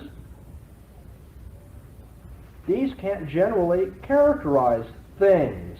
These can only characterize the properties of things. And so Adams says, let's look at the properties or parts. But then you say, well, what's the property? What's the part? Well, that has to be explained in terms of a more basic property or part. You can't finally speak of the ultimate element. You can't finally describe that ultimate atom of experience because it's going to be an indescribable simple, as Wittgenstein put it. You're going to get to something that can't be broken down further. But if it can't be broken down further, then you can't explain it, can you? Because what is explanation? It's breaking things down. But if you get to the thing that can't be broken down any further, then you can't explain it. But if you can't explain it, then you have to be rather mystical about it. And by the way, so 20th century philosophers have been about their ultimate simples of life. Very mystical. They can't be described, can't be accounted for. So you see, the articulation of the basic concept is impossible, whether you're a monist or an atomist. The basic concept is too big for description in monism, and it's so small and indescribable for atomism. But either way, whether you're a monist or an atomist, you can't describe your basic explanatory context or part. And in that sense, everybody tends toward mysticism. But here you have two forms of rationalist philosophy, monism and atomism. Everybody starts being rationalistic, and what do they end up? Mystical. And on that note, I'll leave you for this afternoon. Thank you. I'll answer any questions of those of you who have them, but you're dismissed. I wonder if we can ask Dr. Kikasola to begin us with prayer today. Our Father, we come to you in the name of Jesus Christ, that matchless name by which we must be saved. Thank you for this course and for this hour together. Be with us, Lord, and help us to think through the implications of all of these things for the glory of Jesus Christ and his kingdom. Amen. Okay, if you're going to do philosophy at all, you must have something of a rationalistic motif to your thinking. You're going to try to give some kind of adequate description of the world, some kind of analysis of what there is. Now, if you're an unbeliever, this attempt to give a description in human language of the world, some way to describe the world, is going to take one of two courses. You might go in the direction of monism. Now, monism is that motif of explanation that does what? Anybody? Understands parts by the whole. That's right. We want to explain things. We begin like with every house on this block and explain it in terms of the block, and then the block in terms of the community in terms of the state, on and on and on, until the explanation keeps working outward and outward, broader and broader context. Now, what happens if you take this approach? Eventually, you can't explain things. Why? Anybody remember from last class time? Why can't you eventually explain everything then? You end up at an end point with a mystical definition of something that you really can't describe, that you can't. That's right. It's indescribable, and for what reason? You're trying to explain the whole universe. Okay, and then every time you give an explanation of the universe, a description, then you expand it a little further, and you have to explain. Okay, but the description is going to be less than the whole, is the point, right? Every description is going to be smaller than the whole of which it's trying to describe. It's always explaining the universe under this heading, or under that heading, or under this category. There's always a broader category. So if you try to explain parts in terms of wholes, the whole gets too big, if you will. Every human description is something of a way of dividing up the world. And so human description eventually can't give that which is all of the world. So monism, in this sense, then finally leads to mysticism. One does not describe the whole. One just has some kind of mystical, if you will, encounter or intuitive grasp of the whole. Isn't that interesting? Here's this rationalistic motif through the monist way of explaining things, ends up in mysticism. which is, of course, a form of irrationalism. Irrationalistic motif admits that the human mind is finite, that it's limited, that it can't be the absolute standard of truth. Okay, well, if you don't take the rationalistic motif of monism, then you're going to take the approach of atomism. Atomism is what? Smaller and smaller. Smaller and smaller. Let's say it with a little more precision. You're right, it's smaller and smaller. Instead of parts in terms of wholes, Defining things in terms of smaller. Yeah. that's right, wholes in terms of parts. Okay? Now, why is it that atomism finally can't explain everything? The basic standard of reference does not explain itself. That's right. You keep dividing till you get an undividable, if you will, an atom, an uncuttable unit. But if explanation is what? Dividing things up, if you get to something that can't be divided up, in the nature of the case, it can't be explained. You can't divide any further. But that's what explanation calls for. Consequently, to know the atom of reality, or the atom of truth, that smallest unit by which everything else is accounted for, you have to be mystical about it. You can't explain it analytically by cutting it up further, because that is just precisely what that smallest unit is, uncuttable, atomistic. And so atomism leads to mysticism, the irrationalistic view that we can't explain everything, our minds are limited, are not the absolute standard of truth. Now, I have found, at least in my philosophical work, this little diagram on the board extremely helpful, because you may not know a lot about the philosophical background of the person to whom you're speaking, but I can guarantee you they're going to fall in the chart somewhere. And as soon as you get them onto this chart, then notice how you can get the old cycle going. So you want to be rationalistic about this. You want a philosophical account of reality. Well, okay, you're either going to try to get the broadest principle to explain things, all is water, or you're going to say everything has to be divided up into its parts. Water is H2O, which is hydrogen and oxygen, and they are. Finally, you get where? So you're going to get back to this rationalistic motif. Well, we don't know everything, and our minds are not an absolute standard of truth. But now notice that rationalism and irrationalism are like mixing oil and water.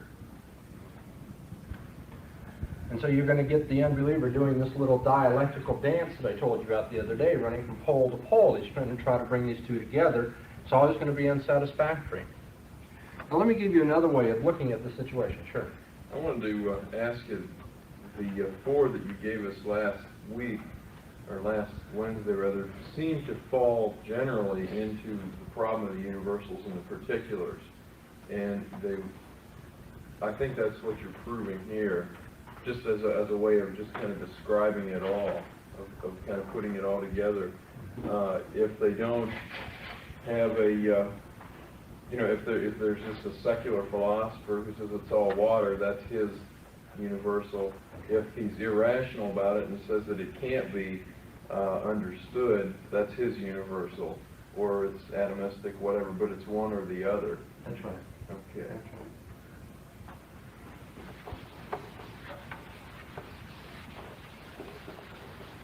I think it'll be convenient now to diagram this in terms of what is the traditional square of opposition in logic.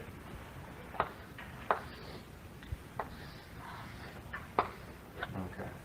So if you get nothing else out of this course, you're going to get a few diagrams anyway. That's valuable in theology, the diagrams. Okay, now on this particular diagram, we're going to be contrasting the Christian position over against the non-Christian position. Now, the Christian position will be represented by this left-hand line, and the non-Christian position by the right-hand line. Okay? So that's the non-Christian position, that's the Christian position. Now, the upper line is going to be the view of of transcendence, or if you will, irrationalism. The bottom line is going to represent the view of immanence, or if you will, rationalism. Okay, so now you can put all this together. This corner here is going to portray the Christian view of transcendence. Down here, the Christian view of eminence. Over here, the non-Christian view of transcendence or irrationality, the non-Christian view of rationality or immanence. Everybody with me so far? It's just a matter of identifying the map right now. Okay? You know how it's going to work.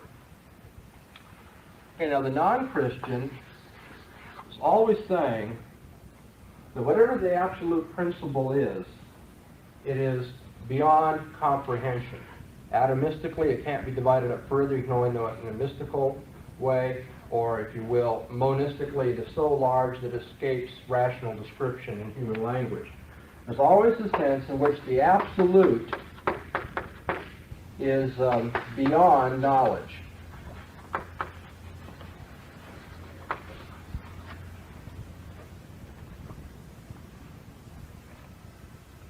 Now, the Christian view of transcendence, the Christian approach to the notion of irrationality, is that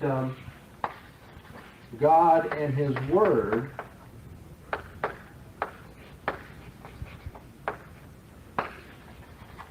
are absolute, are, if you will, Lord over creation. Lord over creation.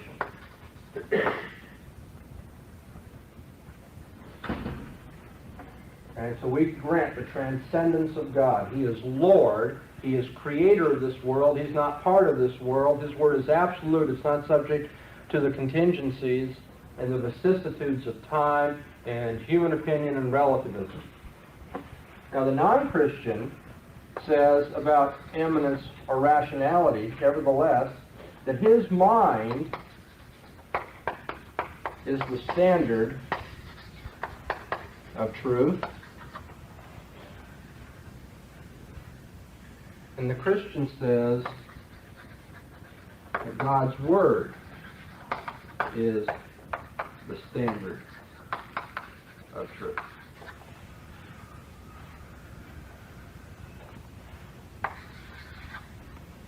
Okay, you get the general gist of these four corners.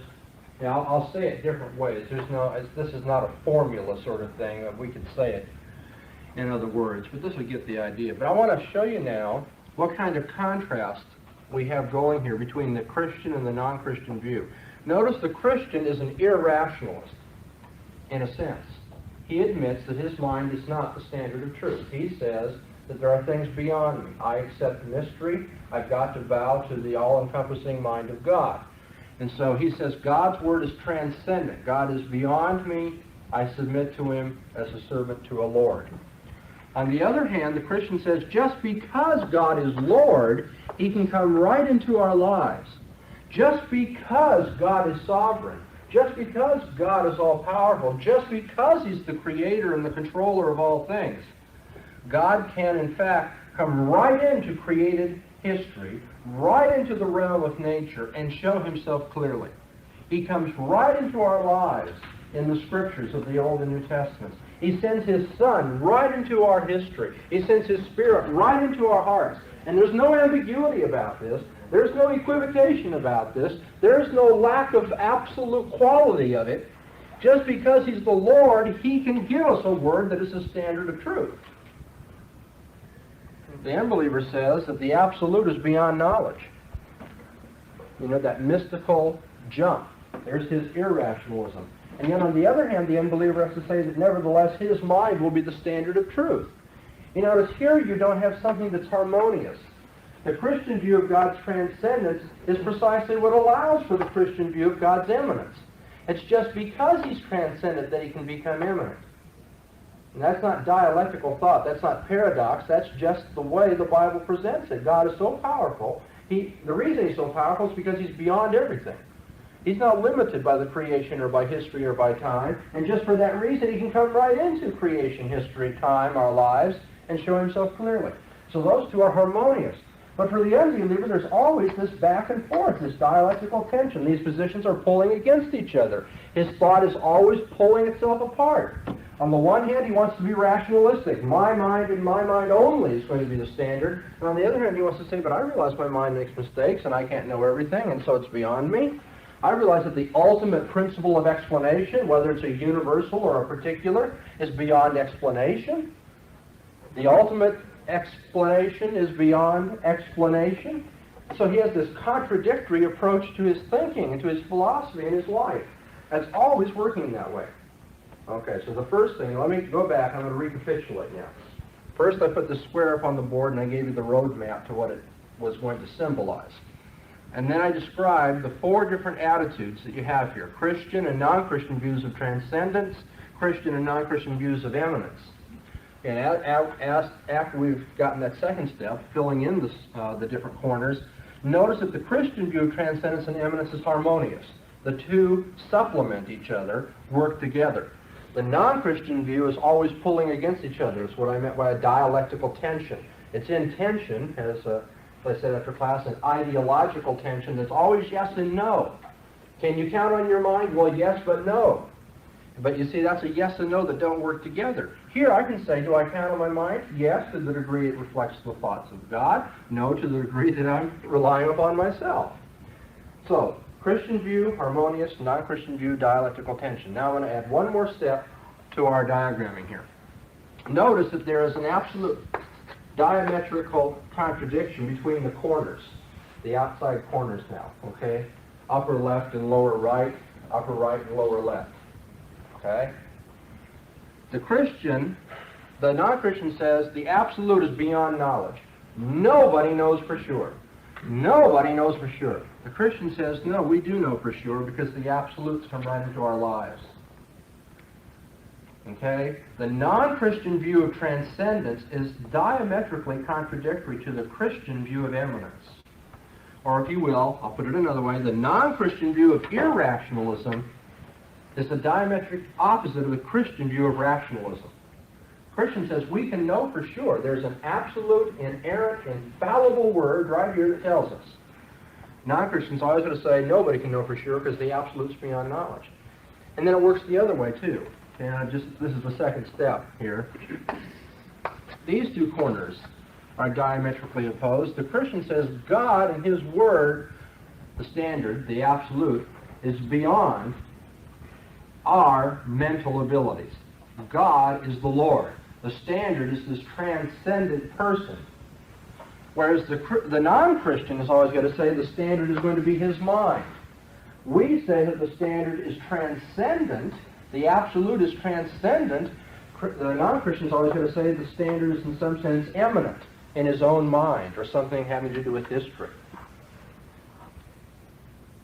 And so you have the harmony in the Christian view of rationalism and irrationalism, the dialectical tension of the non-Christian view of rationalism and irrationalism, and then I've added to that, it will turn out that just precisely when we're talking about rationalism, the non-Christian is going to want to talk about irrationalism. Just about the time you say God's Word is the standard, God's come right into our lives, here it is, here's this infallible revelation, the unbeliever is going to say nobody knows for sure, the absolute is beyond us. He's going to be very mystical. And then when you're mystical in the sense of being irrational, in the sense of admitting your finitude and your dependence upon something that's beyond you, when you're admitting your limitations, it's right at that time he's going to get very rationalistic and say, no, you see, if it's going to be believed, you got to show it to me, prove it to me, and that sort of thing. So you see then the relationship of unbelieving thought and believing thought in very broad strokes. That's what I've been trying to get at in the last hour and then today. Yeah. I believe in the transcendence and immanence of God, but at the same time, somehow you're explaining that I didn't understand how you explained the aspect of God's transcendence becoming immanent. When we say that God is transcendent, to put it in a word, we mean He's Lord. He's Lord. And as Lord, that means He is absolutely in control of all things, and He's beyond challenge. He's beyond finitude. He's beyond limitation. To say He's Lord is to say He transcends all of the limits we know. He's beyond us in that sense. You see, part of the problem is many times we think of transcendence and eminence in spatial terms. God is way out there beyond the universe, and yet God is right here in our lives. Well, the Bible never portrays transcendence in spatial terms that way. Metaphorically it might. He's a God very near to us, to be sure, but His transcendence is always a matter of His power and authority. God is not part of creation. Nothing in creation captures God. Nothing in creation limits God. Nothing in creation is an obstacle for God. God is Lord. Okay, and in that sense, you see, he transcends all of our boundaries and limits. And yet, just because he's transcendent, he is able to come into history, come into our lives, be very near to us. It's just his all-powerful lordship that makes it possible for him to have a personal relationship to us that is not equivocal. When God comes into history, he doesn't lose his absolute character, because nothing in history can bind him or limit him or be an obstacle to him. And that's very helpful, by the way, in this inerrancy controversy that has been going on for a few years in the evangelical church. There's a view abroad which says that if God is transcendent, if he uses human agents, then something is lost in the process of revealing his word to finite men. So that as they express it in their words, there's some authority and some accuracy lost in the process. Well, that isn't the view of God's lordship you find in the Old and New Testaments. I mean, after all, God's in control of all things. He sovereignly decrees everything. If this person's personality has been determined by the hand of God and by the leading of God and by the providential government of God, then obviously he can use this person to say exactly what he wants. So the very fact that God is sovereign Lord over all makes it possible for him to come right into our lives. And so there is no problem with inerrancy in human language and all that, because we have a view of God's lordship or his transcendence. Yeah. You made a statement that in a sense the Christian position is irrational. Yeah, in a sense we have an irrationalist aspect. We depend upon the mind of God. We say we're not self-sufficient. My mind is not the ultimate standard. And so that's irrationalistic in the sense that we're not holding everything, all authority, all self-sufficiency to ourselves. And on the other hand, we're rationalistic. We say we can know things for sure. Now, I don't know what your own personal convictions are on this matter, but my own creedal position, the Westminster Confession of Faith, says that the Christian can, not that it's essential to salvation or that all do, but nevertheless the Christian can have an infallible assurance of his salvation. I think that's true. I think you can have. I think many of us lack it because of the lifestyle that we live and our sin and other reasons. But nevertheless, it is possible to have an infallible assurance, which means, one, you can know what the Bible tells you and promises you infallibly, and secondly, you can know how you stand with relationship to that promise. The Bible comes to give us knowledge over and over and over again. You look at Peter's preaching of the day of Pentecost. Let the house of Israel know with assurance. The Greek word there means certainly, without doubt. There can be no question but that God has raised up his Son to be Lord and Christ. Let the house of Israel know this. John, in his first epistle, says, I write these things to you that you might know that you have eternal life. And so the Bible says that we can know things. We can be very rational about it. No doubt about it. There is a God. He has the following character. He has sent his Son, etc., etc. Okay, so we're rationalistic, we're irrationalistic, in the sense that we say it's not because of my knowledge or wisdom, it's because God has revealed it. I depend upon something beyond me, but on the other hand, what I do know, I know for sure. The unbeliever says, well, I'm very rationalistic, my mind's the standard of truth, and then he has to be irrationalistic because his mind won't handle the task. So he finally says, well, nobody knows for sure. And so you see, it's just this reversal that I'm getting at. It's just these different views of transcendence and immanence that give the rational-irrational combination in Christianity a completely different flavor and direction than the rational-irrationalism of non-Christian philosophy. Well, this is your opportunity to ask some questions before I go on to another major thought. Yeah? Would the problem in communication between the two be involved in their starting points? Our starting point might be considered irrationality and theirs irrational. Or it can work the other way too. And that way they could, we would be crossing. That's right. Each other. They're having a head-on collision. It's another way of putting it. And the dialectical tension within the non-Christian, is that all, did you call the tension between both in this dialectical tension? No. His is a dialectical tension because there's an internal ripping apart internally. And then between Christianity and non-Christianity, there is, you see, no reconciliation. That's a head-on collision. That's not tension, that's just antithesis. And so here you see the antithesis, the square of opposition, if you will, and here you see the internal dialectical tension.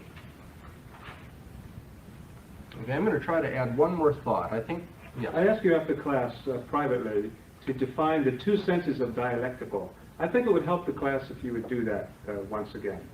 Dialectical tensions, you mean in a generic sense. What is that, and how does that differ from neo-orthodoxy in the sense in which they're using it? The title of this heading that we're doing. Yeah. Well, it doesn't differ from neo-orthodoxy because what I'm saying is the unbeliever has to say one thing and contradict himself. He says yes and no. Is your mind the absolute standard? Well, yes, it is. Anything that's going to be believed is going to be believed because you prove it to me. Well, is your mind able to comprehend everything? Well, no. So is it the absolute standard? Well, no. So is it the absolute standard? Well, yes, but no. Well, but then of course it is, but it's not. But I mean, that's dialectical tension. It's the yes and no philosophically of unbelieving thought. Not now. On the other hand, I don't want to make this seem like it's just duck soup either, you know. That when you go to talk to an unbeliever, you say, now, I know that you're a rationalist and an irrationalist, right? He's going to say, that's right. Oh, shameful, shameful. Well, no, they don't think it's that way. They think they've got a good thing going. And part of your work as an apologist in defending the faith and evangelizing these people is to get them to see that they've got more problems than they're recognizing. So, I mean, I'm not trying to talk about the way people will portray themselves. I'm talking about the way things really are. And but dialectical means saying yes and no. It's a tension that is of that sort, contradictory tension. It's tension dialogue. It's yes and no. Dialectical right. is dialogue. Yeah. Now, that's the generic sense. The specific sense of neo-orthodoxy is yes and no in the same sense at the same time with respect to what? Same question, same issue. Okay, other questions? Okay. And number 5 in your outline, I think it should be 5, we've talked about the dialectical tension and unbelieving thought,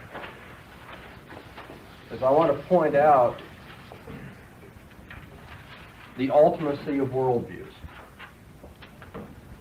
The ultimacy of worldviews. Now, what I'm getting at when I say that worldviews are ultimate is that a person has a metaphysical view, a person has an epistemological view, and the two work together.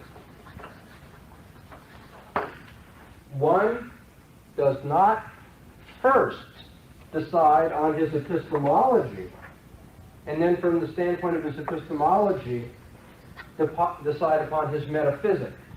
That is, one does not first come to a view of knowledge, and then given his view of knowledge, decide what really is.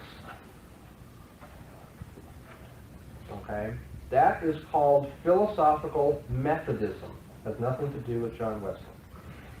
Okay.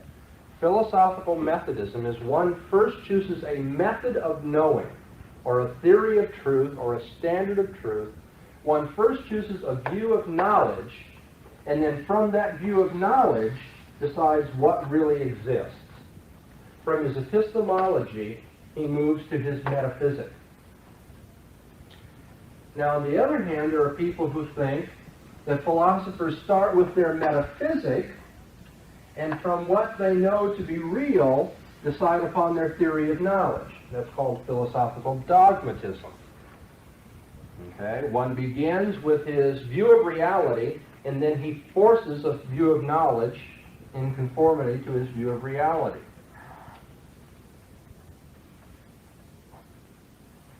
And what I'd like to do here in our remaining moments is point out how impossible both those views are, how one cannot be a philosophical Methodist and one cannot be a philosophical dogmatist.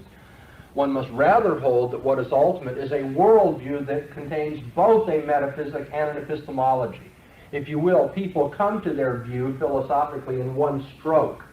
They don't first get an epistemology and then a metaphysic, or first a metaphysic and then an epistemology. they get a combination, but these two are on an axis with one another. And I'll try to use a homespun analogy to get this point across. Let's say that you're trying to build the world's best apple sorting machine. Okay, you want to sort out good apples from bad apples. That's a method, if you will. That's a standard for apples. You want a machine that's going to apply a standard for apples. That will be like an epistemology. In epistemology, we say, what is the standard of truth? What is our theory of knowledge? And the reason we want to do that is because we want to be able to decide what we do know and what we don't know. Okay, here are a lot of claims that people make.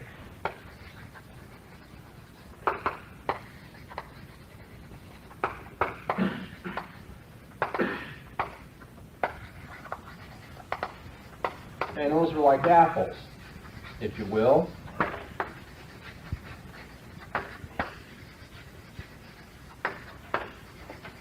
Okay. Now, some of the claims are going to be true and knowledgeable claims, and other of the claims are going to be false, ignorant claims. Now, how do you know which of these claims are the knowledgeable ones? Well, in order to answer that question, people have devised theories of knowledge. Okay, so an empiricist says, we know what is true on the basis of what we can sense. If you can see it with your eyes, feel it with your hands, hear it with your ears, that sort of thing. That's how you know. Rationalists say, well, if it makes sense, if it harmonizes with everything else we know, if it's consistent, if it's true to our intuitive concepts, then we know the claim is true and knowledgeable. These are different epistemologies, different theories of truth. One empiricistic, the other rationalistic. Now I'm using rationalistic in the school sense, not in the motif sense that I have been, so I don't want to mislead you now. My point is, here are all these conflicting claims, you got to have some way of sorting them out. And the sorting process is epistemological. And I've likened that to apples. You have good apples and you have bad apples, and you're trying to find a machine that's going to sort out the apples, right? Okay. And so you advertise in the paper, and you say, now, whoever will make an apple sorting machine is going to do the job so that I don't have to worry about eating apples with worms in them, then I'm going to pay them $10,000. And you have to produce your machine by Saturday, whatever on whatever month and whatever year it is. Now, come that day, lo and behold, 10 people show up at your place, and they have 10 different apple sorting machines. Some guy comes in and he says, now just watch how this machine sorts the apples. Okay, and you watch it, and lo and behold, some apples go over in the bad pile, some go over in the good pile. The guy says, it's done. Sorted your apples. The other person says, wait a minute, my machine will do a much better job than that. So you set up his machine, and it sorts out apples this way and that way. And the third guy says, no, mine's even better than that. And you go through the whole schmear, and you have 10 different machines doing 10 different ways of sorting the apples. What's the problem? No criteria. You got to choose which machine is doing the right job. Now, what are you going to do to test the machine? Look at the apples. You're going to look at the apples. What does that presuppose? That you already know what a good apple is. Isn't that right? If you have a machine that's going to sort the apples, you can only test the legitimacy of the machine, the accuracy of the machine, if you first know a good apple from a bad apple. What if we had some native from the South Sea Island that had never seen an apple? And we asked him to choose now, which of these machines do you think is best, Pongo Pongo? And what happens? Well, he has no way of knowing. He couldn't begin to answer that question because he doesn't know anything about apples. And so lo and behold, in order to sort out claims, one has first got to know some true ones, doesn't he? You have to know what a true claim looks like. You have to know what knowledge is before you can get a machinery by which to distinguish knowledgeable claims from ignorant claims, true from false ones. So what that shows is if you try to have an epistemology, this sorting machine for claims, you're going to have to know something about reality first, so that as everybody proposes a claim to you, you can have some test standards. You know, you can throw some good apples in and some bad apples in and see what happens. Okay, so somebody says, we only know things on the basis of our senses. And you say, well, I know this. I know that my wife loves me. Now, can that be proven according to the senses? Well, if it can't, then there's something wrong with this epistemology. There's something wrong because I know this much about reality, and your machine won't accommodate it. Or on the other hand, I know that something is false, and yet your machine makes it appear to be true. If we apply your standards, it comes out looking true. My whole point is then, you cannot have an epistemology without first having a metaphysic. You have to know something about reality, something about the world, about the way things are, before, something about being, if you will, and existence, before you can test the conflicting epistemological schools that are available. So somebody says, well then, what you're saying is you should be a dogmatist, right? You should first have your metaphysic, and then you should go to your epistemology. No, because that's just as impossible. Just as impossible. Because what if somebody says, well, the world is green cheese. Somebody else says, no, the world is water.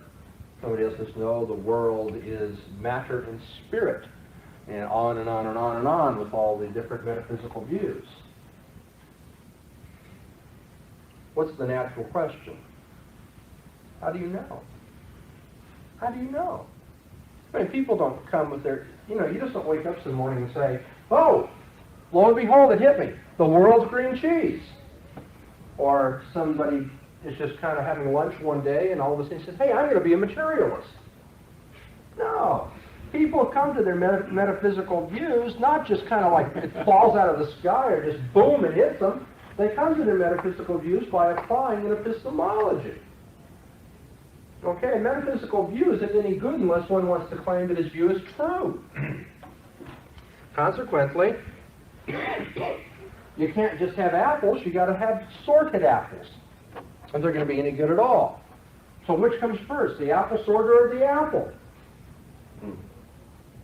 Well, in this world of ours, neither does. You got to start, first of all, with a knowledge of how you know as well as what you know. Now, that isn't to say we have a full-blown view of knowledge. I can tell you how many ants there are in Ethiopia right now. But at the most fundamental level, well, I mean, what I'm telling you is, the whole menu isn't given in one stroke here. But you do start out with the most fundamental principles of knowledge and reality as being harmonious with each other. You start out with a worldview. You don't start out with a metaphysic and then develop an epistemology. And you don't start out with an epistemology and then develop a metaphysic. You start out with a metaphysic and epistemology. I'd like to illustrate that a little bit from the history of philosophy here, and I think time will allow a couple of illustrations anyway.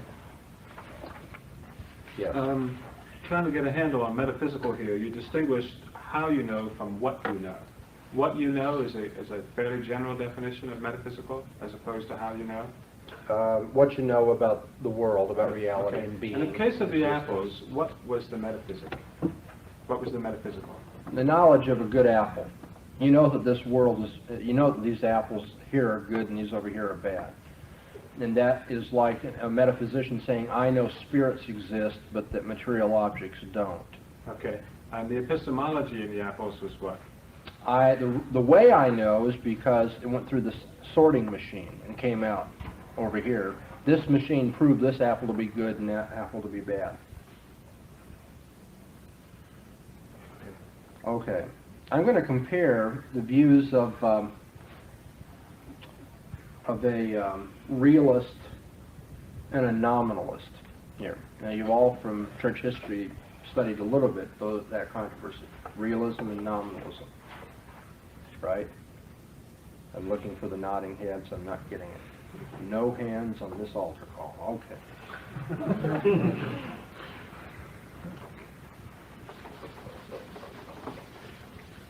All right. Realism. The view that abstract universals exist.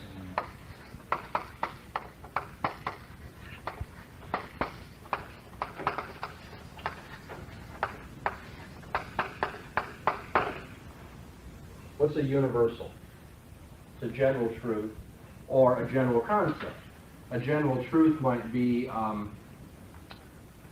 water freezes at 32 degrees. That's a general truth.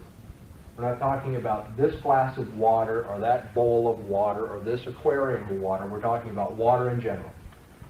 Okay? Water freezes at 32 degrees.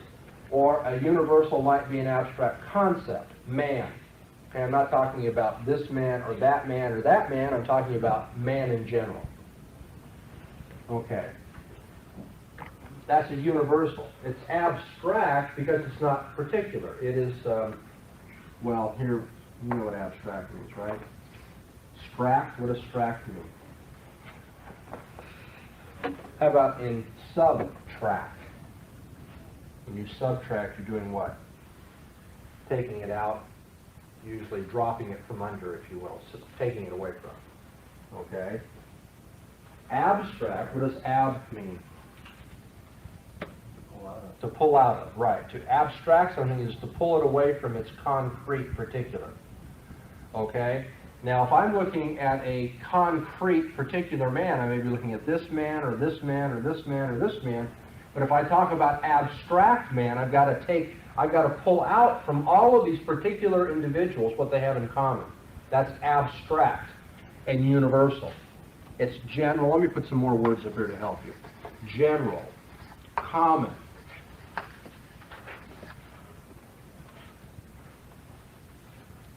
Okay. Abstract means that it is not something you're going to run into in your experience. It's not a particular.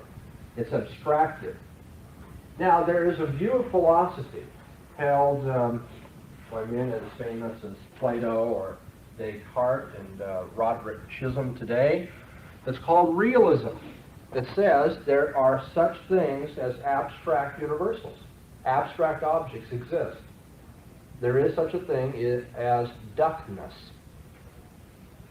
Not just a way of talking, there actually is duckness.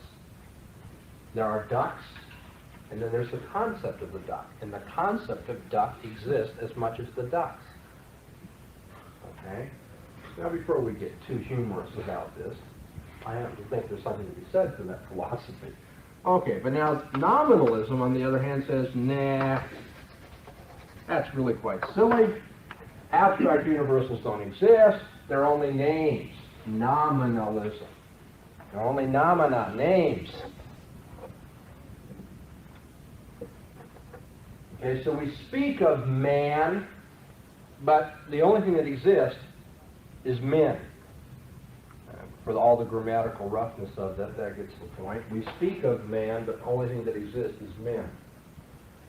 So, it's true that there is this man and this man and this man, and it's not true that there is man, or mankind, or humanity in that sense. There's just men, just particulars. So instead of abstract, you have concrete particulars, not universals, just particulars. And every universal word is nothing but a word. It's only a summary, if you will. It's only a convenient way of speaking. Okay, abstract universals exist, realism. Only concrete particulars exist, nominalism. Yes, sir? Realism does not deny the existence of the particulars. No. In the case. No. But it adds to that universals as well. Particulars exist and universals. The nominalist says only particulars exist. How does the nominalist handle things like justice? Things like what? Justice. Justice is but a summary word for all of the actions that are taking place in the courtroom. The only thing that exists are the particular decisions. And justice is but a summary word for those decisions. I think it's a rather implausible theory. Begs the question. Myself. I like to talk about these things. I'll get off on it for just a minute. Let's watch what happens.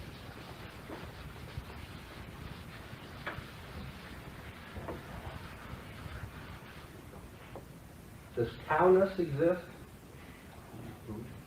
Cowness?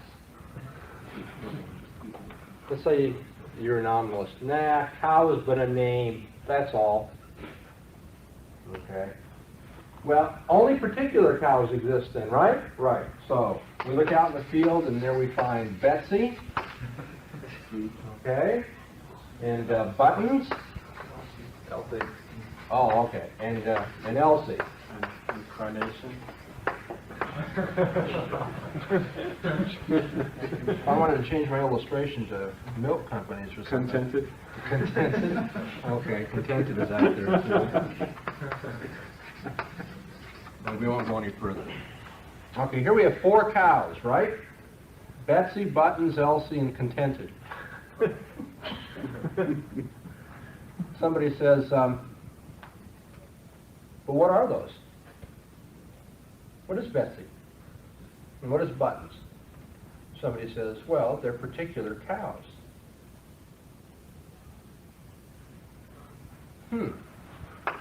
This one's a cow?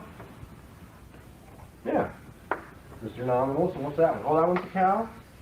Okay, particular, and that one's a particular cow? Okay. And this one's a cow? You say, oh, that's what they have in common. They all have the word cow used of them. That's right, just the name. All right, now put on your thinking caps and be very analytical. How many words do I have up there on the board on the extreme right column? 4. Mm-hmm. 1. No, 4. Or which is it? 1 or 4? 3? How many words are there up here? If the nominalist says that there is one word up here, what does he grant? That there is a universal, the word cow. But we thought abstract universals didn't exist. What he wants to say is there's a chalk mark here, a chalk mark here, a chalk mark here, a chalk mark here. He can't say they're the same word. To say they're the same word is to say that there's a universal, the word cow. You see how implausible the theory of nominalism is? Because he has to say these are the same word. They don't even look the same. My handwriting's terrible. But even if they looked the same, what would it mean to look the same? What is sameness of appearance? Unless there's a universal by which you identify 4 things as being similar. And so you see the nominalist transfers the question to the oneness and manyness of words, away from the oneness and manyness in the world, but he doesn't escape the problem.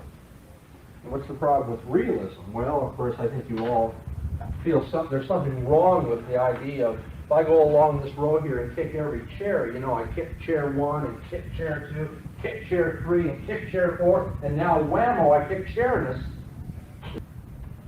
Okay? Plato is arguing with David Hume. Okay, great moments of the past. Okay, you can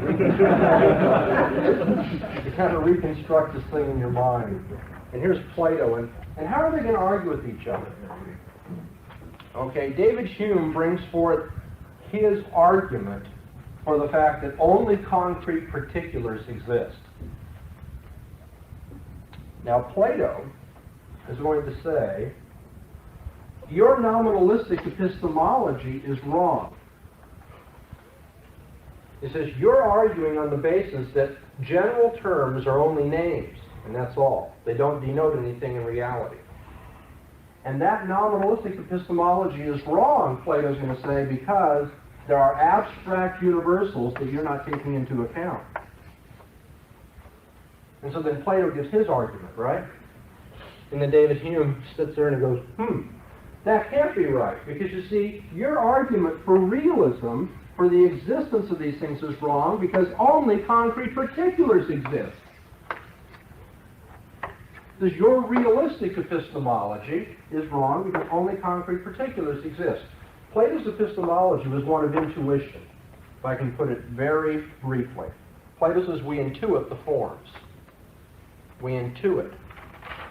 But you see, this intuitional epistemology will not sit well with this empirical epistemology. Hume was an empiricist. He said anything we know because of our senses. We know it because of our senses. Plato says it isn't because of my senses. I don't sense duckness. I intuit duckness. Hume, okay, let's go through the argument. Plato says, I have intuited the form of duckness. Hume says, prove that you've intuited the form of duckness, that there is such a thing as duckness. Plato says, okay, I prove it because I'm now intuiting it. Hume says, well, you're obviously wrong, because to prove it means to give sensible evidence of it. Not reasonable, sensible in the sense of tactile. I can touch it, see it, smell it, whatever. Okay, so Plato's metaphysic is challenged by Hume's epistemology.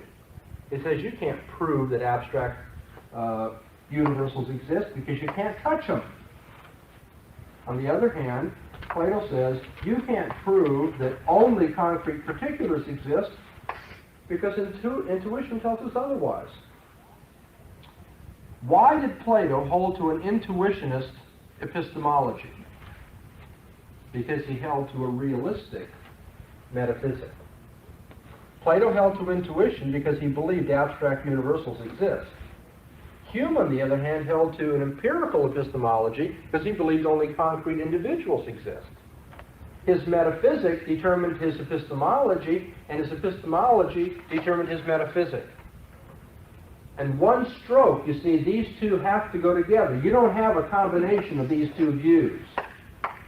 You don't have an intuitionist epistemology when you think only concrete particulars exist. Because if only concrete particulars exist, you haven't got anything to intuit. On the other hand, if you believe that abstract universals exist, you're not going to hold to an empirical standard of truth, because there's something that goes beyond our senses. And what am I getting at? Worldviews are ultimate. One's epistemology, his theory of knowledge, and one's theory of reality are going to supplement and support each other. They're going to determine each other. Let me give you another example. Maybe one that's a little bit easier to follow than this technical question in the history of philosophy. You have two general approaches to philosophy. One might be called the outsider approach to philosophy, and the other the insider approach. The outsider or objective observer approach to knowledge. And then you have the insider passionate participant approach to philosophy.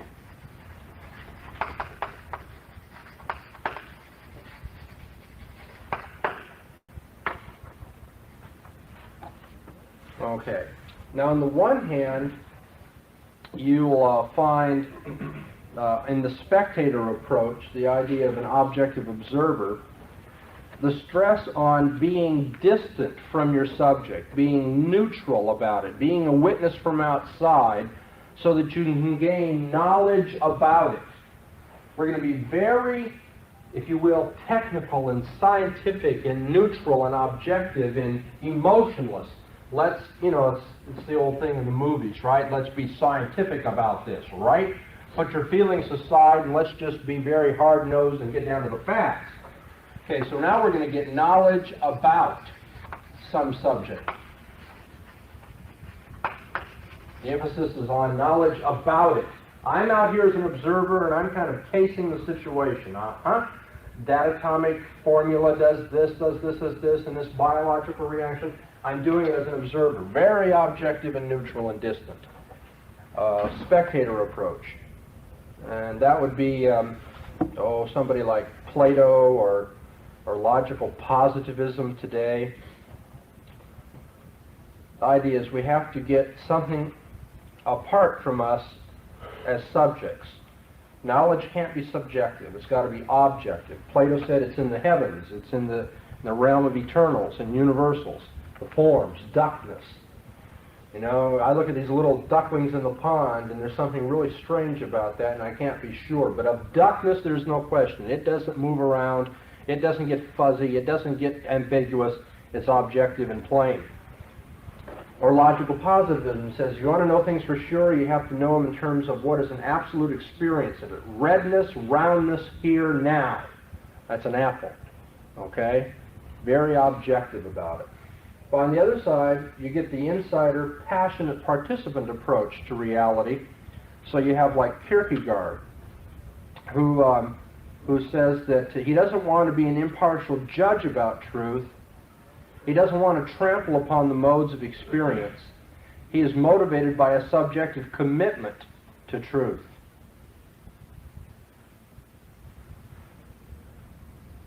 Okay, so here the insider doesn't want knowledge about things, he wants knowledge of things.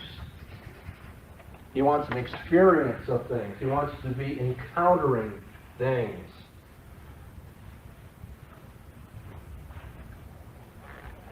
Okay, on the outsider, objective observer, knowledge about things approach, you're going to get an increasing distrust of reason. I'm sorry, scratch that. Increasing distrust of feeling in favor of reason. Confidence in formal proof, like Descartes. Give me a syllogism. Give me something that is demonstrative, that follows mathematical certainty. Okay, the objective outsider wants to see more and more to get away from feeling and to trust his reason.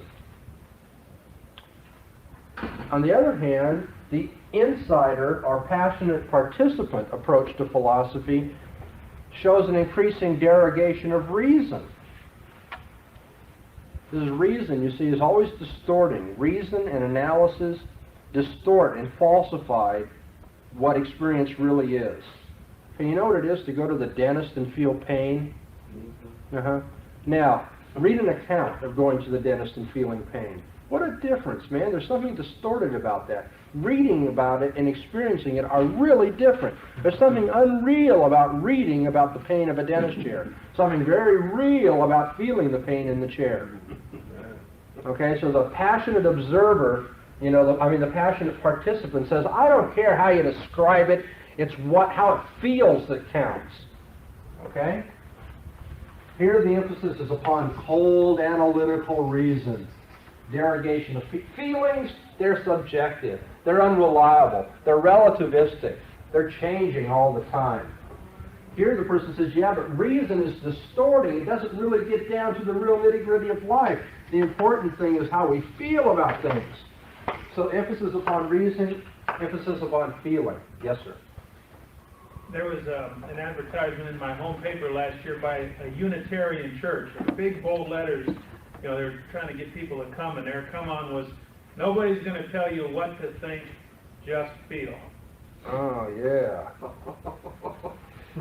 It feels good, it's right. Yes, sir.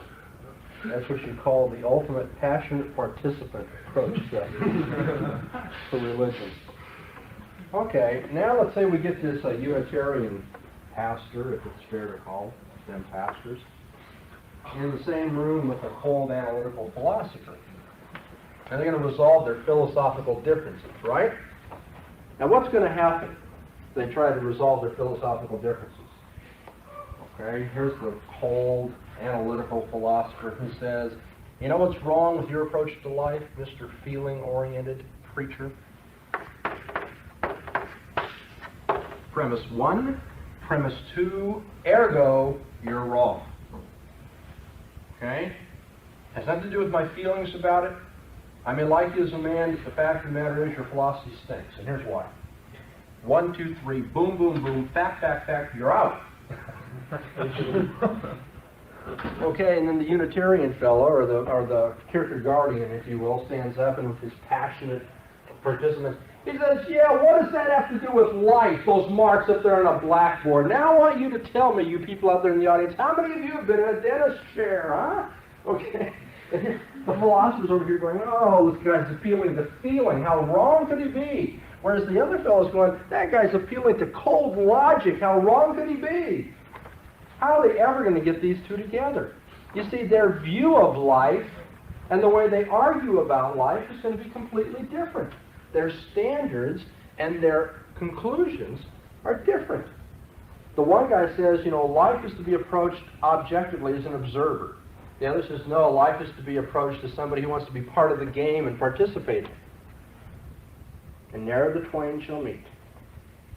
To argue with each other, they're going to have to change their worldviews.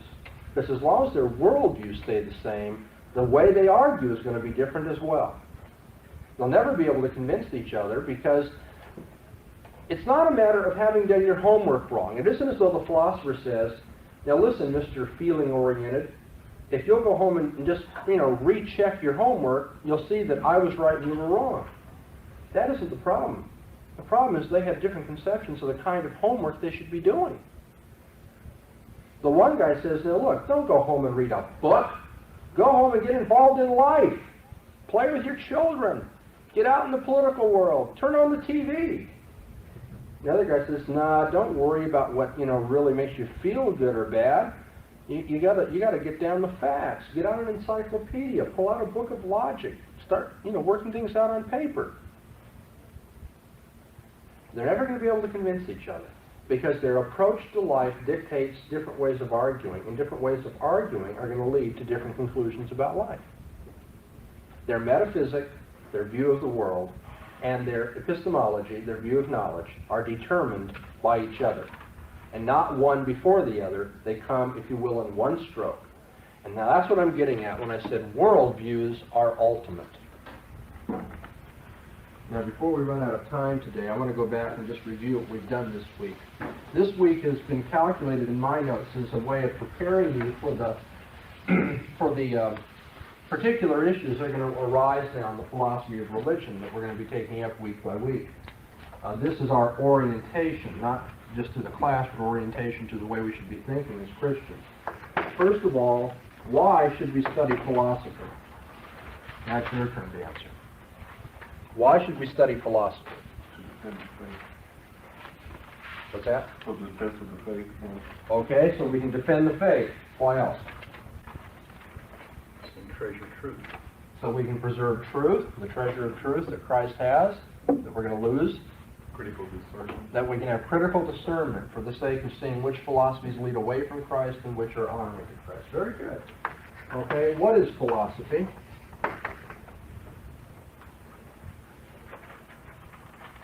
I don't care if you look at your notes. You don't have to do it from memory, but I would like us to review together before our time gets away. What is philosophy? You know why you should study it. What are you studying? It's a systematic study of nature. Systematic study of nature. Nature, that's metaphysics, okay. What's another? We're on the branches of philosophy. Let's finish that. A study of reality. Love of knowledge. Knowledge, a study of what is knowledge and truth. Epistemology. And ethics. And ethics. Human behavior or conduct. Okay, those are the branches of philosophy. What is philosophical study? What do you do when you do philosophy? Remember I said there's kind of, there's a double task in philosophy. Critical task and constructive task. Ah, right, okay. What's the critical task? Anybody? Seeking clear thinking by analyzing arguments and examining ultimate presuppositions. Okay, what is it that makes this person say what he's saying? Okay, analyzing it, being critical about it. Okay, and then what's the second task is constructive, and what is that? Are we just always breaking down, looking at arguments, trying to get, down to the nitty-gritty of what motivates and justifies this point of view? No, we're doing something constructive too, not just critical. What else? Good. Somebody said it over here, but I didn't know. Unifying.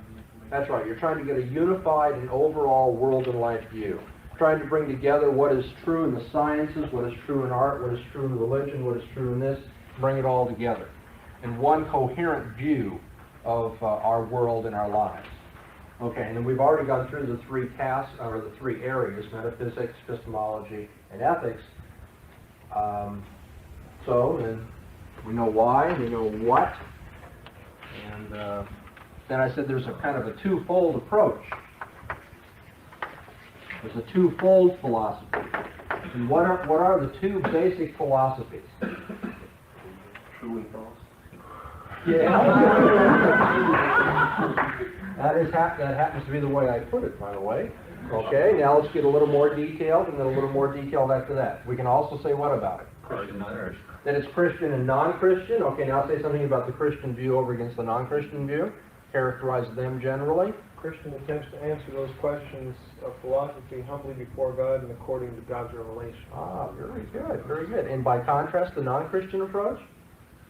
Tries to do that. That's right. Without reference. That's right. Suppressing the truth and being self-sufficient. That's what you meant. Yeah. Okay.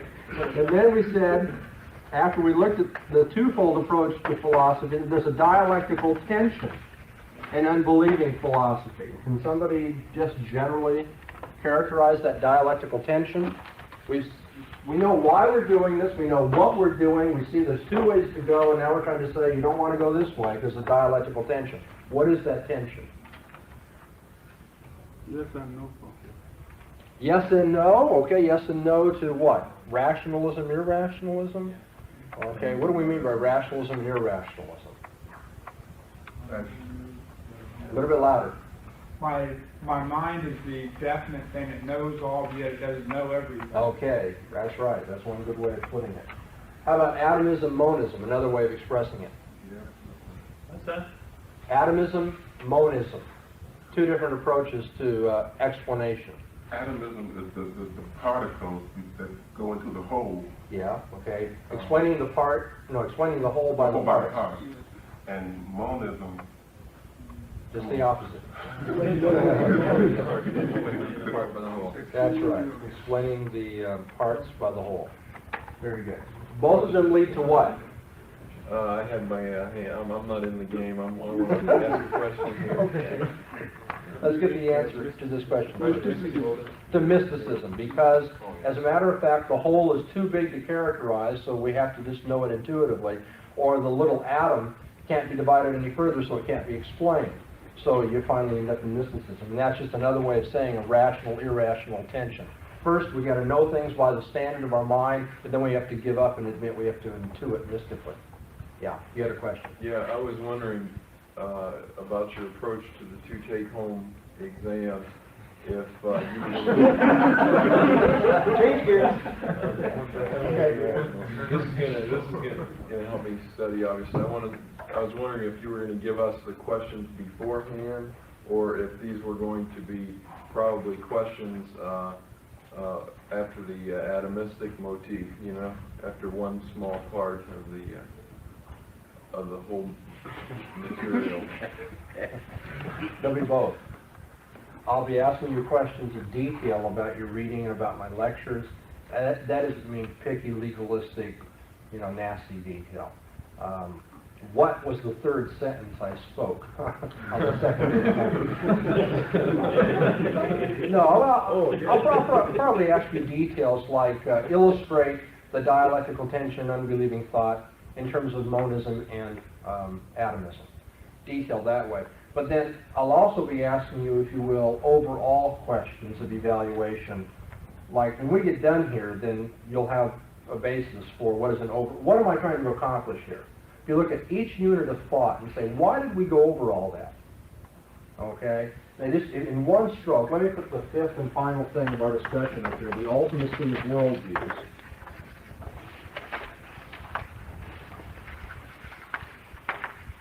What was I getting at here? That one begins his philosophy with a general perspective on life, a world and life view. He doesn't begin first with some cold epistemological standard by which he then decides what's real. Nor does he begin dogmatically with, I know what's real, and then I'm going to tell you what epistemology goes with it. You have these two working together. Well, why did you leave ethics out of that?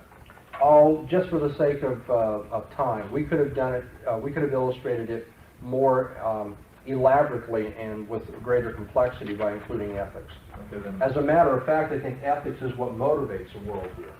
It's the ethics of trying to get away from God that makes people believe that only concrete particulars exist. Therefore, since I can't touch God, there must not be a God. So yeah, I could have illustrated it further with ethics, but it was only for simplicity that I didn't. Okay. A world and life view is one's ethical, metaphysical, and epistemological outlook at its most fundamental presuppositional level. But I just didn't happen to have time to go into ethics. In fact, I'm going to run out of time here if I don't hurry on. The ultimacy of worldviews is everyone begins with a combined perspective and not with one moving on to the others. Now, on upper levels of thought, more sophisticated thought, you have refining going from metaphysics to epistemology. You kind of have this adjusting or cybernetic thing. You know, your philosophy is moving from one to the other and doing fine-tuning. But most ultimately, somebody begins like with a Platonic approach to life, or with a Humean approach to life, or a Kierkegaardian approach to life. And that includes fundamentally a basic view of truth or knowledge, a basic view of reality, and a basic view of human conduct. So the ultimacy of worldviews. Now let's put this thing all together. I mean, what is the conclusion of this? Why are we studying it? What we're studying is a twofold approach. One of them has a dialectical tension in it, and there's this ultimacy of worldviews. Well, overall, what I'm trying to get you to do is to see that when you're doing philosophy as a Christian, let me put it another way, that when we do philosophy, there's a distinctive Christian way to do philosophy. There's a distinctively Christian way to do philosophy. There is a Christian world and life view, and there is a multiplicity of non-Christian world and life views. And each of these is ultimate. There is an ultimate metaphysic, ethic, and epistemology in each one. And these two are in antithesis to each other. In principle, remember, I said up here, the two in principle are at deadly odds with each other. In practice, because of the inconsistency of the unbeliever, it doesn't work out that way. But in principle, there's this twofold ultimate worldviews that are in tension. In this one is impossible because of the dialectical tension in it. So this gets us back to why we're studying this, so we might be better able to defend the faith once delivered unto the saints. Unless I miss my bet, and I'm not a betting man, you probably have not got this in Sunday school anywhere.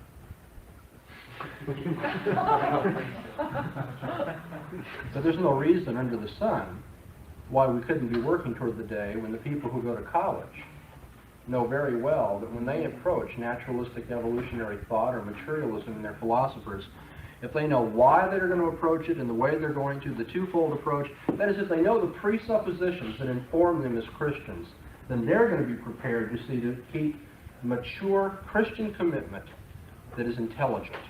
Not mature commitment because we say, yeah, we learn one thing in the university, but we go over here to the prayer meeting and have a different experience. Intelligent and mature Christian commitment. Okay, it's not just for the sake of those going to college, it's for our sake too. We need to realize that God has to purify our thoughts and help us moment by moment every day learn to bring every thought captive to the obedience of Christ.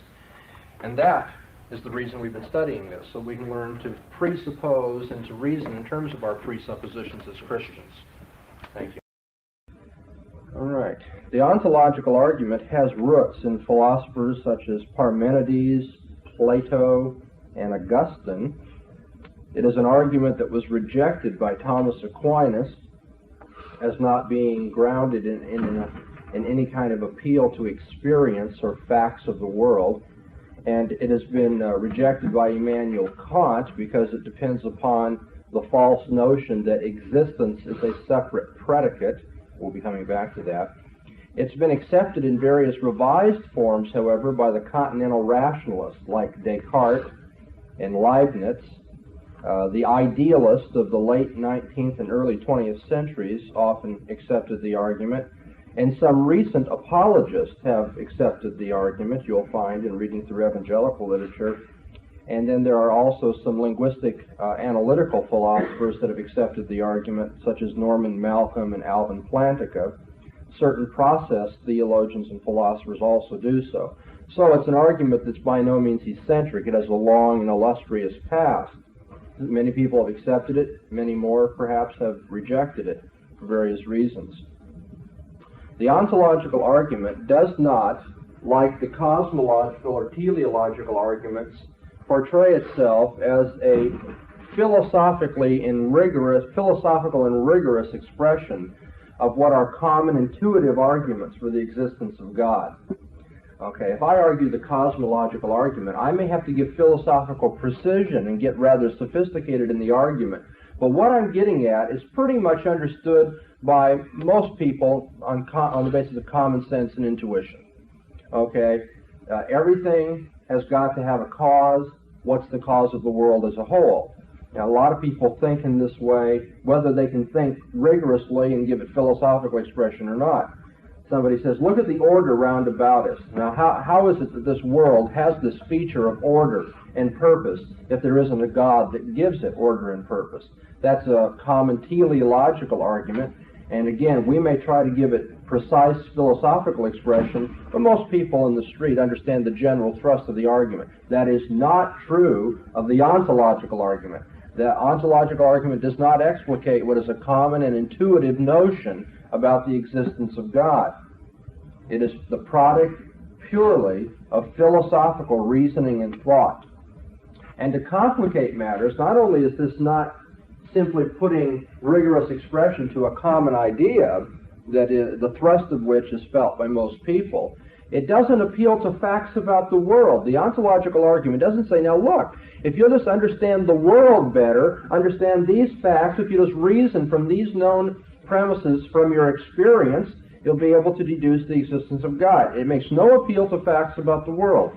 It is what we call a purely a priori argument. It's purely a priori because it makes no appeal to experience.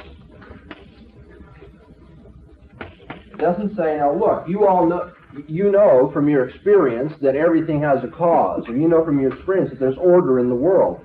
What it argues is that just from the a priori investigation of a certain concept, without appealing to experience, you can know that God exists.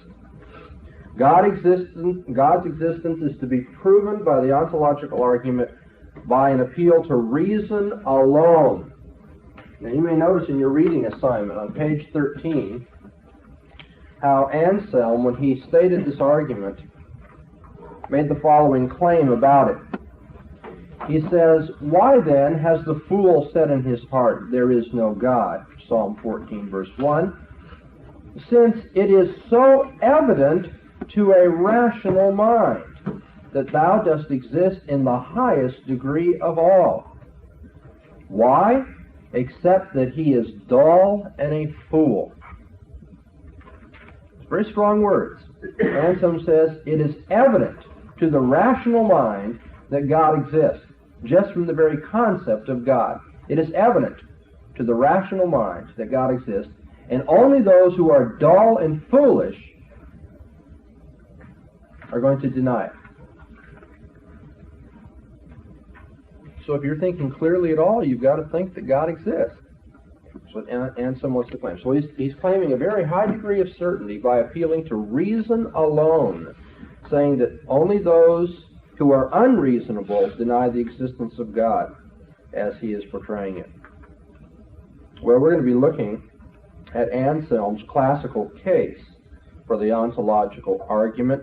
Anselm, of course, is a well-known Christian saint of Canterbury, whose dates are 1033 to 1109. Anselm was influenced philosophically by Plato and Augustine more than anybody else. In fact, he was often called through church history the second Augustine. He was so influenced by him. Anselm adopted the Augustinian slogan, I believe in order that I might understand. And by that, he seems to have meant that faith preceded reasoning when it came to divine matters. One first believed what God said, and then one was to reason about it. Yet elsewhere in the writings of Anselm, you don't find a purist position on that notion of letting faith precede reasoning. In his book, Cur Deus Homo, that is, Why the God-Man, one of the earliest and lengthiest explications of the satisfaction view of the crucifixion and atonement, he says, somewhat rationalistically, leaving Christ out of view as if nothing had ever been known of him, this book proves by absolute reasons the impossibility that any man should be saved without him. Now, although it turns out he smuggles in a lot of biblical premises, his attempt here is to be utterly rationalistic. Let's just leave out everything that God tells us, and let's just reason on the basis of our common understanding. that doesn't seem to fit in with his earlier slogan, I believe in order to understand. I first have faith, and then reason helps me to understand my faith better. Then also in his monologium, he gives certain rational arguments for the existence of God, for the unity of the nature of God, very much similar to those of Thomas Aquinas a few years later. And so what I'm trying to get across is that Anselm attempts to be Augustinian and to hold very purely to this presuppositional idea that reasoning is founded upon faith. However, he is inconsistent in that. Well, then we come to the proslogium, in which the ontological argument is found.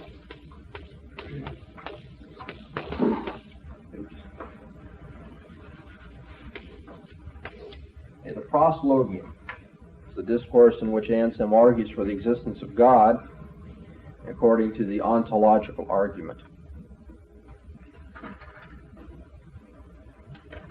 This argument begins with the conception of God as all perfect. Begins with the conception of God as all perfect, and then reasons from the very nature of God to the necessity of his existence.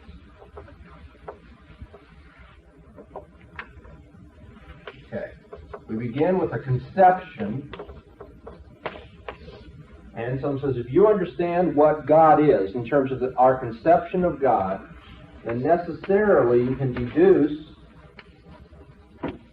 God's existence.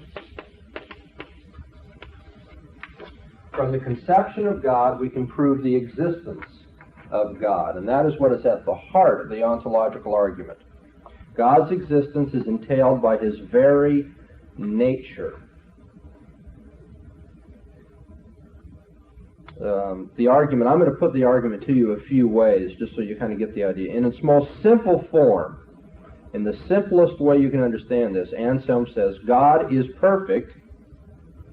Perfection entails existence. Therefore, God exists. Right? God is perfect. Perfection entails existence. Therefore, God exists.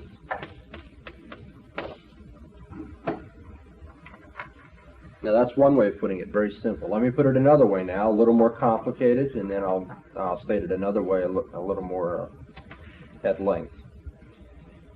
He formulates his argument in this way: God is that than which no greater can be conceived. By the way, that very convoluted syntax is what makes your reading so difficult in Anselm. I'm sure many of you had to look at the sentences over and over and over again, because you see he gets the comparison up there early in the sentence, and it's very, very difficult to read. But nevertheless, God is that than which no greater can be conceived. God can be conceived, but there's nothing greater that can be conceived. So he is that than which none greater can be conceived. He is the highest conceivable. Okay, he is the greatest conceivable thing than that which none greater can be conceived. Okay, that's the nature of God. That's the conception of God that we have. No greater is conceivable. He is the no greater is conceivable. One. God is then that which none greater can be conceived. Now, and some reasons, a God who exists outside of the mind is certainly greater than one who exists only in the mind. Okay, if God is that which no greater is conceivable, then what is greater? Something that exists in the mind alone, or something that exists in the mind as well as outside of the mind? Which is greater? A mere idea in the mind, or something that actually exists outside of the mind? Well, obviously, something which exists outside of the mind is greater than that which exists only in the mind. Thus, if God existed only in the mind, a greater than God could be conceived, namely, one existing outside the mind. So if God exists only in the mind, he is not that than which none greater can be conceived, because we can conceive of something greater than something existing only in the mind. And that's impossible by the very nature of the case. Therefore, God exists outside the mind.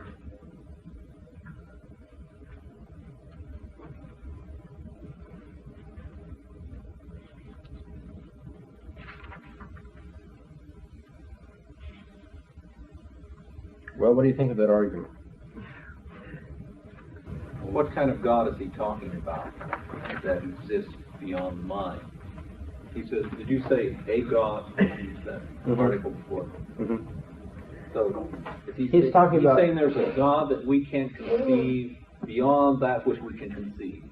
Is that basically what you're saying? No, what he's saying is that the greatest type of being we can conceive must exist. Because he wouldn't be you can conceive of something in the mind, conceive of something outside the mind. Obviously, something that exists outside the mind is greater than something that exists only in the mind. And if God is the greatest thing you can conceive of, then he must exist outside the mind, or else he wouldn't be the greatest. Because you can always conceive of something greater than that which is only in the mind. All right, that he's trying to separate that which is purely thought to that abstract, to that which is in some sense concrete. That's the point. He's arguing from a conception to an extramental existence. From something which is mental to something which is actual. Of course, here, mental things are actual also. We mean by actual extramental, beyond the mind. Is he saying then that the simple fact that we can conceive of an infinite God, and that we're finite, that we, being finite, couldn't conceive of something of our own selves, so there has to be something infinite outside of ourselves to put that thought there? Now, this is an interesting question. Pay very close attention to this. Descartes reformulated the ontological argument somewhat along those lines that you're suggesting. How could a finite mind conceive of an infinite object? God must exist to have put the idea into the mind, because the finite mind would never have thought of the infinite. Okay. Now that is not purely an ontological argument. So you see, that really rests upon the cosmological argument. That is, where would we get the idea of an infinite if we are finite? Okay, there can be nothing in the effect that is not already in the cause. So there must be an infinite cause to the idea of this idea. So Descartes kind of shifts around on the ontological argument and combines it with the cosmological argument, saying, the thought of God requires God to account for the very existence of the thought. How could we have thought of an infinite God if there weren't an infinite God to have put the idea into our finite minds? That's something of a Cartesian version of the ontological argument, and we're not going to pay any more attention to it than what I've just said. It is, in fact, resting for its validity on the cosmological argument, which we'll look at on another day. Let's go back now to the ontological argument, Anselm's purest version of it, if you will, where it says the very conception of God as that which is the greatest, the most perfect, requires that he exists outside the mind, because if he didn't exist outside the mind, there'd be something greater than him. Two problems, I see. The result does not lead to the Christian conception of God, necessarily, but rather it can allow for superstition, a pantheistic concept of primitive people that they conceived of something, their greatest concept was the sun controlled everything. Yes. I think that what is being expressed here is a form of Christian critique of the ontological argument, that it doesn't show the distinctive Christian God to be the one that exists. And some would resist that, of course, and for reasons that I'll show you later. He is actually, I think, trying to argue within a Christian world and life view. And so he's not going to grant that God, apart from the Christian God, has this conception of greatest perfection.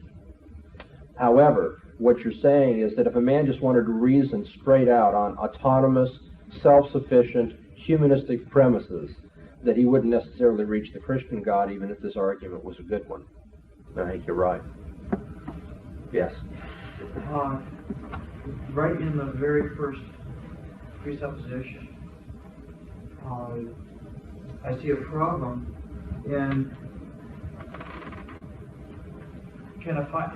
based on what was said before, the finite mind conceiving of the infinite. Is the finite mind indeed capable of conceiving the infinite? Well, or is that given? I think we must recognize that that Anselm was not saying we conceive of God as he is, that we comprehend God. What he's saying is that we know in a formal sense that God is the greatest. And we may not be able to comprehend his greatness, but we can comprehend the statement that he is the greatest. You understand the difference? It's one thing to say that is the largest box in the world sitting out there in the parking lot. Another thing to be able to lift the box. And now that's a poor analogy, but Anselm would say it's one thing to say that's the greatest concept that we have, and another thing to conceive of everything God is. He wouldn't have to say, I know everything about God, I have conceived the infinite, to say nevertheless that whatever God is, he is infinite. So he's simply saying this is the greatest being there is, the most perfect. And if he's going to be the most perfect, he must also exist, because something that doesn't exist would be less perfect than something which is thought of only. Then at least it doesn't define God yet. That's right. It doesn't attempt to define God, except that he has the highest perfection. Okay, let me. I realize, of course, that this seems to be an argument that is just playing with words. A lot of people, it seems like. There's just something wrong with this. It's much too easy. As some people have said, you just can't define God into existence. And it appears that God is just being defined as existing by means of this argument. But before we look at the criticisms of it, I do want to restate it for you and make sure that we've understood it properly. As I've said before, the argument here is turning on entirely turning on the concept of God. Anselm first defines God as a being than which none greater can be conceived. God is then, by definition, the greatest being conceivable, not merely the greatest being that happens to exist. God isn't just the greatest of the things that happen to be around. He's the greatest of anything you can conceive of. If it were possible to think of a being greater than the greatest that actually is, then, according to Anselm's definition and its implications, this greatest actual being would not be God. God would not exist. The very fact that there are atheists who say, with the fool of the Psalms, that there is no God, this suggests that this situation is at least a possibility. Anselm tries to show, however, that on examination, atheism can't even be stated. For the statement that God does not exist is self-contradictory. And this is where I think it's valuable you might want to note in your notes. The statement of the ontological argument by Plantinga, one of the authors you read in preparation for today. You did read Plantinga in preparation for today, I hope. He gives a statement of the argument that puts it as a reductio ad absurdum. Assume that God does not exist. Now, what is God? What do all these premises entail? And it turns out that that premise, God does not exist, is self-contradictory. He puts it in the form of reductio ad absurdum. As Anselm says, atheism is self-contradictory, as self-contradictory as saying that fire is water or water is fire. It's as self-contradictory as saying this square does not have four sides. Here we have a square, but it doesn't meet the definition of a square. Here's atheism saying we have a concept of God, but it doesn't match up to the concept of God. Atheism is self-refuting on logical grounds alone, then. And the demonstration by Anselm goes something like this. We can distinguish between a thing's existing in the understanding and its existing in reality. For example, we can distinguish between a painting that is merely planned and the same painting after it's been executed, okay? Think in your mind of the artist planning his painting. Here's the idea of a planned painting, okay? Here's the Mona Lisa in conception. But you can also think of the Mona Lisa as executed. You can actually think of the actual painting itself. That atheists speak of God at all shows that the being who is greater than any other that can be thought exists in the understanding. As we all have an idea of God, you know that the idea of God at least exists in the understanding. Okay, we all have a mental conception of God. But in this one case, it is impossible for the being in question to exist only in the understanding and not in reality also. In this particular case, it's impossible. Now, you could have the idea of a Mona Lisa, and only the idea of a Mona Lisa. There's nothing in the idea of the Mona Lisa that means there must actually be a painting of the Mona Lisa. It might just be a mental plan. But in the case of God, you can't simply have the idea of a God, because that idea is the idea of that which none greater can be conceived. If God existed only in the understanding and not in reality, then it would be possible to conceive of a being who, though otherwise identical with this God, existed both in the understanding and in reality, and in that case would be greater than the being who exists only in the understanding. If you have a God who's only in thought, he's not as great as a God who is in thought and in reality. Now, since this is impossible by definition, no being who existed in the understanding alone could be the greatest that can be thought of. So the greatest conceivable being must exist in reality as well as in the understanding, and that is simply to say that God does exist. Briefly, to deny God's real existence is to imply that there could be something greater than God, something that had real existence. But nothing could, by definition, be greater than God, therefore God must have real existence. Put that by one more time. Okay, let's put it one more time. Slowly.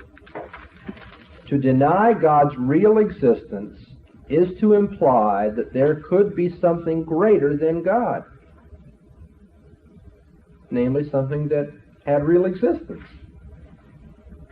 Okay? If you deny that God has real existence, then you have to grant that there's something greater than God, namely something that really exists.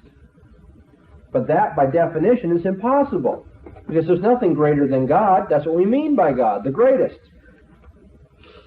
Therefore, God must have real existence. God's nature, which is conveyed by the very word God, includes existence within it. If you want to put it this way, the essence of God, the very conception or nature of God, the essence of God implies his existence. The essence of God implies his existence. One more time. The essence of God, the very concept of God as the greatest or most perfect being, implies that he exists.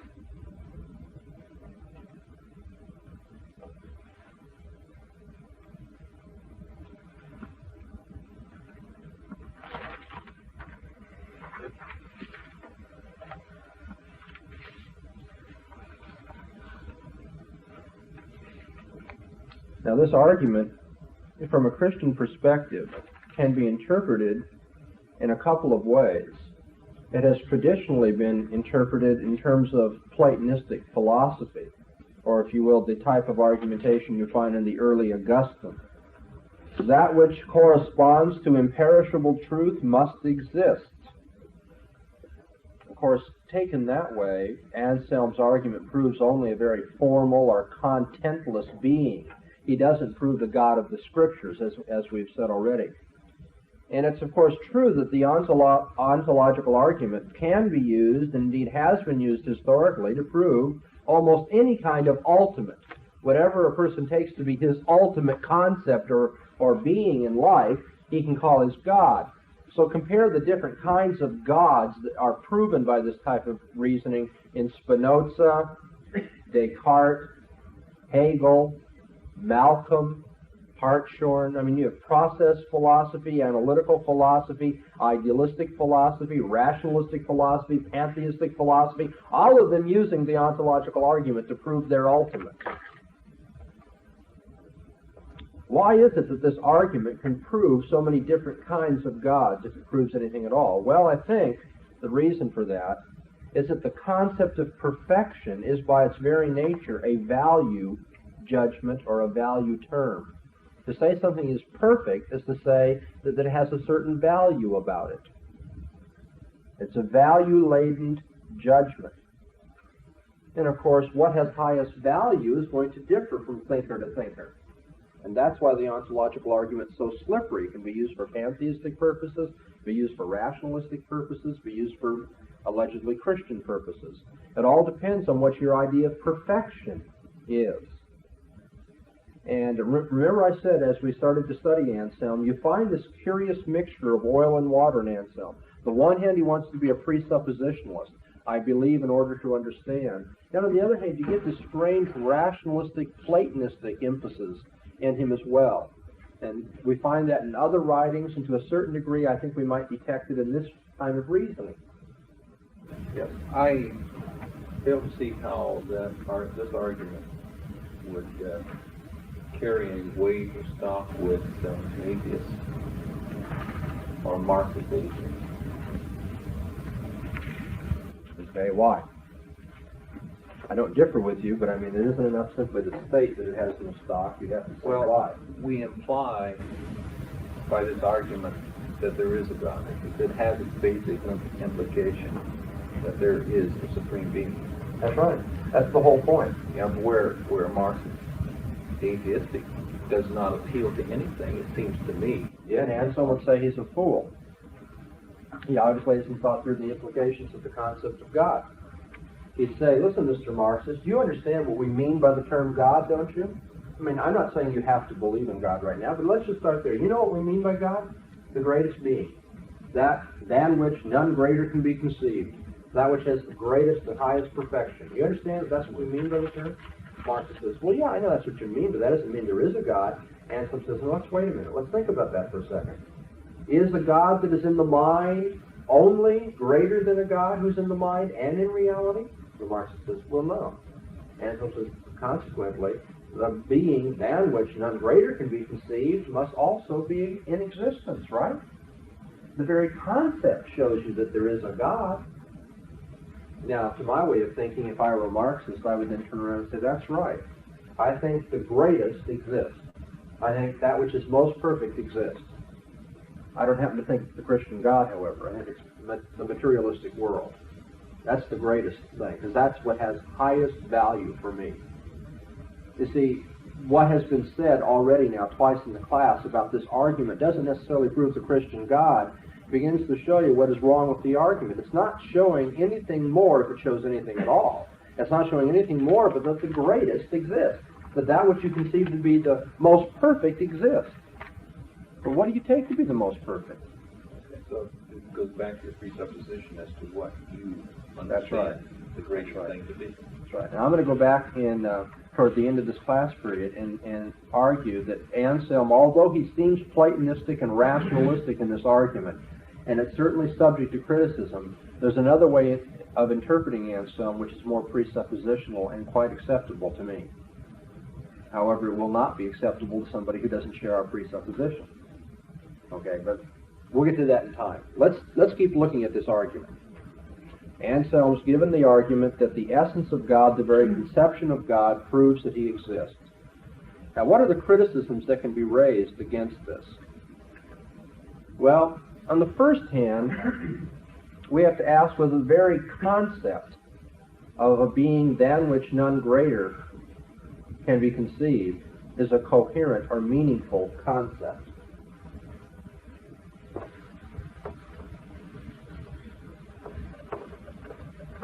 What can it mean to say that there is a being for which there is no greater conceivable? What does that mean? Let's ask ourselves if this is a meaningful idea. Many people have found the idea devoid of clear meaning. I think it's worthwhile to pause just a moment to see what would happen if we were to decide that Anselm's formula is incoherent in itself. We could then say either that because the formula correctly expresses the implications of Christian worship, and yet the formula is incoherent, therefore Christianity is incoherent. Want me to run that past you again? What if it turns out that the idea of a being than which none greater can be conceived is a logically impossible notion? Now, if Christianity implies, as Anselm says, that God is than that which none greater can be conceived, if that is what Christianity demands, and it turns out that this doesn't make any sense, then Christianity doesn't make any sense.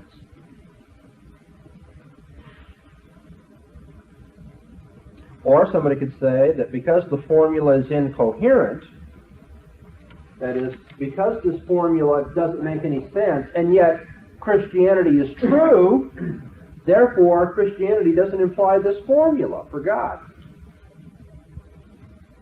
Okay, what I'm trying to get across is how very important it is to decide whether it's coherent to say that that's what God is.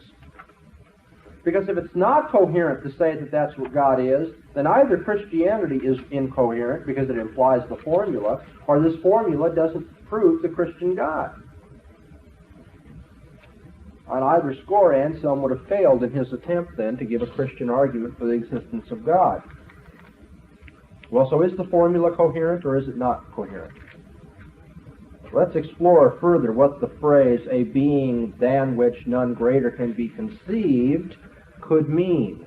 What would a supremely perfect being mean?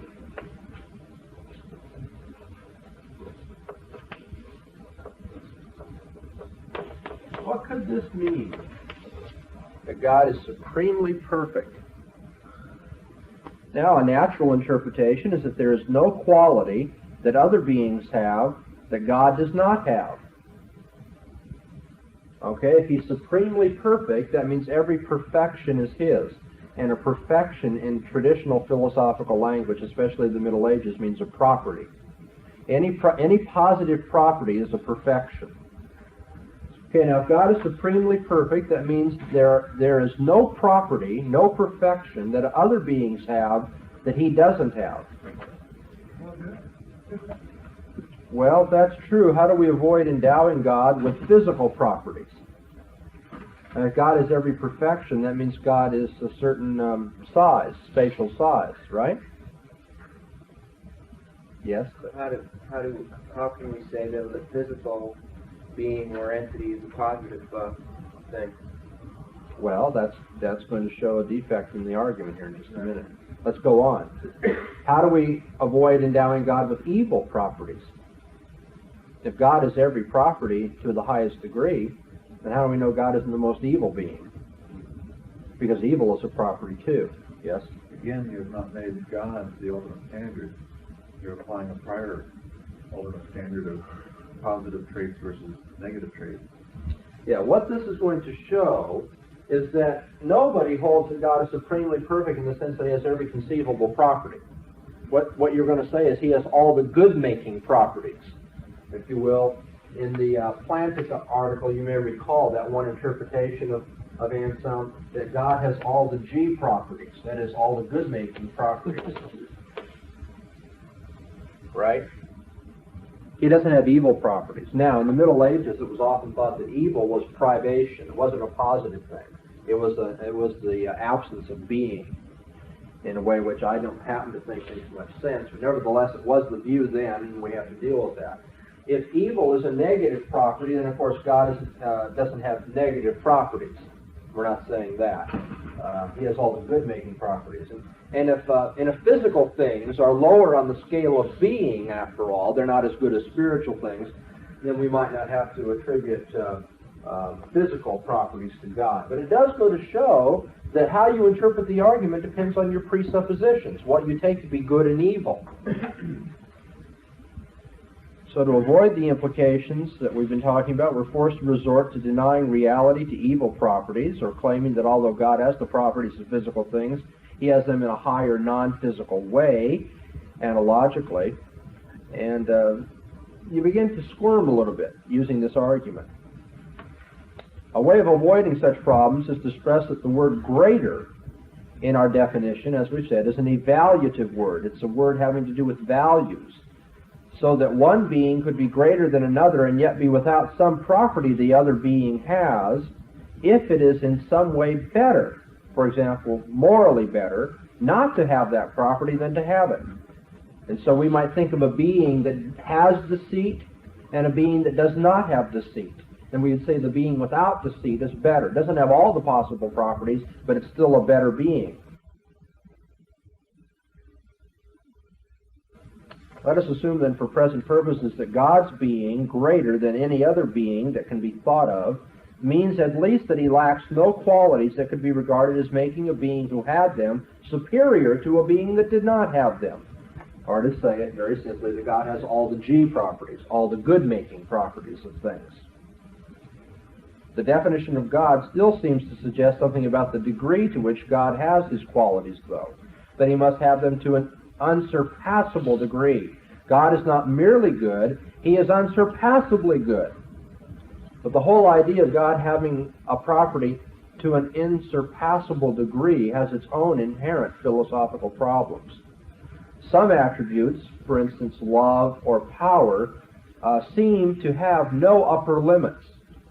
There doesn't seem to be an upper limit to love or to power. Whereas other properties like truthfulness do seem to have ceiling limits. They have limits to them. Let me explain. Once somebody has been conceived of as invariably and completely truthful, you can't conceive of a being that is more truthful than that. It makes no sense to say that somebody is more truthful than a being that is always truthful. See, there's a limit to the idea of an unsurpassed truthfulness doesn't seem to be very sensible. It's doubtful whether it means anything to claim that God has limitless qualities then, to a greater degree than any other being does. Because then you have to start specifying in what sense qualities have limits and so forth and so on. Well, we began our first criticism then is, what does it mean to say God is supremely perfect? We begin to see some problems here, don't we? We see that it all depends on your presuppositions, what you mean by the good-making properties, how you define properties, what do you mean by unsurpassable perfection? Questions of that nature. But then there's a further kind of problem. Gonalon, the monk who wrote against Anselm, suggests a number of arguments that time prevents us from going over in our readings. But nevertheless, the key argument is what might be called a reductio ad absurdum of Anselm's argument. That is, he takes Anselm's premise, his manner of arguing, and deduces an absurd conclusion from them. A reductio ad absurdum, showing there's something wrong with the argument because it proves far too much. It proves absurd things too. We've had some question about what a supremely perfect being might mean, and now we have some questions about the reductio ad absurdum that's involved in this argument. Gonalon said, well, I can think of an island that is the most perfect island. Now, obviously, the thought of the island is less perfect than the existence, the real existence of the island. Therefore, using your premises, the lost island must really exist, Anselm. The lost island being a traditional literary feature in his day, the idea of an island no man has ever inhabited. It's perfectly endowed with all the most luscious fruits and the perfect weather, unlike Ashland, Ohio, and other sorts of things. And so Gonalon says to Anselm, it does seem, therefore, that the very concept of this island proves the existence of the island, which is absurd. Therefore, how can you argue from the very concept of God to the existence of God? Okay, Anselm attempted to answer that argument, but I just want to list for you now some of the major problems we have with it, and then get on to a better way of looking at the situation. Thirdly, the traditional argument against I should have told you up here that the philosopher Leibniz asked the question whether the very concept of God is coherent. He says you must first be convinced that the concept of God is coherent before Anselm's argument could be used, and that's what we've been asking in some detail. The Leibnizian question: does this make sense to think of a being than which none greater can be conceived, a supremely perfect being? And then, of course, the monk Gonalon is known for his reductio ad absurdum of the argument. And then the traditional argument that has come down from Enlightenment philosophy against the ontological argument is Kant's argument that existence is not a property in the first place. And therefore, if it's not a property, it's not a perfection. And if it's not a perfection, you can't argue that the most perfect being necessarily exists, because existence is not a predicate, it's not a property.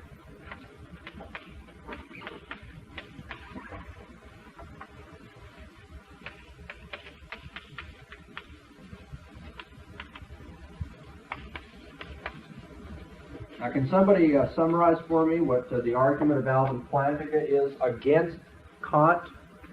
Let me just explain what Kant is getting at here. Our argument is God has all perfection, which is to say all properties of the good-making sort.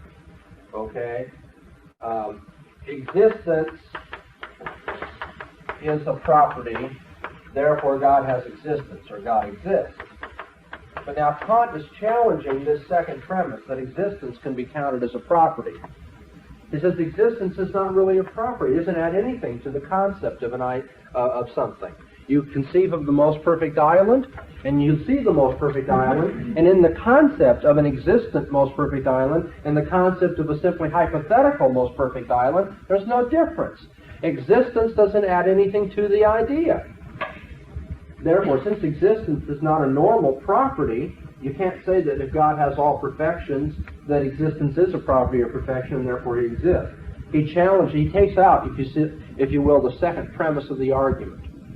Makes it impossible to follow this and be sustained in the long run or not. The fact is, this is a very poor way of arguing against it. How does Plantinga show that? Anybody? Nobody knows? Okay. Plantinga says, what could Kant's claim mean here? Kant says existence is not a property. Plantinga says, what could it mean to say existence is not a property? Well, he pursues three different interpretations, perhaps four if you count Frege's interpretation at the end of the article. He says here are 3 or 4 different interpretations of the claim that existence is not a property. Now it turns out, on some interpretations, the claim's not true at all. For instance, let's look at one of these. Let me help you get into your reading today. Plantinga proposes on page 30, well, he says, after quoting Kant at some length, the point of the passage seems to be that being or existence is not a real predicate. But, now skipping down, but what is the content of a concept or of an object? In what ways do objects or concepts have content? Kant gives us very little help in the passage under consideration in understanding what it is to add something to a concept, what it means to say that a concept contains as much as an object, or what it is for a concept and its object both to have content, the same content at that. And then he begins his argument. Perhaps what he means is something like this. Okay, now remember what I said, if you have a hard time following your reading assignments, that's fine, but at least try to get what the structure of the argument is. And if you go through here, at least you can catch the syntax of the argument. Perhaps he means this, perhaps he means that. Lo and behold, you may not be able to understand exactly how he's arguing against it, but at least you should see that what he's saying is, I can't find a very good interpretation of Kant's words. On some interpretations, it's simply not true to say that existence is not a predicate. And on other interpretations where existence is a predicate, or where it's true to say existence is not a predicate, that's not even relevant to Anselm's argument. Anselm doesn't have to rely on the notion that Kant is refuting. Well, let me take one example. He says, perhaps what he means is something like this. The content of a concept is a set of properties the thing must have to fall under or be an instance of that concept. Okay? So that if the content of a concept means you must have property 1, property 2, property 3, in order for whatever it is you're talking about to count as that concept. Okay, what is a crevice? This is a crevice is something that is in a mountain. Property 1 must be in a mountain or something like that. And it must be more than a foot deep. Okay, you have property 1, property 2. Anything that doesn't have those properties doesn't count as a crevice. Okay, is that what Kant means? That existence is not a property? That it isn't one of these kinds of properties that you add to something to change the notion altogether? Plantinga says, well, if that's what he means, it's obviously false. Because the properties of a real horse and the properties of an imaginary horse are different. For instance, a horse that you have in mind is neither 12 hands high or less than 12 hands high. But a real horse is either 12 hands high, greater or lesser than that. You get the point? The properties of a real horse are not the properties of an imaginary horse. Because a real horse has spatial height. But an imaginary horse doesn't. You know, you can't measure an idea in your head. And so what he's getting at here is, and this has been a time-honored maxim since the time of Kant, that existence is not a predicate. Flanagan says, well, that's a really silly sort of thing to say, isn't it? If you take it on this interpretation. Then he proposes another interpretation. He says, at the bottom of page 31, now perhaps Kant means to point out that existence differs from pinkness in the following respect. He says maybe it's not a regular kind of predicate, like pinkness. Something being pink is a predicate.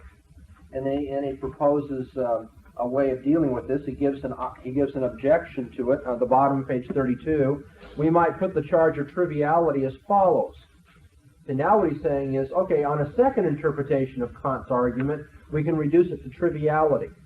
He says to say, under domain 1, that pinkness is a real predicate, but existence is not, really comes to saying that the proposition, all existent members of the domain exist, that proposition is necessarily true. But that all existent members of the domain are pink is not. Well, that looks like a pretty good thing to say, right? How can you prove that pink and existent are different kinds of properties? Well, he says, somebody might say, if we take the domain of existing things, to say that some existing thing exists is necessarily true. It's trivial. But to say that some existent thing is pink or not pink is not trivial. That's really to say something. And so that appears to make Kant look very good. He has proven that existence is no normal predicate. It's not a regular property. But then Flanagan goes on to say, this is indeed so. But it seems no more illuminating in the present context than the parallel remark that can be made, that although all pink members of the domain are pink is necessarily true, all pink members of the domain exist is not necessarily true. That's the end of that. He's done an excellent job of reducing this argument to nothing. What he says, Kant, you're just getting at the obvious claim that all existing things exist, but not all existing things are pink. But we could also say all pink things are not necessarily existent, but all pink things are necessarily pink. Okay, so if I have the concept of a pink wall, it necessarily is pink. But the concept of a pink wall doesn't necessarily mean the wall exists. And therefore, the idea that existence is a property different from normal properties doesn't pan out. Well, then he turns to another proposal for interpreting Kant's argument, and he says, well, now this one seems to work. This one seems to be fairly good. But then he adds this devastating addendum that although that is a good argument, the interpretation of existence proposed, making Kant look good, has nothing to do with Anselm's argument. Anselm doesn't use that concept of existence, and therefore Kant's argument doesn't touch him. Okay. Now, that's about all I'm going to get into Kant, because I realize not all of you are Kant scholars or philosophical scholars are necessarily interested in all those things. But I do want to point out that the traditional argument by Kant is that existence is not a property, therefore you can't conclude that a most perfect being necessarily exists. And that Mr. Plantinga, Dr. Plantinga here, has shown that this claim by Kant is susceptible to many interpretations, not all of which are true, and the ones that are true are not relevant to Anselm. Okay, now in your reading you also find an attempt to resurrect the arguments used by Anselm, this attempt being made by Norman Malcolm, a Wittgenstein scholar and an analytical philosopher in America of no mean reputation, one of the best-known philosophers in America in the last 20 years. And it was rather devastating to the philosophical world when Norman Malcolm came out defending the ontological argument, which everybody had just poo-pooed for years now, saying you can't define God into existence. And so Malcolm says that Anselm reformulated his arguments after Ganelon dealt with them. He says you find an early form of the argument that says that that God is most perfect, existence is a property, therefore God exists. And that's a bad argument. But after Gonalon tried to refute his approach, Anselm gave then a different ontological argument, and this one uses the concept of necessary existence rather than simple existence. Okay? Malcolm says Anselm finally got around to stating his case better by saying that the concept of a necessarily existing God calls for the real existence of him, not just the concept of a God that has most perfection, and that includes simple existence. To put it very simply for you now, the first form of Anselm's argument appeals to existence as a property or predicate, but in the reformulation of the argument, Anselm dealt with necessary existence. It's a different notion of existence. It isn't that God has just simple existence like any other object. He has necessary existence. And so Malcolm tries to resurrect this argument with the new concept of necessary existence. And there are plenty of places you can go to read answers to Malcolm's argument, including the last reading assignment for today out of David Lewis. And my own personal conviction is that most of the people who have argued against Malcolm's reformulated ontological argument are probably right, that too is mistaken. But that takes us well into the notions of modal logic and so forth that I don't think any of us are interested in following right now. Yes. Apart from the validity of Anselm or later Anselm, yes, is there a relative consensus among scholars that Malcolm has indeed discovered something about Anselm? No, that is up for grabs too. That's up for grabs too. Yeah, there are some people who argue that Anselm did not reformulate his argument, and people who say he did. Malcolm says he did, and tries to do better with the necessary existence argument. Do you have a hunch about Anselm? I don't think he did reformulate his argument. Okay, but if you ask for a consensus of scholars, believe me, I'll have everybody in the philosophical world coming down on me if I claim there was. No, that's just hotly debated. Did Anselm change his argument? And then those who believe that he did, what is his argument? And then after that, there's arguments as to whether that's a good argument or not. So it's really up for grabs. But now what does David Lewis argue against Malcolm here? Very simply, David Lewis looks at the claim that a perfect being exists in our understanding. Now, do you all recognize that premise? That's one of Anselm's premises, right? He says, God is, by definition, the being than which none greater can be conceived. Now, he says everybody has this concept of a perfect being in his understanding. Okay, everybody's got that concept in his understanding. Now, if God exists only in the understanding, then he's less perfect than a being that exists in the understanding and outside the understanding. Therefore, he must exist outside the understanding as well. Okay, we've said that over and over and over again. But my point is, this is one of the premises there, that we all have the concept of a perfect being in our understanding. We have the concept of a being than which none greater can be conceived, the most perfect. Now, David Lewis, you see, goes to work on that, which seems to be a stepping stone in Anselm's argument, but he tries to pull that away, and he says, now, what about that premise? Do we have in our understanding the concept of the most perfect being? And he says, how are we to understand that premise? And he proposes, in broad strokes, two ways of looking at it. What do you mean that this being is the greatest or the most perfect? The being than which none greater can be conceived. He says, now that might mean than which none greater can be conceived in some possible world. The greatness of this God is that he's the greatest being in any possible world. His highest perfection is he is most perfect in any possible world.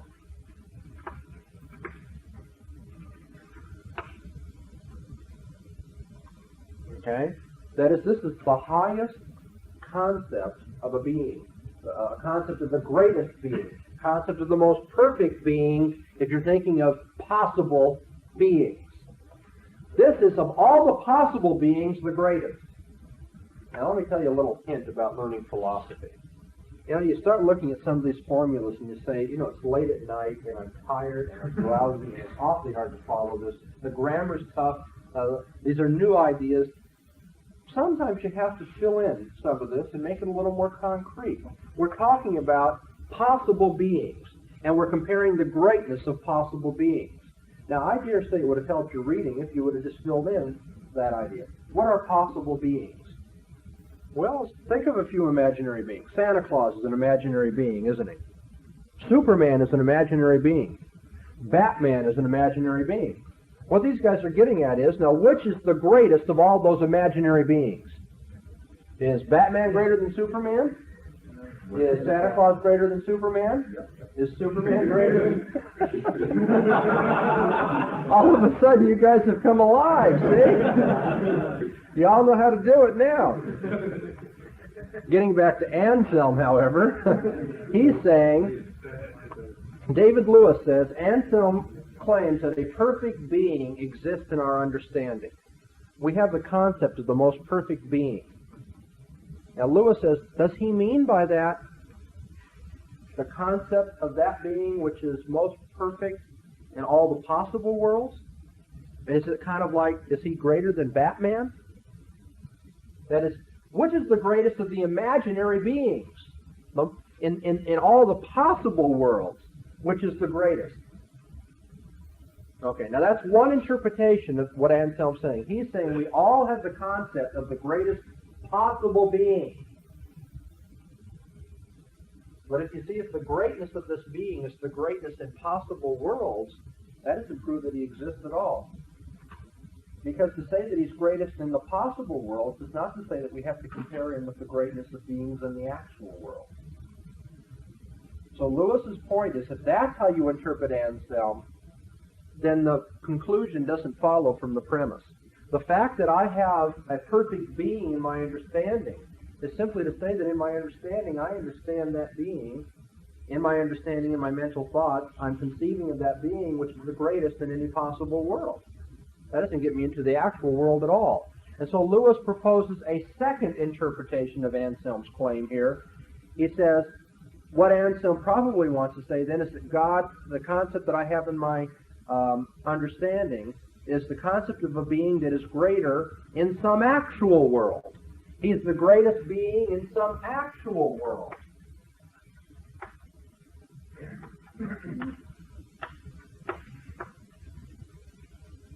Okay, what is this being that I'm thinking about, Anselm? Is it the being that is that is the greatest in any possible world? In which case, it doesn't have anything to do with your conclusion. Or is it the being that is the greatest in some actual world? The greatest actual being in our world? And Anselm, if that's what you mean, then you have to give us some reason to believe that God is the greatest being in our actual world. God is that than which none greater can be conceived, none greater in our actual world. But then Anselm, you see, you're begging the question, because maybe there is no greatest God in our actual world. Yes. Is there more than one actual world?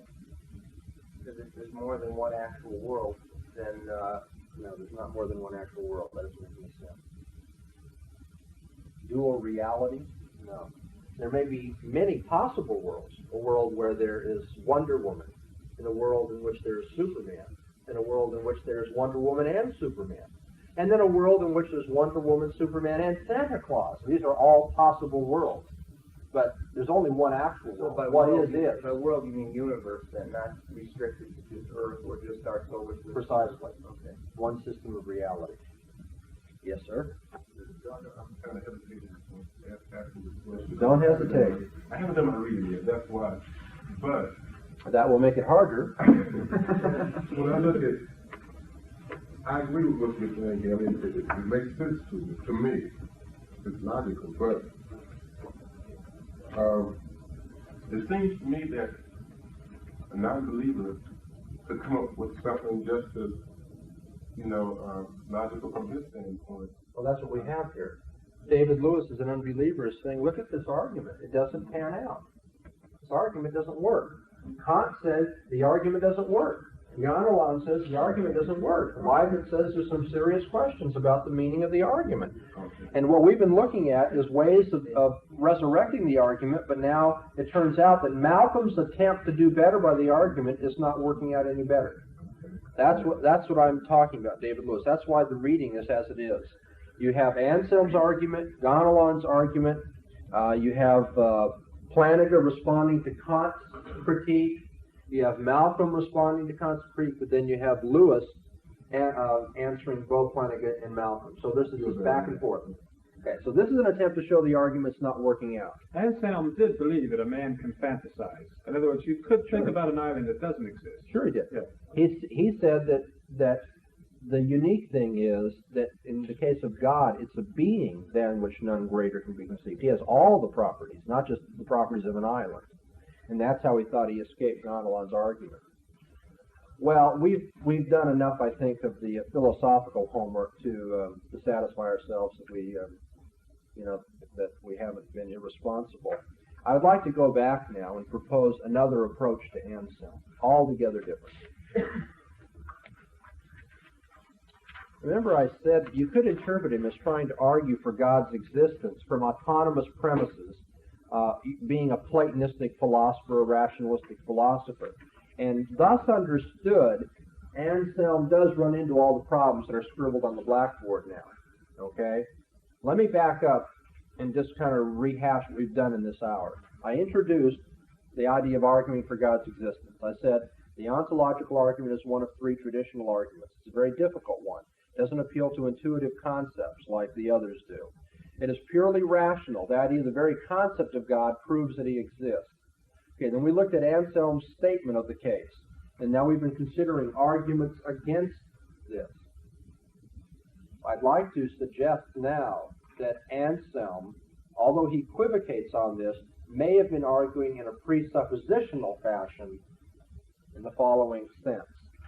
Anselm does, at times, give indications that he's trying to give a distinctively Christian formulation of this.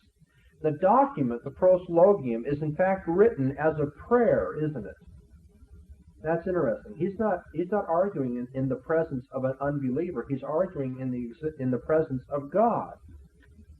It's clear then that Anselm has no real doubts about God's existence. He's not suspending the question. He's not saying maybe God exists, maybe he doesn't. Now let's look at this. God is a being than which none greater can be conceived. Ergo, God must exist. He's not doing that at all. He's praying to God in this document, after all.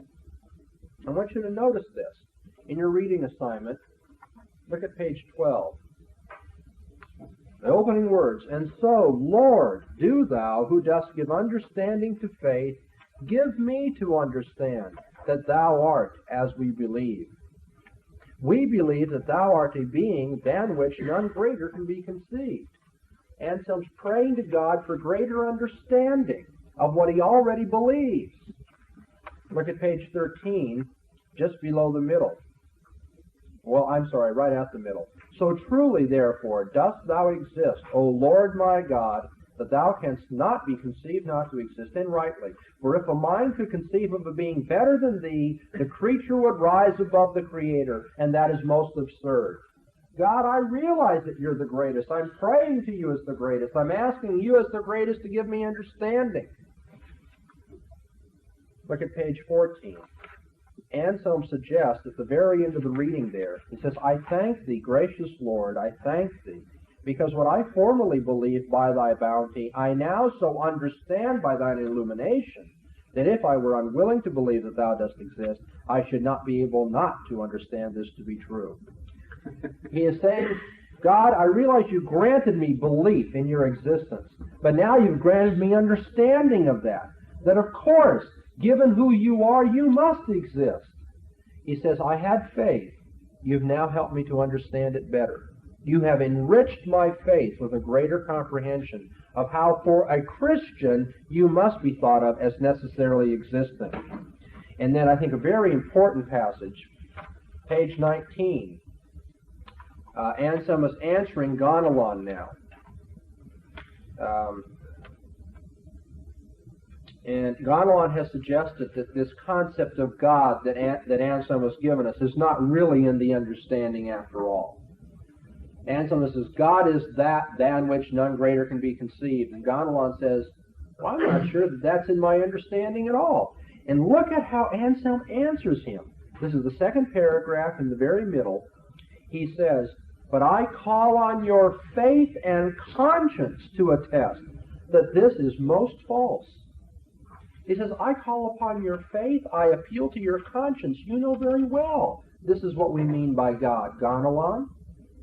He says, you're a monk. You haven't got the right to suspend belief in God as we're arguing these points. Now, that's very strange, isn't it, in a philosophical argument? Now, I don't want to suggest that Anselm is a purist here. I don't want to suggest something that isn't true. He does seem to be going back and forth between a presuppositional and a rationalistic approach to this. But all I'm suggesting is that there are some strong indications here that he's arguing as a presuppositionalist, as one who presupposes belief in God and then goes about to try to understand it better and more philosophically. He writes as a prayer, reasoning in the presence of God. He asks God to clarify his understanding, recognizing his weakness and sinfulness. He says, I long to understand in some degree thy truth, which my heart believes and loves. For I do not seek to understand that I may believe, that unless I believed, I should not understand. Indeed, the very title, that than which no greater can be conceived, is taken by Anselm, as I showed you, as a datum of revelation. He says, Gonalon, you know if you have faith, you must think of God in this way. And so when Gonalon replies on behalf of the fool, on behalf of the fool who says there is no God, Anselm refuses to reply to the fool. He replies only to the Catholic, only to the monk. He says, I appeal to your conscience. And so it does seem that Anselm has a particular God in mind, the Christian God. He's not going to let this open up to proving pantheism. And it does seem that his idea of perfection is governed by scriptural notions then. And so I think you could make a good case that the argument here is the attempt to give a presuppositional defense for the existence of God. And we've run out of time, unhappily, because I hate to leave you hanging here. But I'm going to propose at the beginning of our next class hour how we might reconstruct Anselm's argument for our own benefit and satisfaction. Try to make a little bit better of it as a presuppositional argument, reassuring those who already believe that this is what we must think of God, that he must be an existent God, he must be a God that necessarily exists, than which none greater can be conceived. From a Christian perspective, that is what we must say about God. Okay, thank you. Our Lord and our God, we call upon you, acknowledging that we are your servants, that indeed you are the Lord, and therefore we bow before you as one who makes an absolute demand upon our lives, that we bring all of our thoughts into captivity to Jesus Christ, and that indeed we love you with all of our heart, soul, strength, and minds. We ask that you would enable us by your Spirit to be obedient to these injunctions, that indeed we might reason in a way that is pleasing to you, and especially as we think about this crucial subject of your own existence. Lord, take away our arrogance, take away our self-sufficiency, and do show to us, convince us, that indeed there could be no existence at all were it not for your own. Now we praise you that you have deigned to call us into existence, and even more that you have called us into the kingdom of your Son, that we might exist as your sons and daughters. We pray that you would bless us as such in this hour, for it's in Jesus' name that we come to you. Amen. Who can state for me the ontological argument? Jesus is a greater being, a greater conceived being. All right, one down. Who would like to make a? Would you like to keep going? I don't want to cut you off. Somebody give me the strategy of the argument. Maybe you can't state it in terms of all its premises. What is the map of this argument? What kind of argument is it? Well, I'll try again. Our idea of God is what I can conceive of, and it really doesn't hinge on actuality. I'm not a philosophy major. No, that's all right. You don't have to be. That's fine. There's some ambiguities in what you're saying. I'm afraid that perhaps not the best summary for the sake of getting started here. Let's come back to that though. Yeah. The mere fact that it is possible for me to think of that which is perfect makes it probable or even necessary that it exists.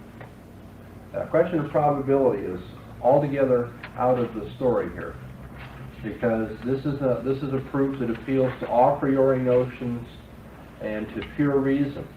And consequently, it either is a valid proof or it's an invalid proof. There's no probability involved. And nor is it based upon the idea of possibility of thinking. So let's make another run at it. All of these attempts here are really much more than I'm asking for. Just what is the general thrust of this argument? Okay, let me take a stab at it and get shot down.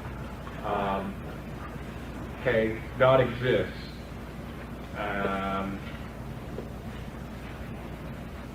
And God is the most perfect thing conceivable. This is where the concept starts out. Okay.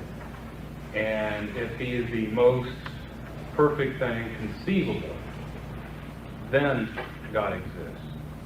God exists because of that particular argument. Okay. That he's the most perfect thing conceivable. You're starting with what then? What is the foundations from which this argument proceeds? Concept. A certain conception of God, right? Okay, so we have a certain conception of God, and from that conception we can deduce his existence.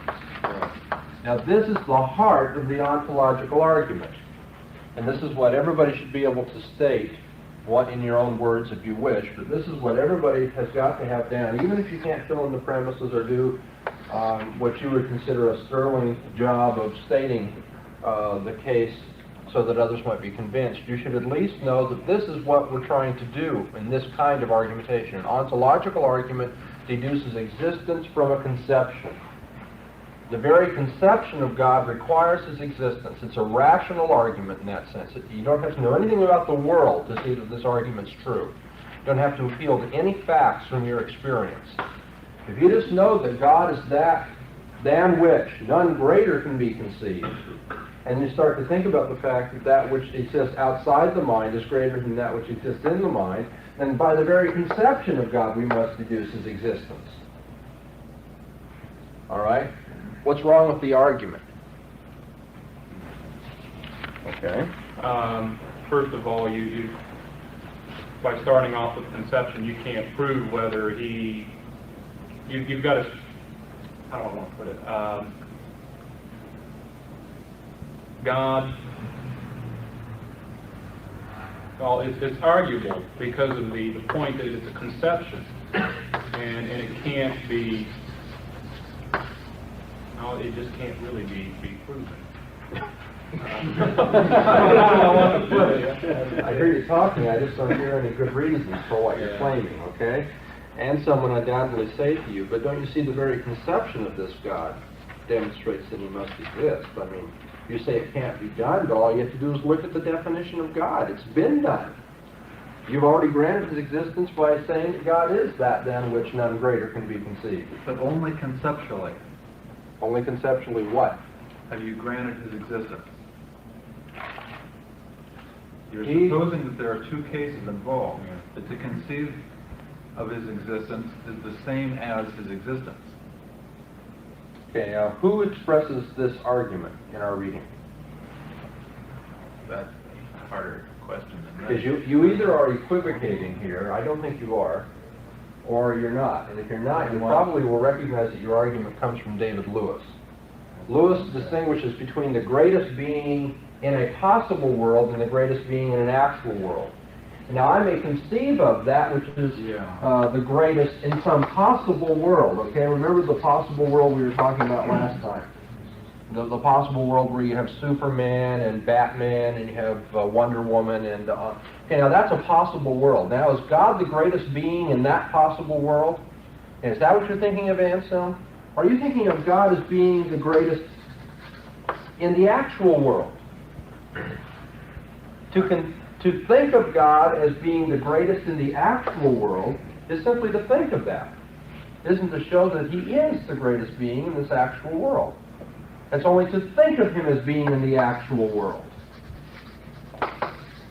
Okay? And certainly to think of him existing is greater than to think of the concept of God not existing. Therefore, you cannot think of God except to consider that he exists. To think of him as existing is greater than to think of him as not existing? Yes. Why? What is it to be a greater thought? Argument. Okay, go ahead. That he's saying that the concept of God demands that he exists, but I'm putting that caveat conceptually. Yes. Consider what God is, the most perfect being. You've got to consider that he also exists. That's right. In the realm of conception, if your idea of God is that he's the greatest, he's the most perfect, then in the realm of conceptions, you must grant that he exists. And the reason why I have to limit before you go on, I'll make sure the class is with us here, because I think you're on to something that's important, but I don't want it to be lost. Okay. Okay, does everybody follow that? Anselm, the argument goes like this. Anselm, you're right. If I think of God as that than which none greater can be conceived, then I must also conceive of God as necessarily existing. You're right. I can deduce the existence of God conceptually. I can say, if I think of God this way, I must also think of God as existing. But now whether God is this, and whether God does exist, that's another question altogether. Exactly, because the whole process of the reasoning is to place reason as the God. Well, I'm not going to push that one, okay? Okay, that's what I would push, though. Okay, that's getting into something we'll probably get into in our summation lecture about the whole attempt to prove God's existence and what reason does, what role it plays in all this. Okay, this is one of the major problems with the ontological argument. Now, we didn't really begin where we should have in terms of criticizing it. The first criticism was Anselm has begged the question as to whether it is a coherent notion to say that God is that than which none greater can be conceived. Remember how Leibniz said, now, wait a minute, what does this mean that there is this greatest being? Does that mean he has all attributes? That means he's green and red at the same time all over? That he has all attributes? That means he has the evil attributes too? Is that what you mean by all perfection is in God? Oh, you mean all the, remember we said the G properties, the good-making properties are in God. Well, even then you have to start distinguishing between properties like truthfulness and love.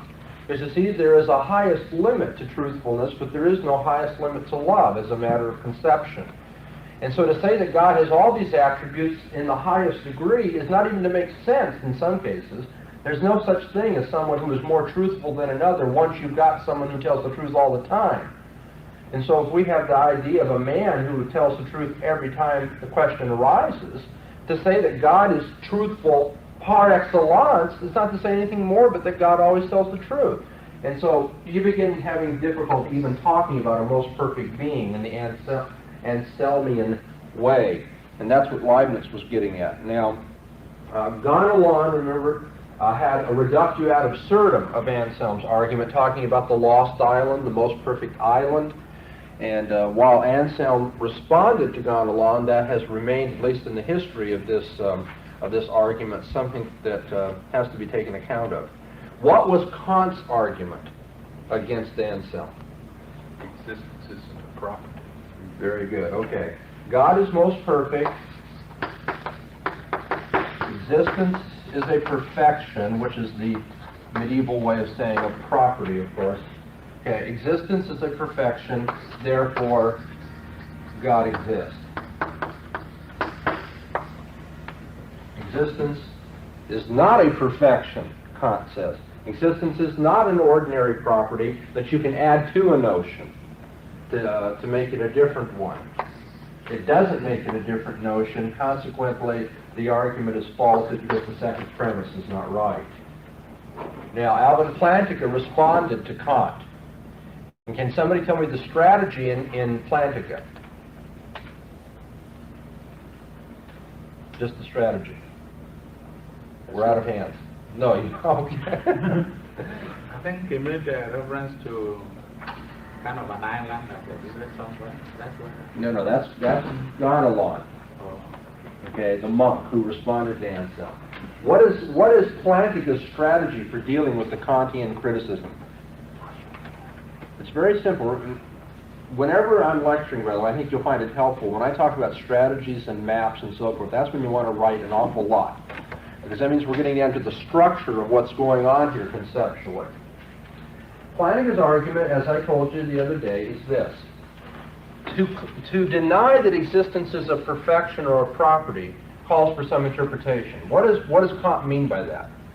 Okay, now he proposes a few things Kant might mean. He might mean that to conceive of something as existing is not any different a conception as to think of something as not existing, because the conception of the thing remains the same. And Plantinga, of course, laughs this one out of the arena because he says, no, wait a minute. A horse in conception has no height at all, but a horse in reality has height, and so you couldn't mean that. Certainly existence is a property in that sense, Kant. Okay? Well, now here's another possibility. He proposes different interpretations, until he finally comes up with an interpretation that will be true to what Kant says. That's right, existence is not an ordinary property, Plantinga says, on this particular interpretation. But then what happens? Anselm is not interested in that interpretation. He says that has nothing to do, it's not even relevant to Anselm's argument. And since it's not relevant, the sense in which Kant says existence is not a property doesn't affect Anselm at all. So that's one attempt to save Anselm. Now another attempt to save Anselm was Norman Malcolm's attempt, which you read. And now in general terms, without giving all the details, what did Malcolm attempt to do? Well, what did Malcolm claim about Anselm after Gonalon criticized him? Anselm, yes. Reformulated his argument. Exactly. He reformulated his argument, now not using the concept of existence as a property, but necessary existence as a property. And Malcolm argues that this argument is successful, that this one will work. And that's where David Lewis comes in, and Lewis says, yes, now look. Whether you're talking about God having existence or necessary existence in a possible world or an actual world is the whole issue. And when he draws that distinction, it turns out that the argument tends to evaporate. Now, all along we've been assuming the rationalistic interpretation of this. That is the more or less Platonistic direction of Anselm's philosophy. But there is another whole tradition that says that Anselm was not arguing this way at all. That is, let's suspend all of our most ultimate convictions and see if we can prove God's existence. This other interpretive approach says that Anselm was really reasoning in a what might be called presuppositional way. Yeah. Before we get to that, if I may summarize Kant and then ask a question about Lewis. Kant to me is saying in essence, Anselm, you have not shown how the ideal implies the real. Did you accept that much so far? Anselm, you have not shown how the ideal implies the real. Well, Kant is actually saying you can't show that the ideal implies the real just because existence is not a property. Okay. It's not just that he's failed to do it, it's just it can't be done at all. Okay. I was going to say, if that's true, how is it different from Lewis? It's Lewis who's saying that you have not shown how the ideal implies the real.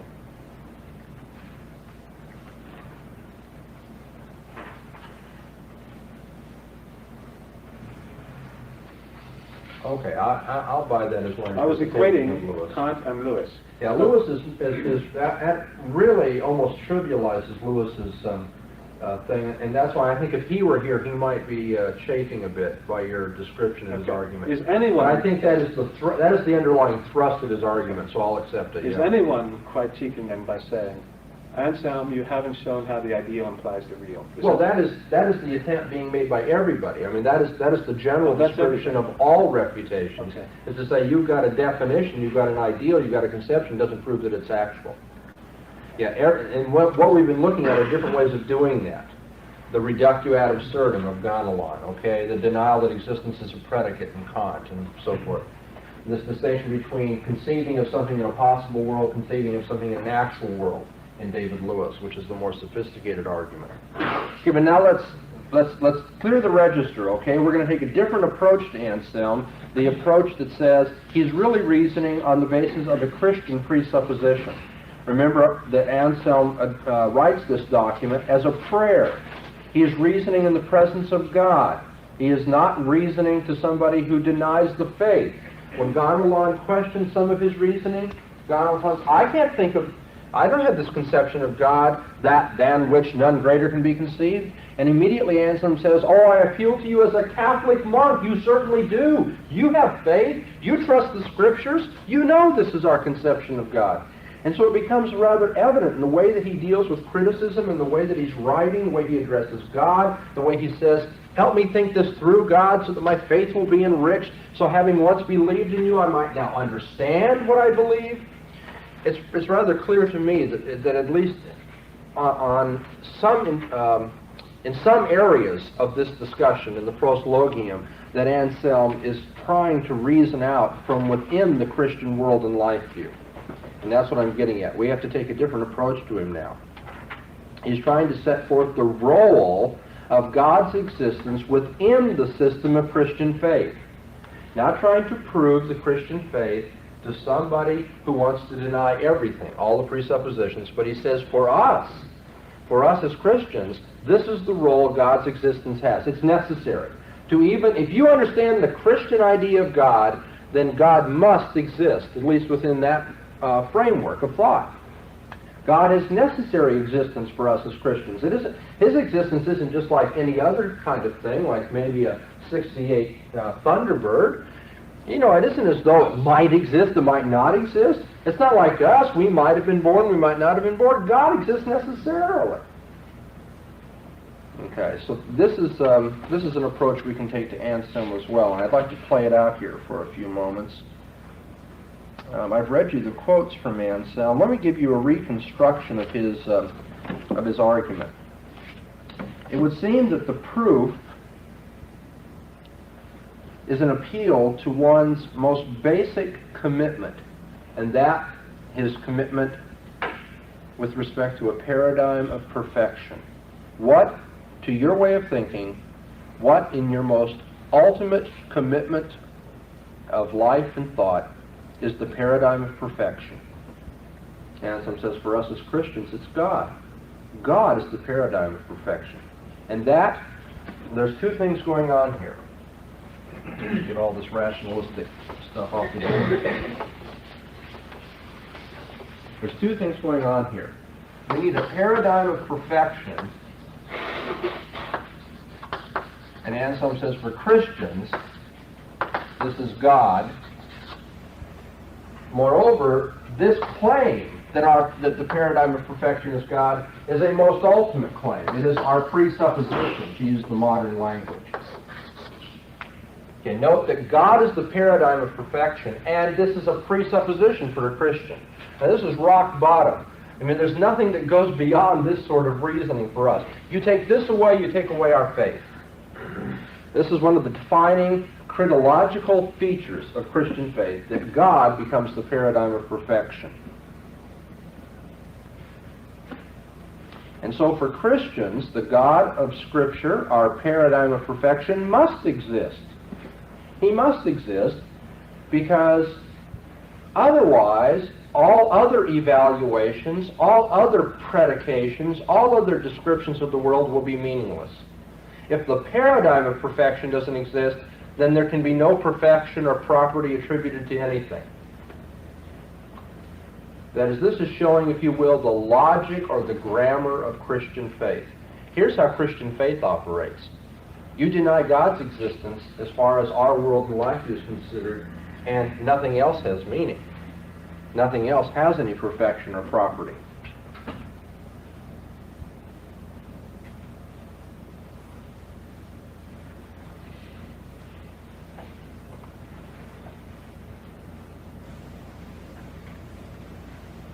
Now the argument would continue that without this particular paradigm of perfection, there can be no meaningful predication for anybody.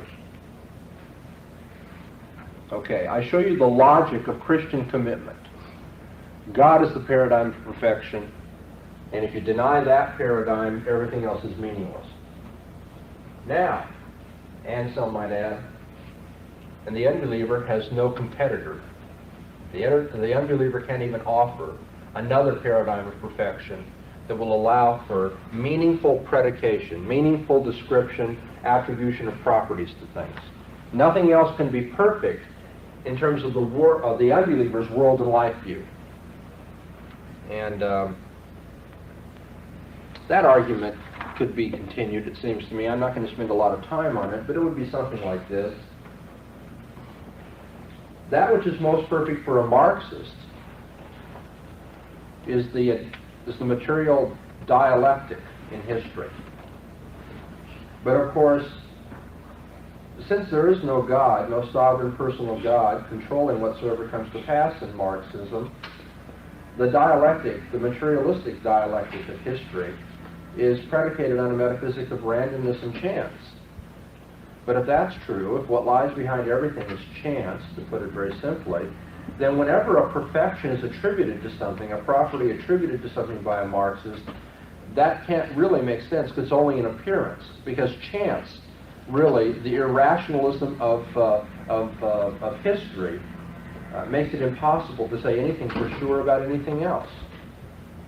Okay, I'm not going to go any further than that because we're going to come back to this reasoning over and over and over again in our course. But now that might be one way we could approach Anselm. I'm going to take this a step further now. I'm going to get a little more personally and passionately involved in this issue. As a matter of fact, I think that's right. As a matter of Christian commitment, I think the ontological argument does function within a presuppositional setting in a way that we as Christians want to endorse. And I'm going to give you my own approach to it. Okay? Now again, this is not an argument that you can just, for any unbeliever coming down the street, you hand him this and he says, now you have to be a Christian, right? There it is, laid out for you. Pure reason. It's certain. No, this is within the system of Christian reasoning. Okay, and it goes like this. If God is truly the Lord, if God is the Lord, and not merely someone who is conditioned to my thoughts or relative to my attitudes, somehow dependent upon my actions. If he is the Lord, then there must be a sense in which he exists in himself. If God is the Lord, there's a sense in which he must exist in himself. I'm going to be arguing from the idea of lordship, then, to the idea that God exists in himself.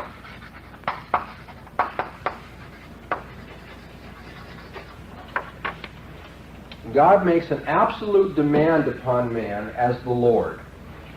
That he's the Lord means he makes an absolute demand on me. Please underline, or at least in some way stress, that this is an absolute demand. It's not conditioned by anything. It's not relativized by anything. It's not qualified by anything. When God makes a demand upon man, upon me in particular, there's no fudging about it. We don't have any claim upon God, for the Bible says he owns everything. Moreover, he owns everything, and we are sinners. We are attempted usurpers of his property. He owns everything in creation. And yet we have tried to take over, if you will. And so we have no claim on God. We have no claim on God because we're creatures, and we have no claim on God because we're sinners. Moreover, when God makes a demand upon us, that demand cannot be questioned. Paul says, nay man, but who are you to respond to your Maker in the following way? Okay, whenever God says something to us, it can't be questioned. Moreover, when God makes a requirement or makes a demand of us, lays a demand upon us, that transcends all other loyalties. Jesus says you must hate your parents if need be to follow me.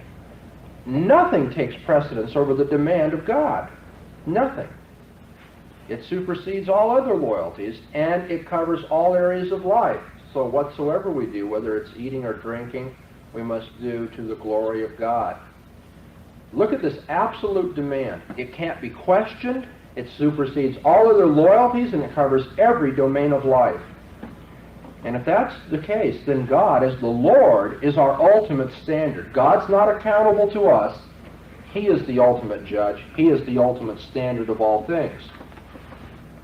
Now, let's take this a step further. For a Christian, the absolute demand of God is made upon our actions as well as our beliefs. God doesn't simply say, do the following with your body, but I really don't care what goes inside your head. God also makes requirements as to what we will believe and how we will think and reason. That is to say, the absolute demand upon God, by God, is made upon our ethics as well as our epistemology.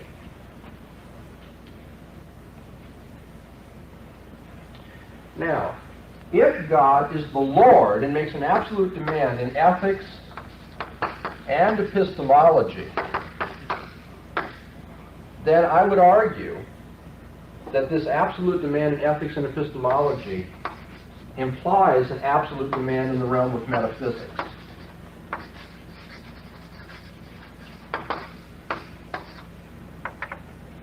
We must have a particular view of the being of God if he makes an absolute demand in our behavior and our thinking. We cannot look upon God as having the same kind of being as other things. God has a unique ontological status. In some sense, because he's the Lord, his ontological status is going to be unique for the Christian. And what is the uniqueness of his ontological status? How is it that his being is different than the being of a 68 Thunderbird or even my own existence? Well, it's different in that because God is my absolute standard, because God is the absolute judge, because God is the fundamental presupposition of my thought and behavior, I can't think of him as not existing. I mean, what sense would it make to have a Lord that you could think of as not existing? Obviously, that kind of Lord would not be making an absolute demand upon you. It would always be qualified by if, in fact, he exists. Okay, so let's say you have a boss at work, and he makes a demand upon you, but he can't make an absolute demand upon you for a number of reasons that we could add, because there might be qualifications. I mean, you might be sick someday, he can't tell you what to do when you're sick, all these sorts of things. But in addition to that, in terms of the way you think about this boss, you can say, well, you know, he might not even exist. I mean, it's possible that he was never born. So, I mean, his demand upon me is not absolute. He doesn't have any unique existence. He's just like me. But that's not true of the Lord.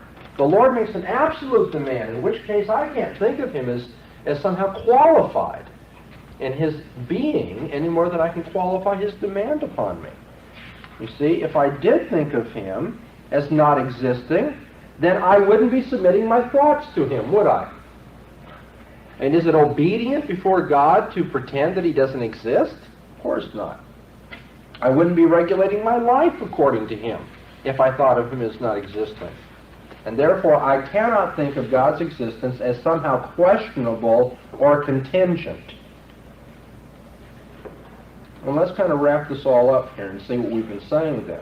By recognizing God's unique status, epistemologically and ethically, there is a certain metaphysical framework established for the Christian.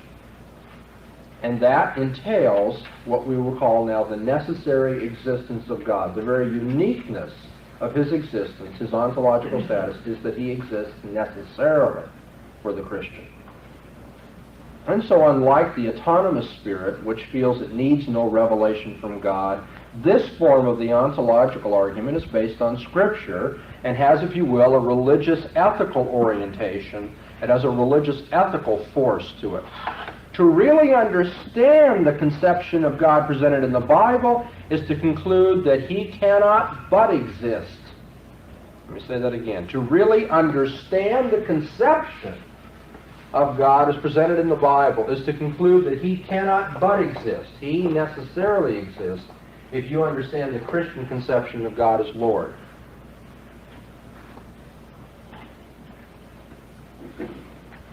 Now, I think there's a certain exegetical foundation for this line of reasoning that I want to suggest to you very quickly. The Bible teaches that God possesses all things, and because he possesses all things, he's totally independent, he's totally self-sufficient. Everything depends on him, but he depends on nothing, and thus his existence is necessary. And I'm just going to give you these verses very quickly to jot down in your notes. Genesis 14:2, Deuteronomy 10:14, Psalm 24:1. That's the premise. God owns everything. The conclusion, his existence is somehow necessary. Job 41:11, Psalm 50, verse 12 and 14, Romans 11, at verse 35 through 12:2, and then Acts 17, verses 24 to 28.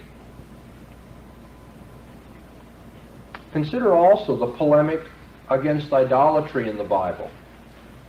Unlike the pagan gods, the prophets tell us, the living and true God needs nothing to keep him going. The pagan gods may be contingent. They're dependent beings, but God's not. Isaiah 41:7, Isaiah 44:16 and 17, Isaiah 46, verses 6 and 7, Jeremiah 10, verses 3 to 16, and Habakkuk 2, verses 18 and 20. I will not often give you a string of passages like this, but I'm afraid our time will get away from us if I look at all of them, so at least you'll have the benefit of having them in your notes if you wish to look them up and consider this. But I think the passage that is most telling in this regard is Galatians 4:8. Somebody please read Galatians 4:8 for us. While that's being looked up, John 5:26, John 1:4 are passages that, it seems to me, illumine what we're going to read in Galatians 4:8 also. Okay, Galatians 4:8, anybody have it yet? Go ahead. However, at that time, when you did not know God, you were slaves to those which by nature are no gods. All right, when you didn't know God, you were slaves to gods, to idols, to false conceptions, which, by contrast, apparently, by nature were not gods. By nature, they were not gods. In essence, they were not gods. By contrast, the God that you worship is by nature God. Now, we're not talking about in terms of something in the created world. By nature here is being used in almost the linguistic or philosophical sense. He is essentially God. It is naturally the case with respect to him that he's God. Now, these other things were not by nature gods, but he is by nature God. The implication is that the Christian's God is God inherently. And in that sense, he self-exists. And then John 5:26. Anybody? But just as the Father has life in himself, even so he gave to the Son also to have life in himself. Here we have God described as the one who has life in himself.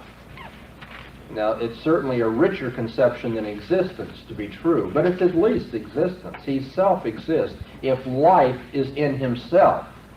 He doesn't receive his life from anything else, like the rest of us. Then John 1:4 says essentially the same thing. Okay, what I've been trying to do in the last few minutes is to suggest that Anselm made some mistakes philosophically. And there's an ambiguity. You can understand him rationalistically, you can understand him presuppositionally. But on the presuppositional reconstruction of the ontological argument, there is some value to it. And as a matter of fact, there is some biblical foundation for it, for this line of reasoning. The idea that the very conception of God shows that he necessarily exists. Within the world and life view of Christianity, if you understand what God is as the unique Lord, then you must conclude that he exists. Or you can deny the whole world and life view of Christianity. then try to come up with another standard of perfection, some other self-existent thing that is life in itself. And then you have the clash of worldviews that we were talking about last week. And anybody recall what happens to the unbeliever's worldview? A little bit louder. Dialectical tension. Dialectical tension. Great. See, we're getting this down. By the end of the 10 weeks, we're going to have that one mastered. Okay, that's good. Any questions about the ontological argument? Today is really dedicated to the cosmological argument, and if I don't move on quickly, we won't get much of it done. But I do want to make sure that you understand what we've done. Any questions? Are we going to end up at this end point with each of the arguments then that they're, unless taken from a Christian presupposition, are rationally unprovable? There with every argument. What I'm going to argue in each case is that they have to be reconstructed on better philosophical and theological premises, yes. Now, in each case, there's going to be variations on that. I don't want you to think we're just running some kind of monomaniacal argument over and over and over again under the guise of all these different labels. But there is a certain logic to this. That's right, that each one of these will fail philosophically, and then you can reconstruct it on a philosophy that is geared toward Christian theology, if you will, and you can make them function, I think, fairly adequately. But a lot of it depends upon being able to reason as a Christian, because this clash of worldviews is always going to come in. It's always going to have a bearing. Would you say then that that's what Romans 1 is saying? The whole thing, no matter how we try to concoct a philosophy that excludes God, the only way we can come to a conclusion about his existence is from a Christian point of view. That only with that...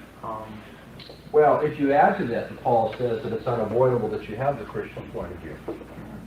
Because what he says there, of course, is that everybody does know God. Yeah. And knowing God, they suppress the truth in unrighteousness. Non just upon theon. Knowing the living and true God, they nevertheless make fools of themselves. Okay. So we want to say that the unbeliever does know these things, even though he's attempting to suppress it, and it's just our apologetic that's trying to show him that he's suppressing the truth, that he has to know if you were to know anything at all. Okay, let's turn to the cosmological argument now. Really change gears. This will be a real relief to you. Remember I said we started with the toughest of all the stuff in the reading on the ontological argument.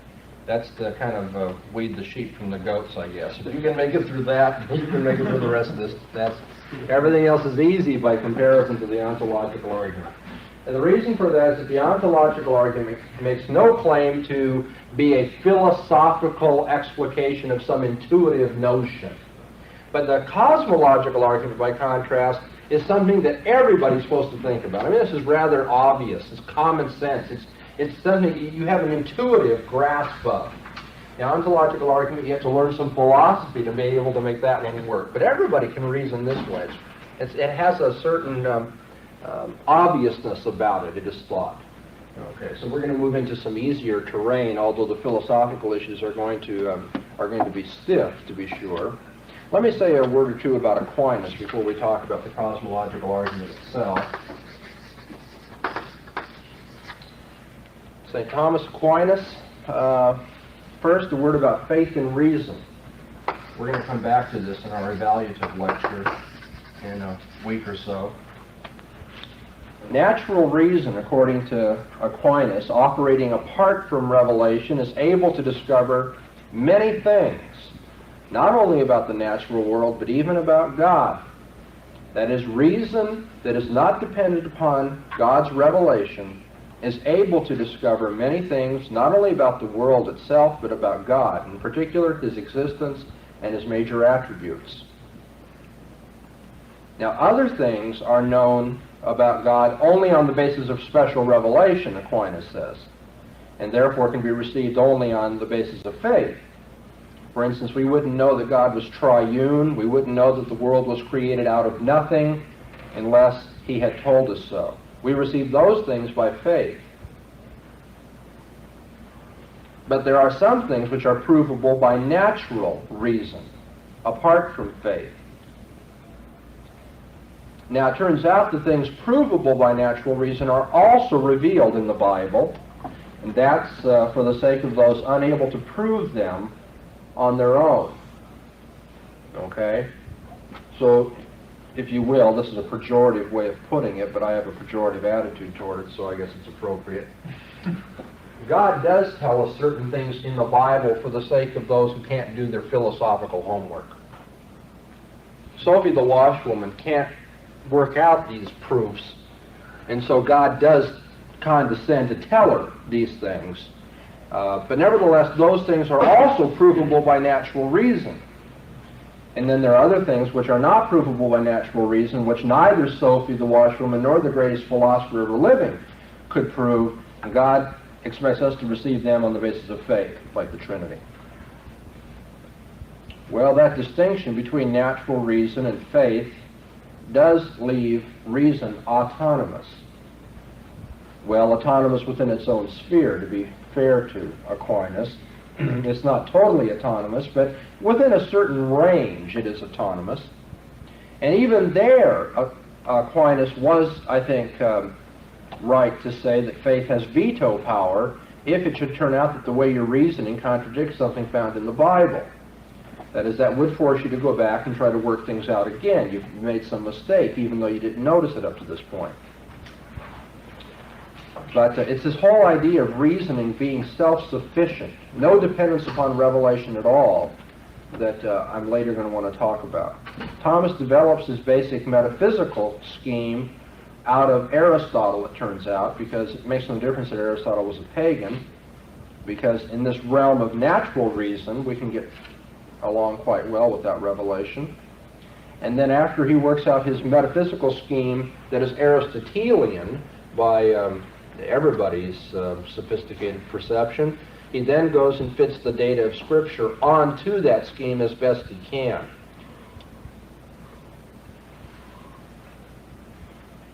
As to epistemology, Aquinas is a empiricist. He believes that what we know is based upon sense experience. All knowledge begins in sense experience. And so you sense Beauregard and Beulah and Buttons out in the field, these three cows, and from the sensations that go through your eyes, apparently, you're able to abstract intellectually the form of cowness. Okay? The active intellect determines the universal forms or essential properties of things by abstracting from sensation. So he's an empiricist in the most traditional sense. All knowledge begins with sensation. If all knowledge begins with sensation, how do we know God? By natural reason. Is God a physical object that could be known empirically? Yes, sir. I don't know if this is brief or not. Maybe you don't want to deal with it. What's the difference between Platonic approach to the Aristotelian, Aristotle type logic? The difference between intuition and sensation. Okay. Plato knows the forms by intuiting the forms, and it has nothing to do with abstracting from his sense experience, which is totally unreliable according to Plato. But Aristotle says we go and we look at these different cows in the field, and then we intellectually abstract the features of cowness from them.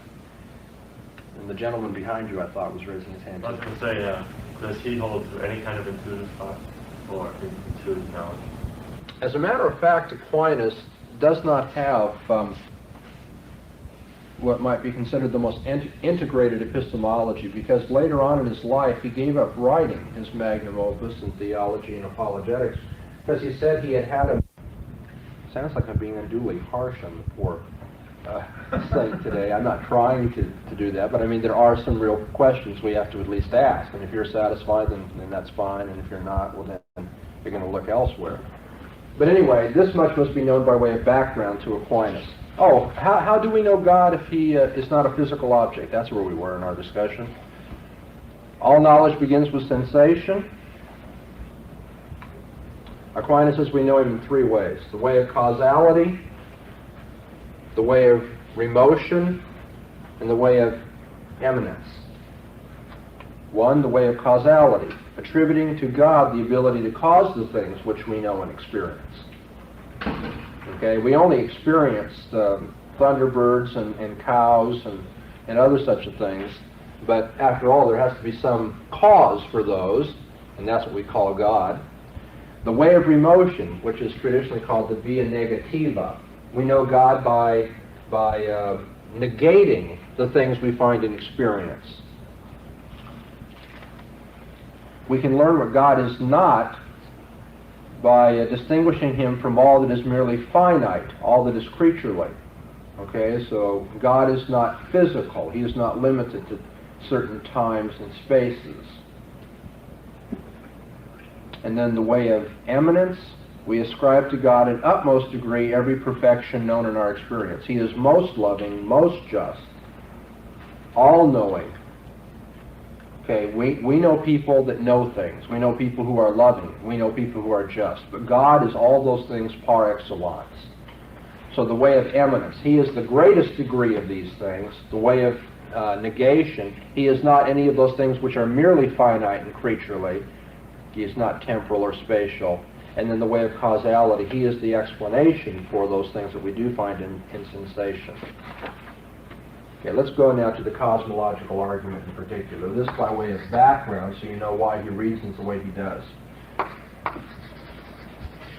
It can be found elsewhere and before Aquinas, but Aquinas is the one who gives the classical expression to the cosmological argument.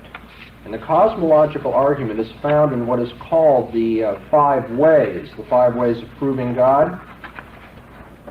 And the first two of those ways, there's some dispute about the third or fourth, but everybody will grant that the first two of the 5 ways of proving God are cosmological arguments.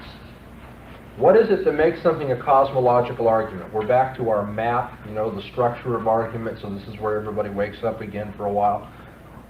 What is the thrust of all cosmological arguments, whether it be way 1 in Aquinas, way 2, or Swinburne, or anybody else? What is it that makes something a cosmological argument?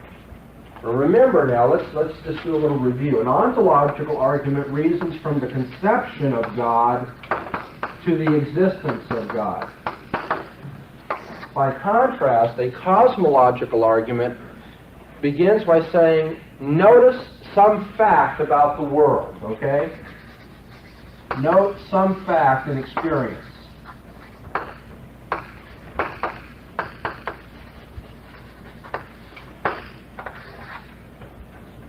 And the second thing you do in a cosmological argument is you invoke the causal principle. What is the causal principle?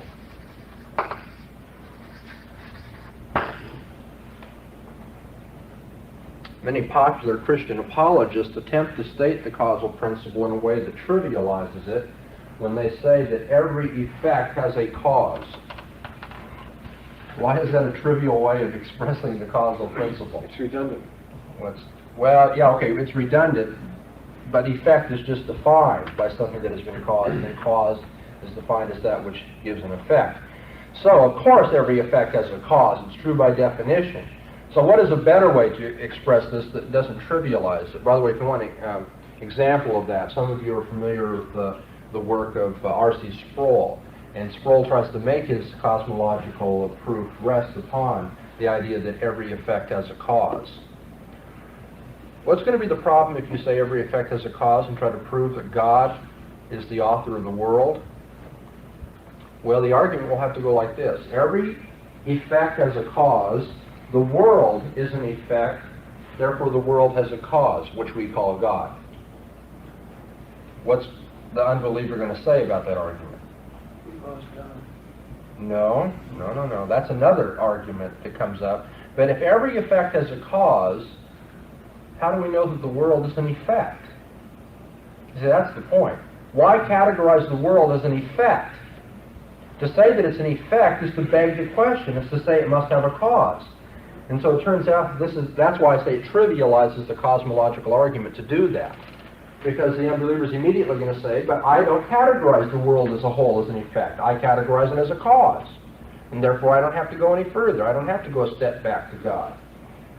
Okay, so the causal principle, does anybody want to suggest, or shall I just run ahead here? Want me to run ahead? Okay. Every event has a cause. Okay, every event has a cause.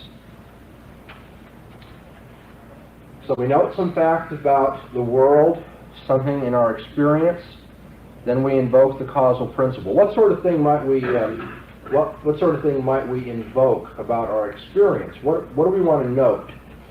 Well, Aquinas said you might note that change occurs. Right? You were sitting in one position 5 minutes ago and you've changed in your chair, okay? Something has happened. There's something different about the world now. Change occurs in this world. Or even more mundanely, something exists.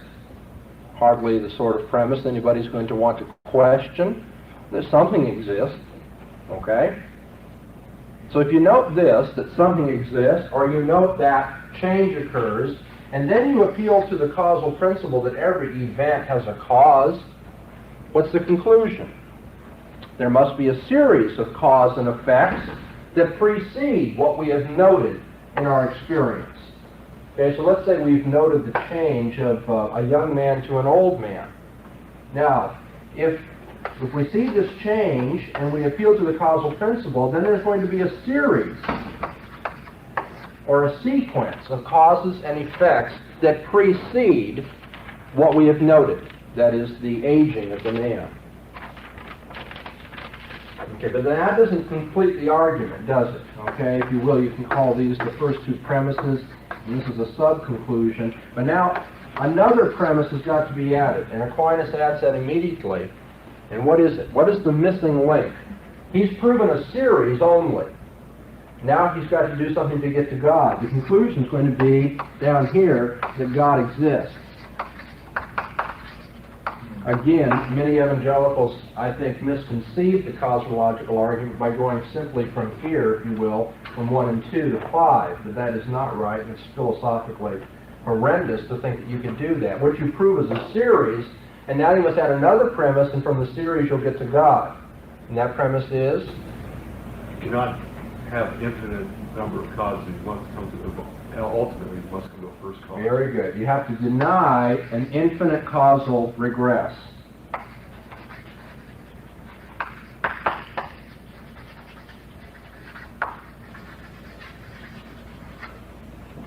All right. We have a series of causes and effects. Okay, we have this cause, we have this effect, and behind it this cause, and then behind it this cause, back. But you can't go on forever. You can't have an infinite regress of causes. And that is to say, every series must end. And where the series ends is what we call God. Looks very neat, doesn't it? It also, as I said, seems to explicate philosophically what is an intuitive notion, an intuitive way of thought for many people. Well, where did the universe come from? Everything comes from something. Where did the universe come from? It came from God. And of course, in that very simple way of expressing it, that's where you get the obvious child's question in response, well, where did God come from? And so to put it a little bit more precise, you argue that there is a series of causes, but every series must end. And therefore, there is a God, the beginning of the series. Now, if you were going to challenge this argument as you see it on the board, what would you take to be the most crucial premise? Obviously, if you challenge any of the premises, you're not going to get to the conclusion. But what is it that everything is going to rest on? I mean, where does the real swing in this argument take place? Where do you turn the corner where it finally can become something of religious interest? Certainly, it's not that something exists, or that young men get old, or that every event has a cause, or there are series. We've all gotten to the same place, okay. This denial of an infinite causal regress has been the focus, you see, of challenges to the cosmological argument. And depending on how much time we have here, Yeah, I think what I'd like to do is to talk about the direct challenge to that. There have been direct challenges to the idea that there can be no infinite causal regress, and then there have been attempts to reformulate the cosmological argument without this premise. Yes? Very good. You made a statement that in number 4 that it has to recognize an end as well. To the series. Okay. And then also the 5.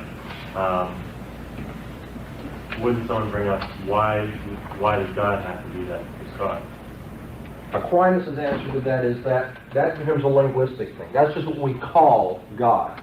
Whatever's the end of the series is what we call God. What you see, what this really proves, and I'm glad for you to bring this up, what this proves is that every causal series has an end. Okay, and then there's kind of just a little parenthetical thing that Aquinas then adds at the end of each one of his ways. He says, and that's what we call God. Okay. Now you unbeliever, you pagan, Aristotle, you may have called it the end mover, you may have done all these sorts of things, but I mean, in terms of the nomenclature of the Christian church, we call it God. We're talking about the same thing, and our language is God language about that. Okay, so he's not trying to say anything more but that God is, if you will, the most adequate cause, or the first cause. It's a little misleading. I think more adequate is better. But nevertheless, he's just saying God is the first cause. Okay?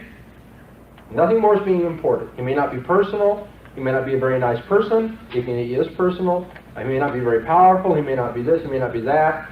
But when all said and done, he is the first cause. He's the most adequate cause.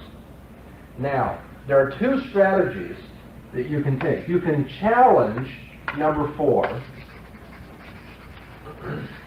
Challenge the denial of the infinite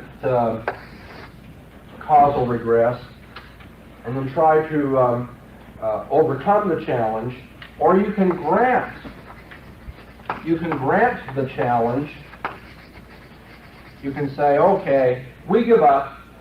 Maybe there can be an infinite causal regress, and then reformulate the argument to get around that challenge. Now, what I was trying to do by looking at how much time we had left is to decide which one of these we want to explore first this afternoon before we run out of time. And I think we can probably say something intelligent about Patterson-Brown's challenge.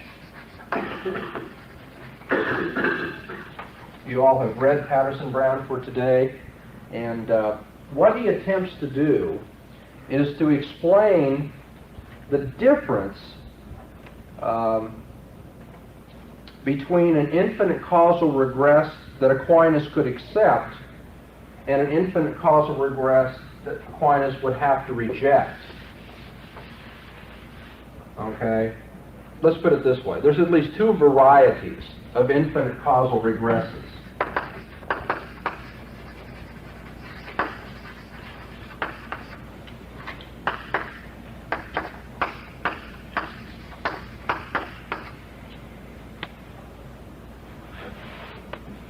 Okay, there's at least 2 kinds of infinite causal regresses, one of which Aquinas could accept. In fact, his literature evidences that he did, and another kind that he could not, one that he would have to reject.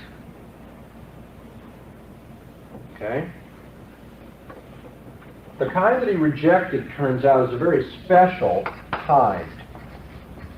Okay, if you will, I'm going to do this twice. I'm going to start very simply with you and just go through this once and then go back and fill in details. There's a kind of ordinary infinite causal regress, if you will, the garden variety sort, that you run into in all the cheap markets around town. And then there's a very special kind, a very unique kind of infinite causal regress. Okay? That's this very special kind that Aquinas could accept. Yeah, he could put up with a very special kind of infinite causal regress, and this ordinary kind he couldn't. Now, just saying that much, without even telling you the difference between the different kinds of regresses, what's going to become the problem? How do you know when to apply which one? Well, of course, you have the difficulty of applying one, but in terms of philosophical argument, we can let Aquinas choose his own.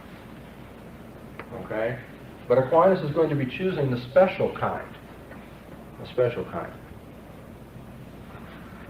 Well, how do we know that events have a cause in the special sense in which Aquinas is going to use an infinite causal regress?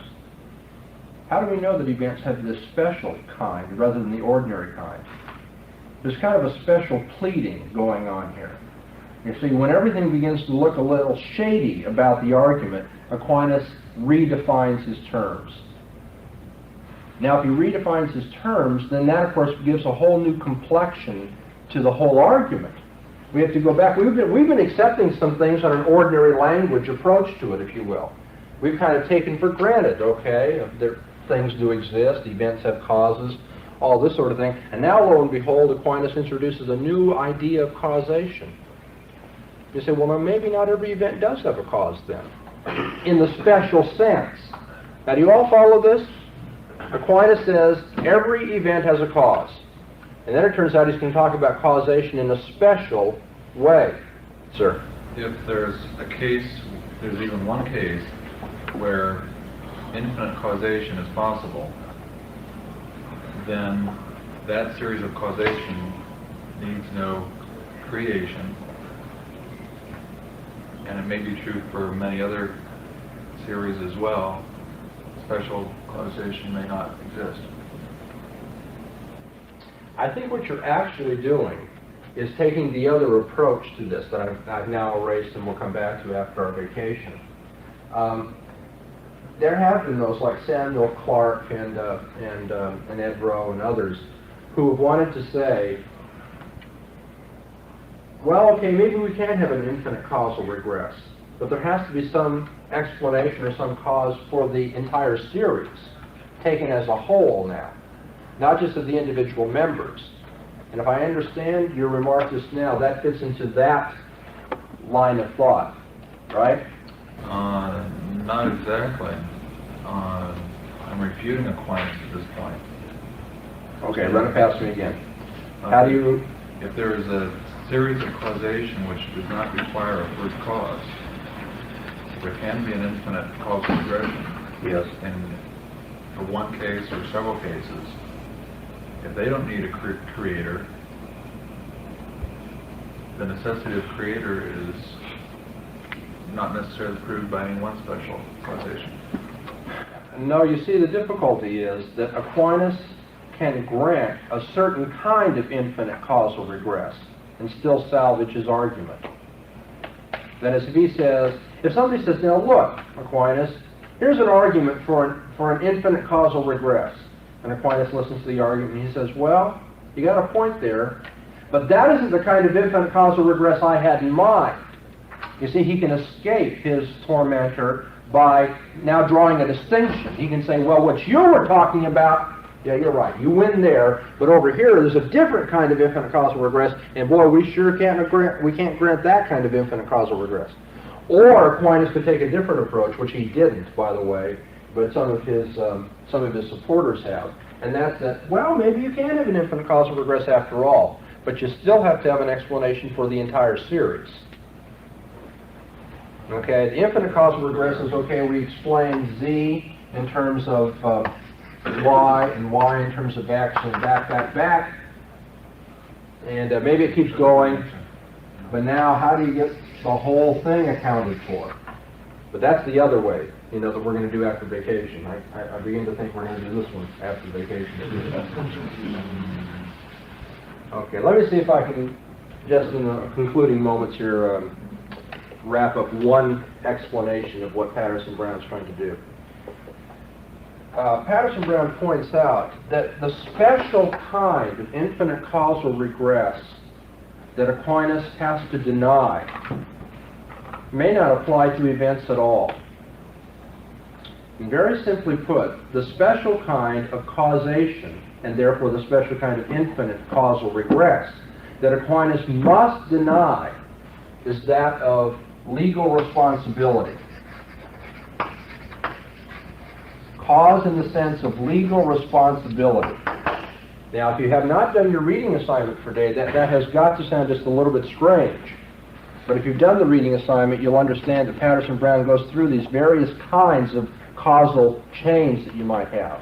And he draws the traditional distinction between an accidental chain and an essential chain. What is an essential chain of causes? I think it's right on your lips, I know. Propulsion is the example he gives, okay? So my hand moves the stick hits the ball, and the ball moves. Okay. What caused the ball to move? The stick. But of course it's my hand that moved the stick. And so in a very real sense we can say my hand moved the ball by means of the stick. Now that is called essential causation. That's an essential chain of causes just because, well, I'm not going to beg the question. Philosophers have argued as to what makes it essential causation. But the point here is it's just the moving of the hand, it's just the moving of the stick by the hand that brings about the moving of the ball. Okay, so what we have here is a moving hand, and therefore a moving stick, and therefore a moving ball. And you notice that you have all these things are the same motion. It's the same hand motion that is moving the stick that is moving the ball along. Okay, so it's essential in that sense. It becomes the same whenever every time you look at the effect. Here's one cause, here's an effect. This effect turns out to be a cause, and it has another effect. Okay, but nothing is lost in the transference here. It's all the same. The cause and the effect are the same here. Now that's different. That's the example of propulsion as a causal chain, but there's another kind of causal chain we speak of, and that would be a genealogical chain. Okay? Abraham brought about who? And he brought about Jacob. Oh, we'll use Jacob. Okay? Now, here you have a causal chain also. You couldn't have had Jacob without Isaac, and you couldn't have had Isaac without Abraham, right? But what's different? It isn't true that Abraham is the cause of Jacob. It is true that the moving of the hand is the cause of the moving of the ball. And that's because there's an essential causation here. Because the effect is the same as the cause. It's just in this that you see the essential part of it. But now notice, Abraham begets Isaac. Isaac begets Jacob. The effect here is not the same as the cause. Abraham is a cause. He causes an effect. Isaac, his son. And it turns out that Isaac goes and does something that brings about somebody else. But it's not the birth of Isaac that brings about the birth of Jacob. Isaac is an effect in a way that is different from the way that he's a cause. It's I think the clearest way you can express that. It was very clear to you, I can tell. Let's do it again. Okay. Isaac is an effect in a way different from the way he's a cause.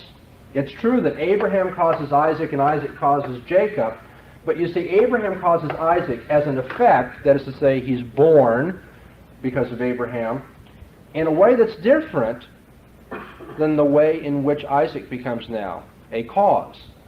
As an effect, he's a child, if you will. As a cause, he's a man. And so there's a difference here. That's called a genealogical chain of causes, and it's not essential.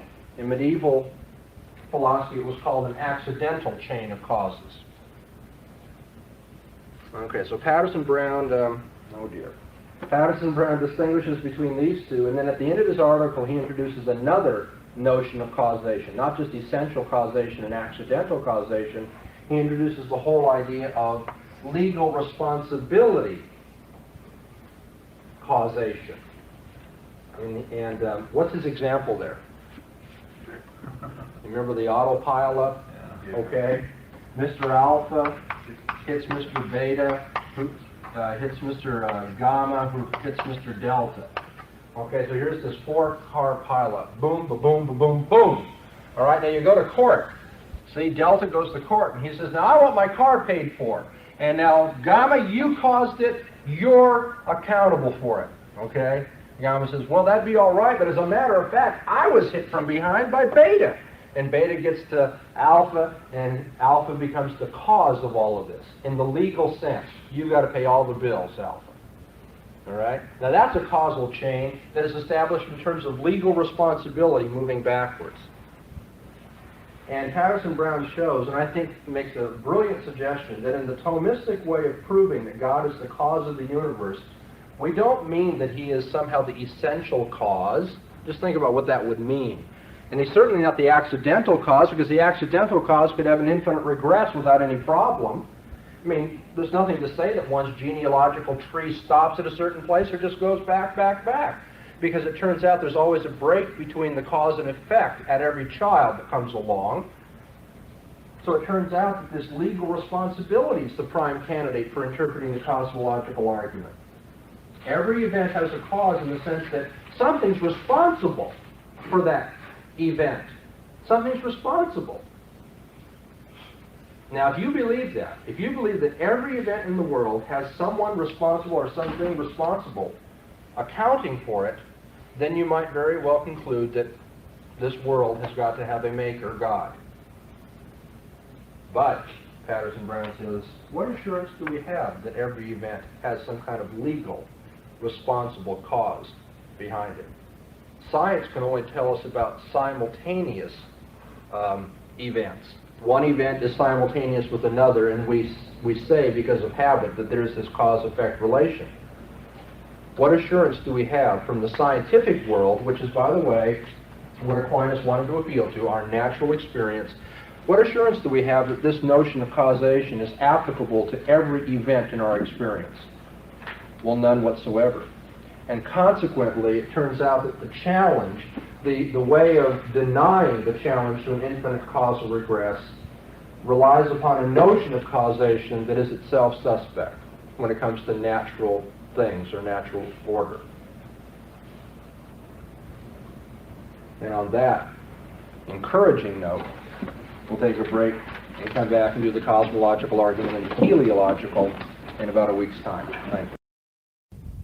Lord, we pray you would bless this hour to the nourishment of our souls, that we might understand our Christian faith and commitment better, and we might understand better how to defend it, present it in such a way that indeed those who need you the most might see the truth, the Scripture, and they might come to have a similar commitment as we have. How we thank you that your Spirit has granted to us faith, and how you've given us enlightenment in this course to this point. We pray that you continue to be with us in Jesus' name. Amen. Well, last time we were together, we were talking about the cosmological argument. I think we'll continue to do that today.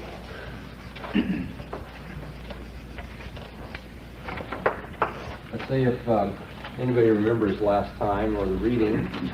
Give me the basic structure or map of the cosmological argument. How do all cosmological arguments reason? And there are different expressions, different ways of arguing, but they all have a similar structure. Effect to cause. From effect to cause, okay? That's basically very simple, but accurate description of cosmological arguments. They argue from effect to cause. But now I did say that if you argue from effect to cause, in a sense that's a trivial way of putting it. Let's see if we can go and do it again now with a little more detail, a little more sophistication. Not a lot more, just a little more. Remember I gave you premise 1, 2, 3, 4, and 5 last time? Notice some facts in your experience. That's right. First of all, you notice some facts in experience. What kind of fact might this be, somebody? What might you notice in your experience? What kind of fact? Changes. There are changes taking place. There is motion. Okay. And secondly? There must be some causal principle which causes that event. Okay, you appeal to a causal principle.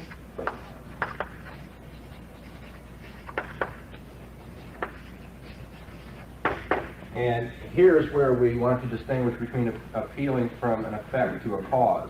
That's true by definition. Every effect has a cause, because that's what we mean by effect. That's what the word effect means. Something has a cause. And so usually the causal principle is every event has a cause.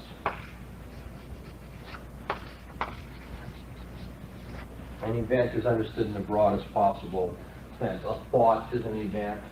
The existence of a body is an event because there's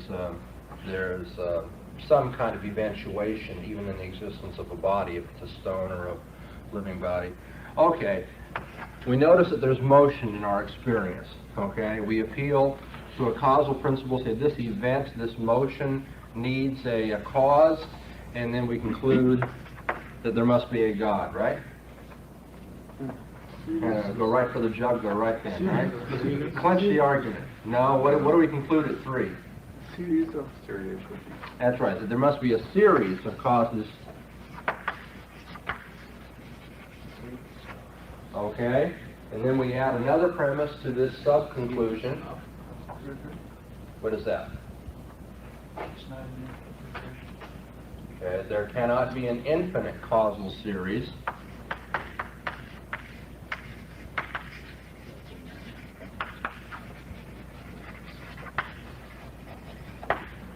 And then we conclude that God exists. Or let's keep it in the form of the argument, there must be a first cause, which we call God.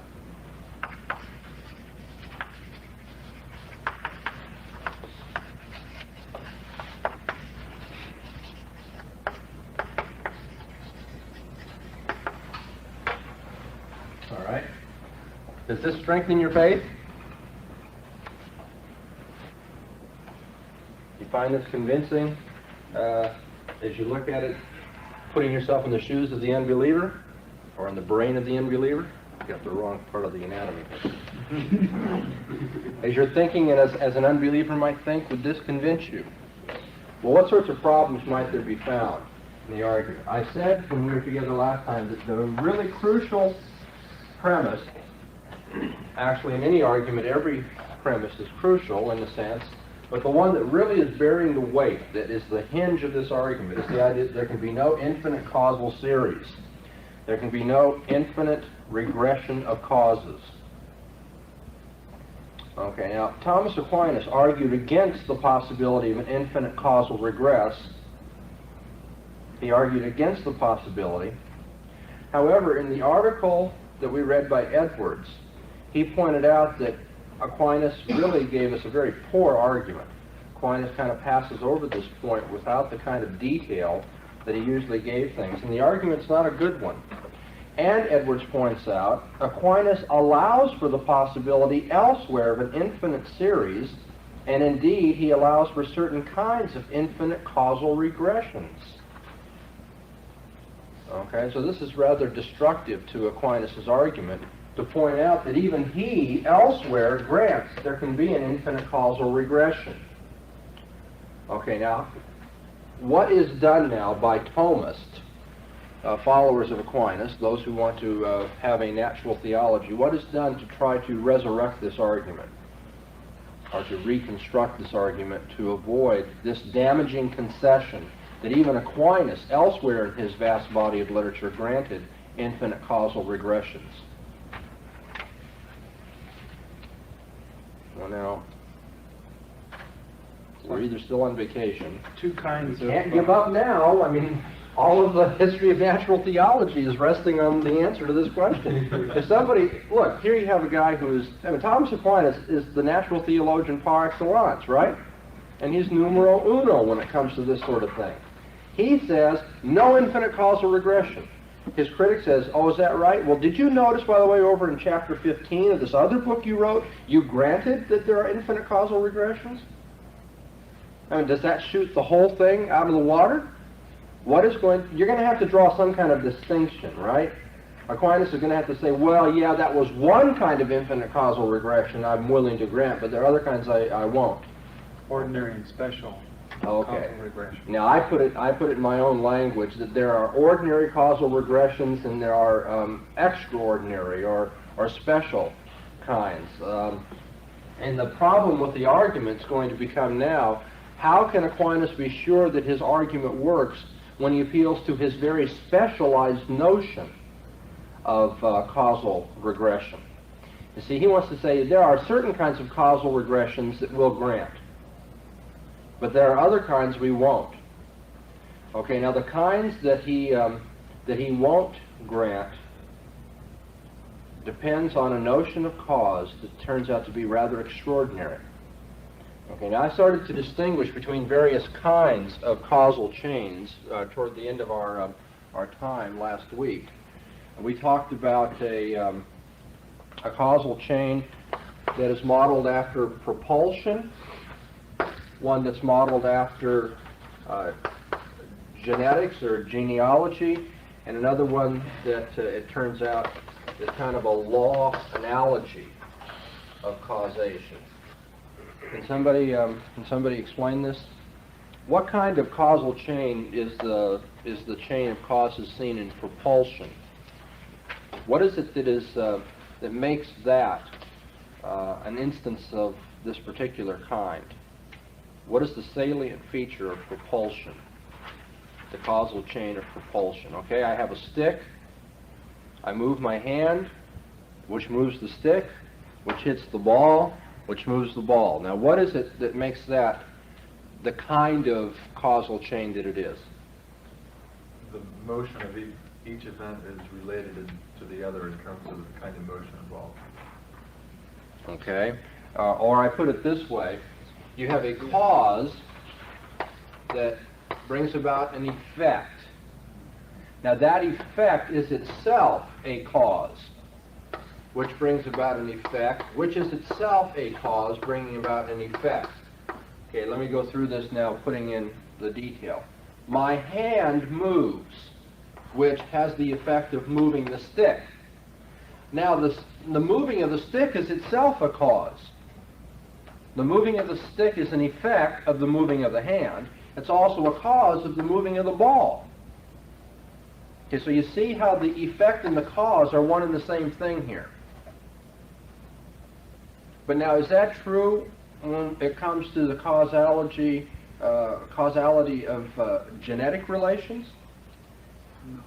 Okay, so here you have, we're using Abraham as I recall. Okay, Abraham is the cause of Isaac,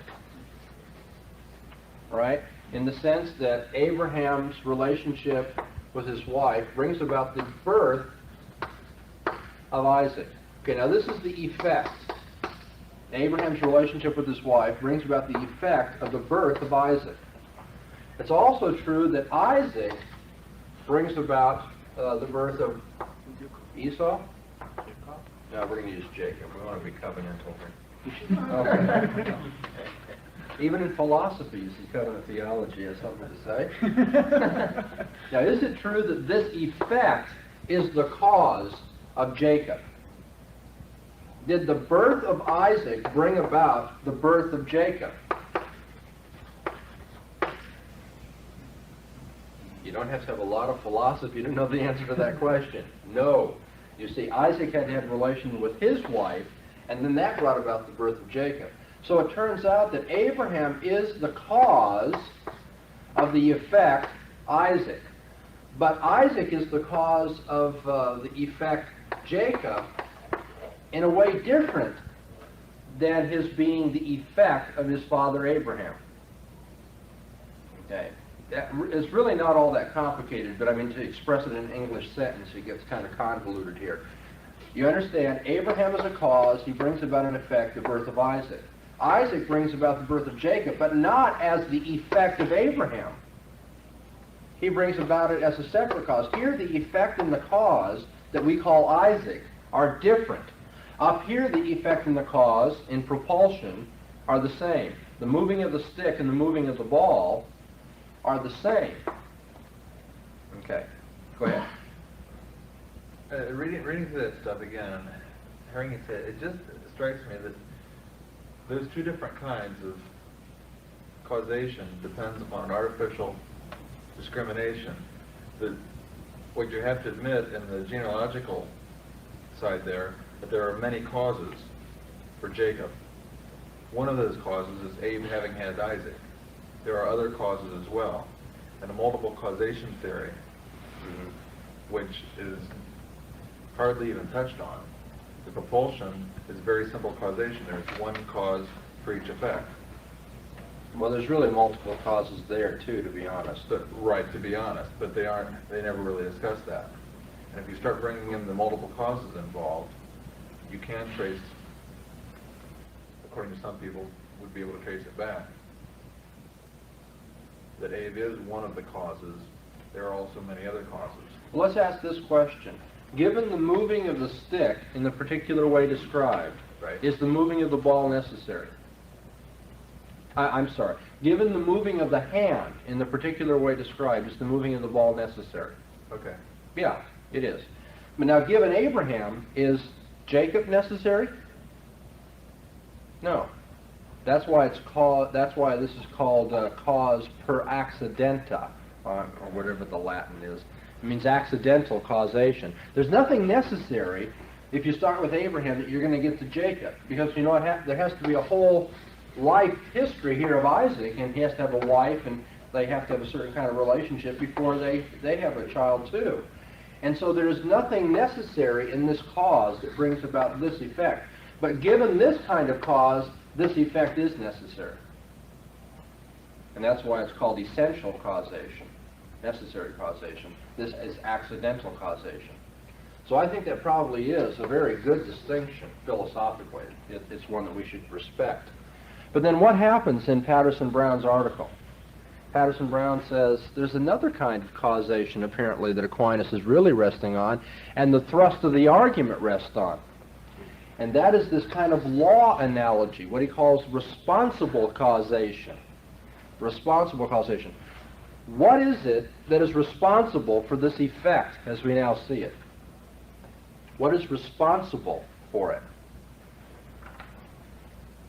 Okay, and remember he gives the he gives the illustration of a traffic pileup. Okay, so Mr. A hits Mr. B, so slides into Mr. C, slides into Mr. D. Okay, now if you go to court and D here wants to claim damages, we can trace causation back using a legal frame of mind. We're looking for responsibility here, legal responsibility. And so D blames C, but C says, no, I was hit from behind by B. And B says, no, I was hit from behind by A. So it turns out that A is the first cause, in the sense that he is responsible for the whole pileup. And what Patterson-Brown is saying is, this seems to be the kind of reasoning Aquinas is using. We notice in our experience here at D, motion in the world. Let's say it's the turning of the earth, okay, night and day. So here's this change, this motion in our experience. Now that must, there must be something responsible for that, right? Okay, and it turns out in the Aristotelian framework, that's the moving of the spheres in the heavenly bodies above. Okay, and because the spheres in the heavens are moving, they are turning the gases, the ether, between the stars and the earth. Okay, and as it's turning the ether is turning the earth. Isn't that right? You didn't know that? That's Aristotelian physics. Okay, there are no empty spaces. What you have is the turning of the stars. You see, is kind of like if you get a watery track around the earth. Okay, and if you get the water moving, what's going to happen? That's going to communicate motion through the water to the edges of the earth. And although you're not going to get the same kind of ratio of turning, that's going to get friction moving on the outer surface of the earth and get it moving. So ether kind of does that sort of thing. It's this glue of the universe. And so you have cause, but you finally have to stop somewhere. What's responsible for the turning of the stars? Which turns the ether? Which turns the earth? God. Okay? Who is responsible for this? Now, I think the reason Patterson-Brown points out the law analogy of responsibility is because the causation that is being used here is really a form of explanation. Explanation. How do you explain the fact that there is something rather than nothing? How do you explain the fact that things are in motion? Well, let's say somebody takes a very mundane approach to this and says, well, you want to know why things are in motion? Okay, what do you want to know about? Okay, well, here's D back here. You want to know why that's in motion? Well, because of C. Okay, that's it. Somebody says, oh, no, wait a minute, why is C in motion now? I want to know more. And you say, oh, well, okay, you do the analysis, and lo and behold, something we call B causes C. Okay, now that's it, right? We've got an explanation of what we want to explain here. And after a while, the natural theologian gets impatient. He says, no, it's not enough to give an explanation for every particular thing in my experience. What I want is an explanation for the whole chain of causes. The whole chain. And this is where we turn to the short piece by Samuel Clarke. Samuel Clarke in your reading. This is the nature of the cosmological argument. And somebody challenges 4 here. It says there's no infinite, the premise is there can be no infinite causal regression. And somebody says, well, why does that have to be? Now Samuel Clarke says, okay, I give up. There can be an infinite causal regression. I grant your point. I concede the argument. But I'm still going to make the cosmological argument work. And the way Clarke does that is, after granting the point, he wants to rescue the argument by saying, what causes the whole series of causes? Everything taken together. Even if you have an infinite chain, okay, moving all the way back, even if you have an infinitely long chain, Clarke says, we need to have an explanation for the whole series. By granting the infinite length of this chain, he cannot argue there must be a first cause in the sense that there must be an A back here that is the absolute rock bottom first. That's what Aquinas wanted to do. Now Clarke tries to resurrect the argument, if you will, by putting it in another form. He means first cause in the sense of what stands over all of it. What brings about the whole series. Not just what causes the first point in the series to get rolling, and then that causes the second, third, and on. He wants to know about the whole shooting match. Why does the whole series exist? And his conclusion is, well, there must be a God that explains everything taken together. Okay, now before I erase this right here, does everybody have the basic natural theological form of the cosmological argument? Because it's going to take another form. Obviously, with 4 taken out of here, we're going to have a different kind of argument. And that's what we have to look at here for a few moments.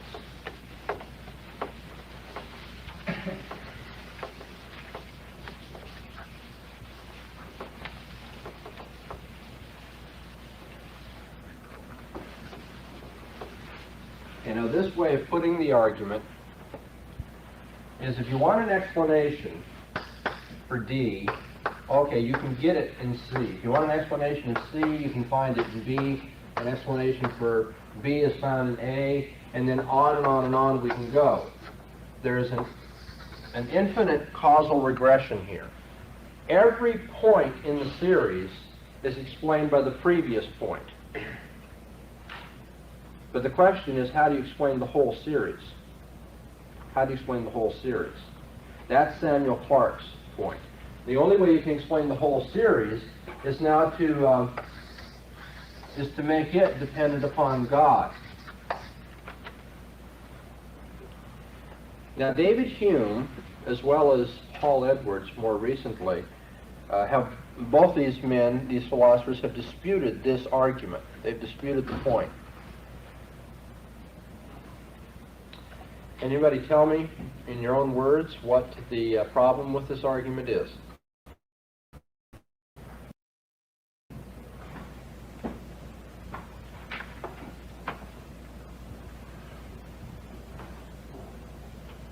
This is back to a grammatical explanation of some necessary existence. What is a necessary existence? Does it go back to linguistics? I don't know. I don't think so. It's really a logical point here. Yeah. Hume says, when he asked the question, how can anything that exists from eternity have a cause? And since that relation implies a priority in time and a beginning of existence. Yes, that's one way in which Hume argues against this. He says if this is an infinite series, then it's eternal. And so it makes no sense to speak of it having a cause, because that would have to be something that is pre-eternal. Now, would it be heresy to agree with him? What's that? Would it be heresy to agree with him? Hume? Heresy to agree with him. It'd be heresy if that was your theology. But I think philosophically he's right. That's a good criticism. And therefore we better get, our ducks in order if we want this argument to work. But now I'm looking for another form of criticism, one that's not even as subtle as the one that has been read. The assumption here is that if you explain every member of the series, you haven't explained the series as a whole. That the explanation of the whole series goes beyond the explanation of the individual parts.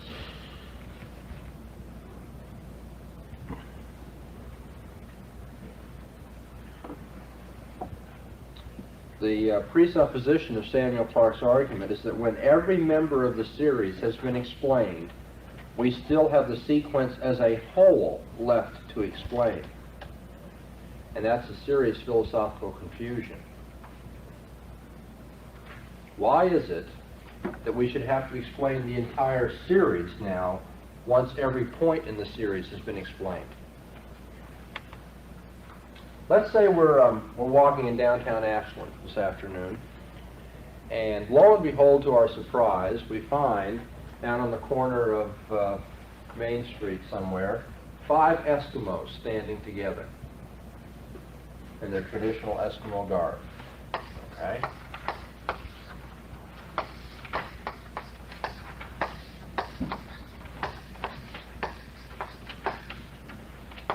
Five Eskimos.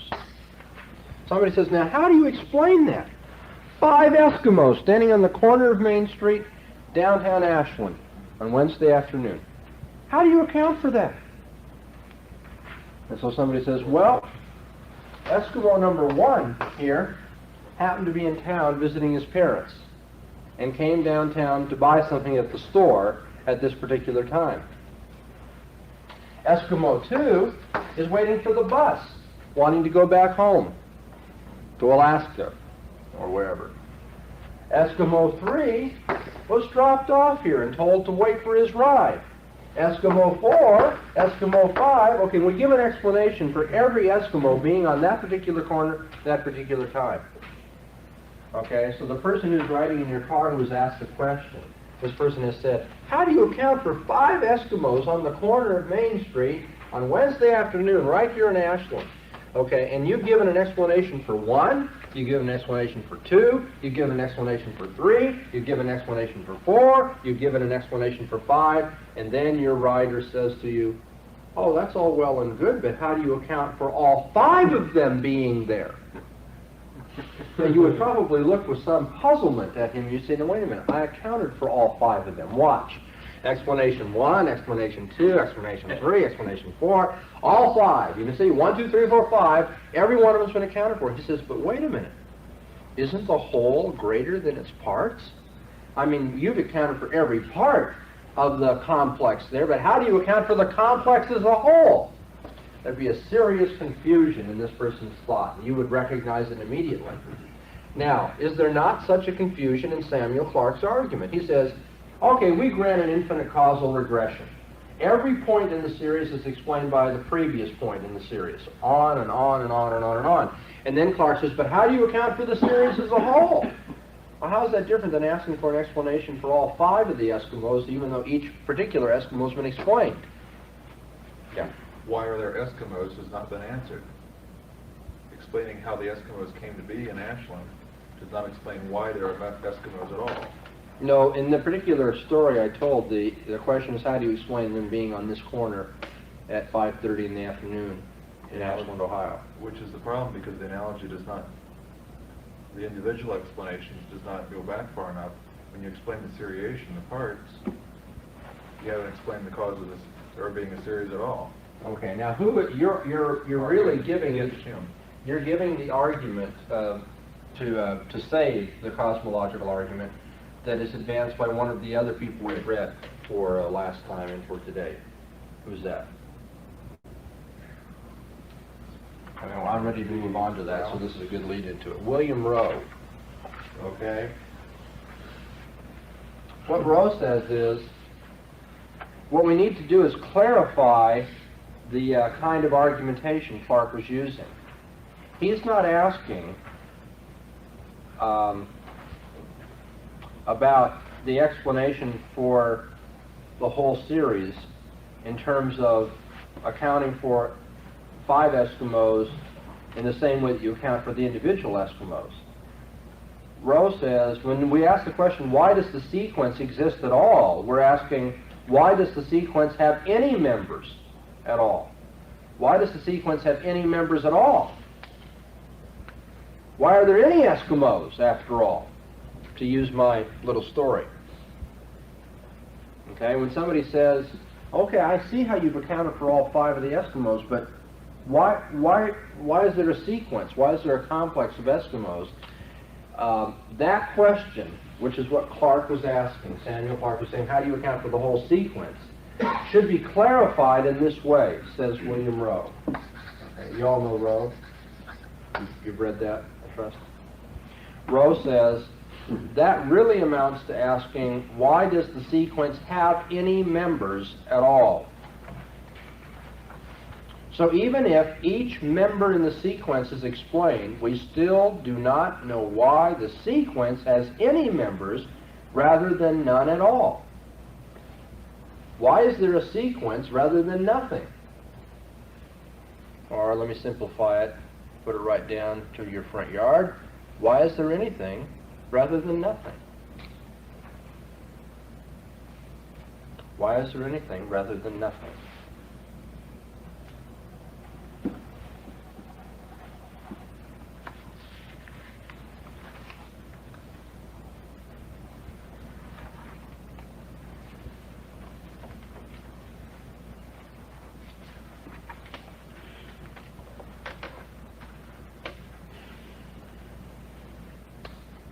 Well, that's the question Jean-Paul Sartre asked. Why is there anything rather than nothing? Why do our sequences have any members rather than no members at all? Why is there a universe? The response to that from sophisticated unbelievers, I think, is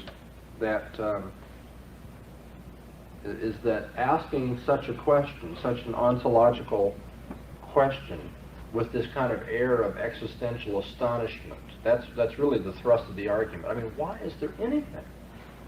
I mean, how do you account for the fact that there are any members to the sequence? Asking that kind of question with that kind of cutting edge to it may be nothing more than realizing our anxiety over our individual precariousness. They give a psychological explanation for that question. Maybe asking that question just goes to show how upset you are about your own contingency. You know? Or, if you want to be a little more blunt, perhaps asking that question shows nothing more than a desire for a kind of pseudo-profundity. Okay, you asked me to account for what you see in your experience, and I account for Eskimo 1, and I account for Eskimo 2, and after I get done with all this, and we've filled all the encyclopedias in the world, then you say, but why is there anything to explain rather than nothing to explain? The unbeliever is likely going to say, isn't that just being a little pseudo-profound? I filled all the encyclopedias in the world explaining everything in your experience, and now you want to go back and say, well, why are we explaining anything at all? Well, because that's just our human predicament. We look for explanations of things. And to say, now we need an explanation for the whole explanation game is just kind of, doubling over on yourself. There's just no purpose in that.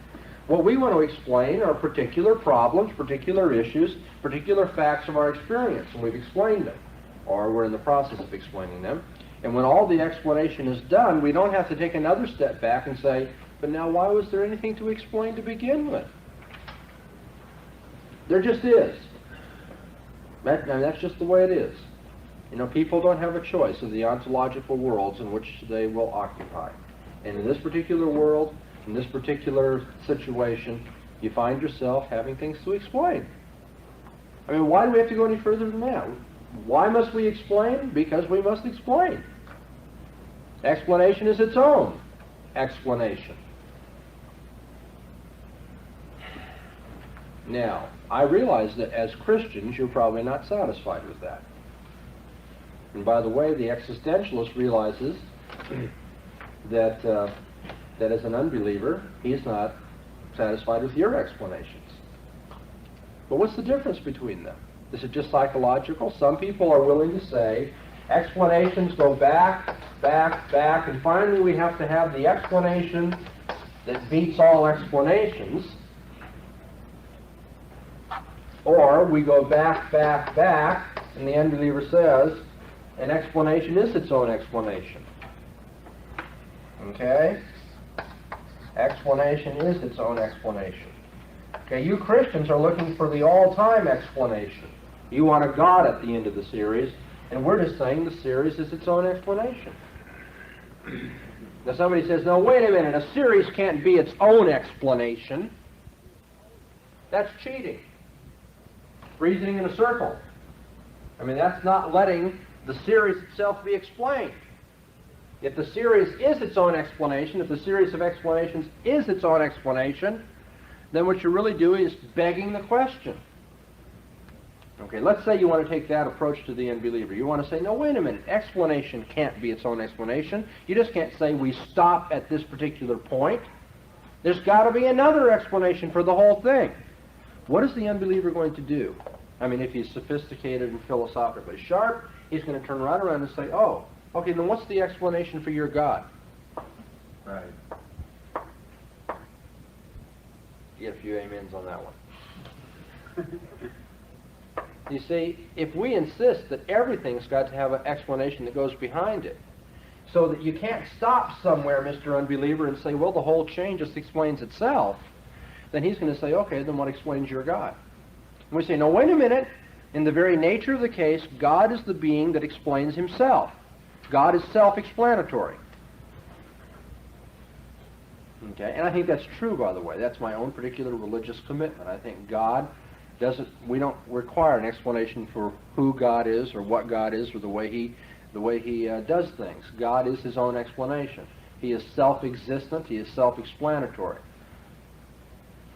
But if we are going to allow ourselves the privilege of stopping the chain of explanation somewhere with God who is self-explanatory, then we have to recognize that the unbeliever could deify the world and say the world is self-explanatory. He could make just the material world his God, if you will, and it will perform the same function that our God does. The world becomes self-explanatory. Somebody says, well, now how do you explain the world as a whole? He says, I don't. That is the explanation. And if you want to go any further, you're just being pseudo-profound. Because when you get to the self-explanatory, you go no further. But that's what we do when we appeal to God, too. We say God is self-explanatory. He's the eternal one. And that should put an end to the chain. Okay. What has happened in this series of discussions is we find out that the cosmological argument usually calls for a first cause, but there is no assurance that the first cause must be what we call God. Now the unbeliever can grant the argument and say, okay, I'll call it God, but that means for me the world is God. It isn't the way I'm accustomed to speaking, but since you people insist on this religious vocabulary, okay, well then the world's God. Now you think you have a personal God that goes beyond the world, but all you've really proven is that you've got to stop somewhere, and I'm willing to stop at the world, or at the universe, or something like that. Okay? way back when we started this discussion, I said there are ways to trivialize the cosmological argument by saying every effect has a cause. And then what happens is you've got to argue that the world is an effect. Lo and behold, now that we've taken a more sophisticated approach to it, we're right back to the same problem, aren't we? How can we prove that the world is an effect? That's what it all comes down to. Why can't the world be the first